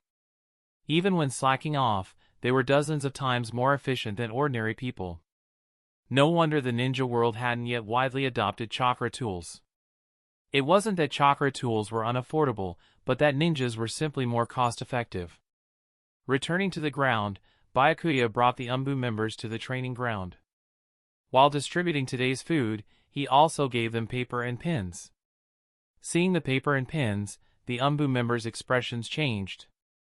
After weeks of pretending, Byakuya was finally showing his true colors. However, based on their recent experiences, they were not yet willing to betray their respective villages. They were ninjas with strong beliefs, and even facing death, they wouldn't sell out their villages. Byakuya took note of their expressions. He didn't actually care about the information they held. If he truly wanted intelligence, he had Nagato's Renegade's backing. Nagato's interrogation techniques were highly efficient, capable of directly extracting souls for questioning. Though it did tend to be lethal. Moreover, judging by the chakra levels and ranks of these individuals, Byakuya realized they might not even know as much about their village's secrets as he did. There was no need to extract intelligence from them. After a moment of contemplation, Byakuya's cold voice broke the silence. We, the Akatsuki, are a humane organization. You've been here for 2 weeks now, it's time to ride home and report your safety. Hearing this, the Umbu members were stunned. Byakuya wasn't interrogating them, he was allowing them to send information back to their villages, fulfilling their mission of infiltrating Akatsuki. But during their time in Akatsuki, all they had done was work and sleep. They hadn't had any opportunities to gather intelligence. They didn't know what to write, and they doubted whether Byakuya would alter their letters. They even suspected that Byakuya was giving them this chance so they would work for Akatsuki a few more days. After all, many of them had weaknesses back in their villages, in addition to Byakuya's curse mark on them. Seeing through their thoughts, Byakuya continued. Rest assured, I won't read or alter your letters. Akatsuki is not an enemy of the major ninja villages. We just want to stay peacefully within the Land of Rain, protecting the civilians here. These past few days, you've observed Akatsuki and know we harbor no ill intentions. Peace-loving my ass.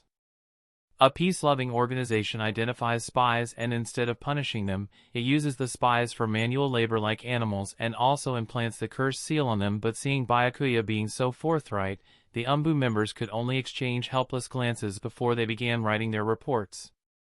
Whether or not their letters would be intercepted, they genuinely wanted their superiors to know about their current predicament. If their villages could rescue them, that would be ideal. If not, at least it would serve as a warning to future infiltrators that Akatsuki, despite being newly established, had the ability to identify spies. As for whether Akatsuki had ambitions, they couldn't be sure. Chapter 59, Byakuya's Indifference. Byakuya kept his word and did not spy on the information these individuals had written. He allowed them to summon their familiars and used reverse summoning techniques to send the information back to their respective ninja villages. However, few spies dared to send information about the Akatsuki. Most kept a close watch on Byakuya, not daring to make a move. Seeing this, Byakuya temporarily left the training ground, giving them time to think. As Byakuya walked away, a few bold ninjas followed him. When he turned around, they immediately laid their minds bare. Lord Byakuya, we are spies from the Land of Wind. Hearing this, Byakuya glanced at them before replying. I know you are spies. I gave you ample time to transmit information.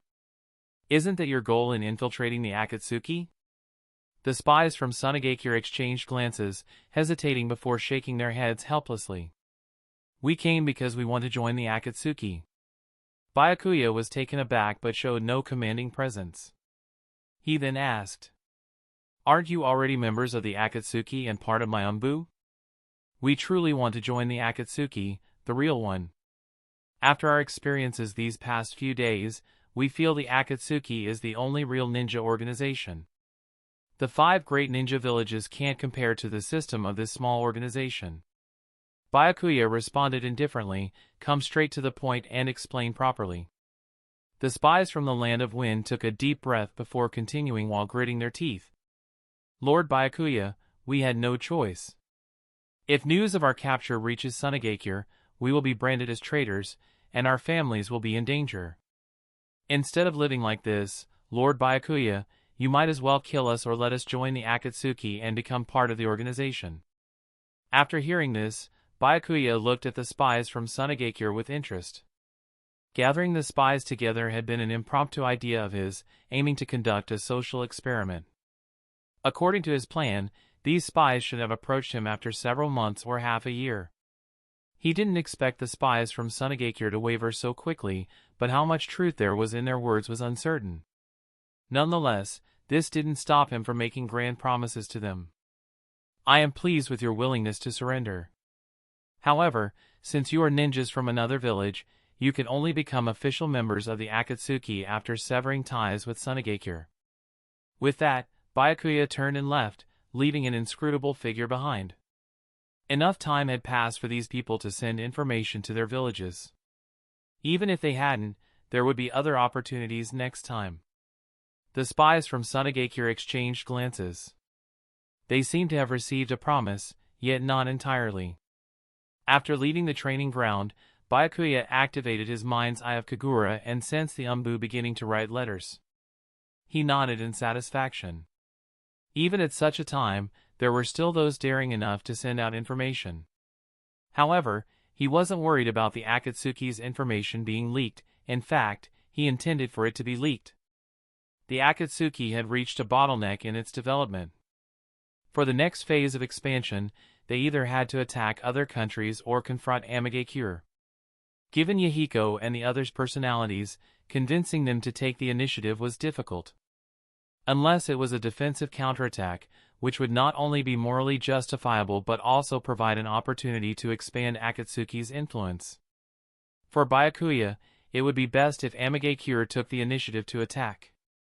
Continuing to develop was also an option. A few hours later, hiding in a dark cave, Danzo received 2 intelligence scrolls, one from an ordinary spy en route and the other from the new spy, Byakuya. Before opening the scrolls, Danzo specifically summoned Ryoma Aburame. Ryoma looked extremely uneasy. He didn't know what the intelligence scrolls contained, but he knew Danzo intended to use Byakuya as a test subject to gain experience for a future coup. His life was becoming increasingly bleak. Once Ryoma arrived, Danzo first opened the scroll from the root spy. The scroll detailed the spy's observations within the Akatsuki and Byakuya's actions toward them, filled with accusations against Byakuya. Danzo didn't care about the root spy's complaints against Byakuya. To him, a subordinate at the Chunin level is merely expendable. Even if Byakuya killed this subordinate, Danzo would only send a reprimand note, without reducing the support provided. After reading the entire content, Danzo didn't rush to open Byakuya's scroll but looked at Ryoma. His gaze seemed to ask, "Ryoma, what do you think?" Ryoma took the root spy's scroll, glanced at it, and his expression immediately turned grim. He didn't understand what Byakuya was trying to do. After a moment of contemplation, Ryoma said with some hesitation, "I don't understand Byakuya's intentions. Since he captured spies infiltrating the Akatsuki, why didn't he interrogate them? Wouldn't making them disappear be more effective?" Danzo glanced at Ryoma before explaining calmly. "Ryoma, you still don't see the bigger picture. Byakuya neither wants nor needs to know the information from the major ninja villages because the Akatsuki currently lacks the strength to oppose them. His decision not to kill these ninjas serves 2 purposes: 1, to show the major ninja villages his stance, and 2. To find a way to secretly contact foreign forces preparing for a future coup. Again with the coup plans. Ryoma felt powerless to complain.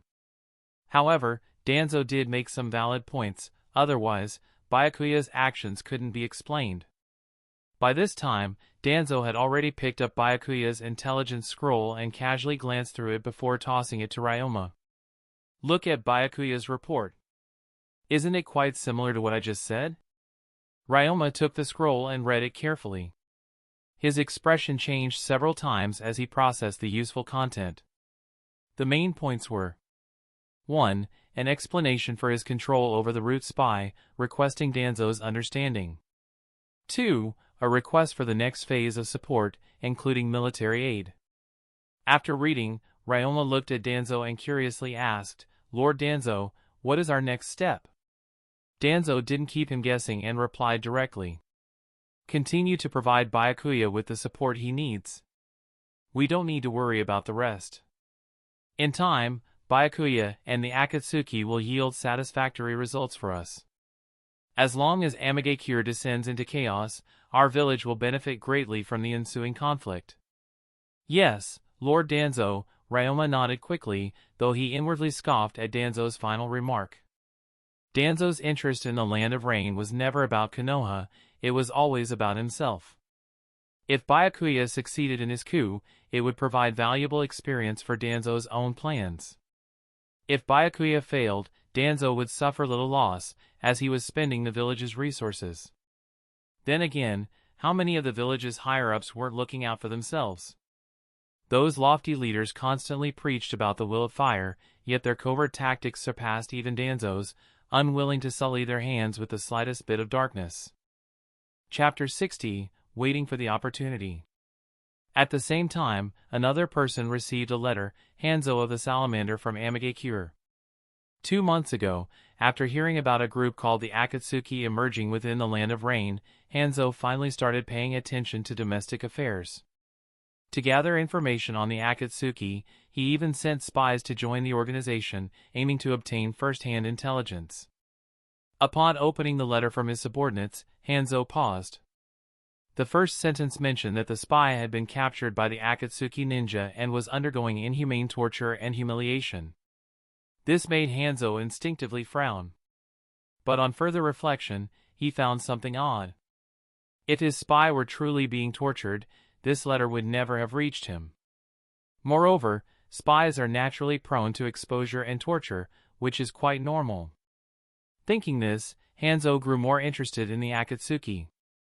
Continuing to read, he noted the details of the torture and information about the Akatsuki's structure and philosophy. His frown eased considerably.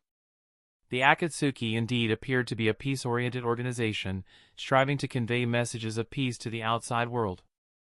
From Byakuya's use of spies from various factions as labor, Hanzo understood that the Akatsuki was genuinely implementing the concept of mutual understanding among people.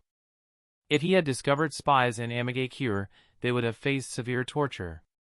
Having such an organization emerge in the Land of Rain was, in a way, a stroke of luck for the country. However, as the ruler of Amagakure, Hanzo considered more than just this. He contemplated the possibility of the Akatsuki joining Amagakure as his subordinates. If they did, they could undoubtedly bring new vitality to the decaying village. Moreover, it would solve his issue of finding a successor. Yahiko, Nagato, and Byakuya were not only young but also had the strength of Jonin. Given time, they could leave the Land of Rain, potentially turning Amagakure into the 6th great ninja village. But all of this depended on whether Yahiko and the Akatsuki's ideals are genuine. They needed to be a truly peaceful organization, not just using peace as a facade to secretly plan to overthrow him. With this in mind, Hanzo looked at a one-eyed Jonin nearby. "I have a task for you to complete." "Please, Lord Hanzo, give your orders." "Go to the Akatsuki in my name and find out what the situation within the organization truly is." Upon hearing the order, the Amagakure Jonin nodded quickly. Although he didn't know why Lord Hanzo wanted him to visit the Akatsuki, it was a rare and positive sign that the usually indifferent Hanzo was taking an interest in domestic affairs. The Akatsuki was somewhat familiar to him. It was said to be an independent ninja faction within the Land of Rain, not under Hanzo's command. Could it be that Lord Hanzo had finally decided to clear up the chaos in the Land of Rain? With this thought, the one-eyed Amigakure Jonin felt a surge of excitement. Wasting no time, Hanzo immediately penned a personal letter. He intended to first establish contact with Yahiko, the leader of the Akatsuki, through the letter and then arrange a face-to-face meeting at an appropriate time. He believed that Yahiko, a native ninja of the Land of Rain, would become his subordinate. After receiving Hanzo's letter, the one-eyed Jonin left Amigakure. After wandering around the Land of Rain for some time, he finally found Akatsuki members helping villagers in a small village. Seeing the Akatsuki assisting villagers, the one-eyed Jonin felt a bit more favorable toward them. Being able to peacefully interact with the villagers indicated that this Akatsuki was different from other rogue ninja organizations. The Akatsuki members noticed the one-eyed Jonin and became wary. This area was under their team's responsibility. Apart from them, the only other rain ninjas in this area would be either rogue ninjas or Amigakure ninjas. The former was manageable, but the latter posed a significant threat. Although both Akatsuki members and Amigakure ninja were from the Land of Rain, they belonged to different factions. The Akatsuki members, having left Amigakure, were technically considered rogue ninjas. The one-eyed Jonin noticed the Akatsuki members' unease and, after a cold snort, revealed his identity and purpose. If not for Lord Hanzo's specific instructions to avoid causing trouble, he would have already subdued this group. In Hanzo's view, there was no room for a second voice in the Land of Rain. Upon learning the one-eyed Jonin's identity as Hanzo's emissary, the Akatsuki members didn't dare to be careless. They quickly sent a letter to Yahiko with the news. After some time, Yahiko received the message from the Akatsuki members. Realizing that Hanzo's emissary was coming to visit the Akatsuki, Yahiko didn't dare to take it lightly. He immediately summoned the Akatsuki leadership to the meeting room, including Byakuya. Byakuya arrived at the meeting room, casually chose a seat, and asked the anxious Yahiko, "Leader Yahiko, what's going on? Is Amigakure planning to attack us?" The atmosphere in the meeting room grew tense at his words. If Amigakure was indeed going to attack the Akatsuki, they could resist with their current strength, but it would be a devastating fight. The reputation of the demigod Hanzo was built on battle achievements. Yahiko glanced at Byakuya, then shook his head and said, "The intel is related to Amigakure, but it's not about war. Lord Hanzo has taken an interest in the Akatsuki and has sent an emissary to inspect us." At these words, the tension in the room immediately eased. They had truly feared a confrontation with Amigakure, but if it was merely an inspection, there was still room for maneuver. However, they quickly began to worry again. They were unsure whether Hanzo's emissary was coming solely for an inspection or as a precursor to war. The difference between the two was significant. Regardless, they had to take this visit seriously. This visit was crucial for the future of the Akatsuki. If they could gain Hanzo's approval, the Akatsuki would no longer be a clandestine organization and could expand its influence throughout the Land of Rain.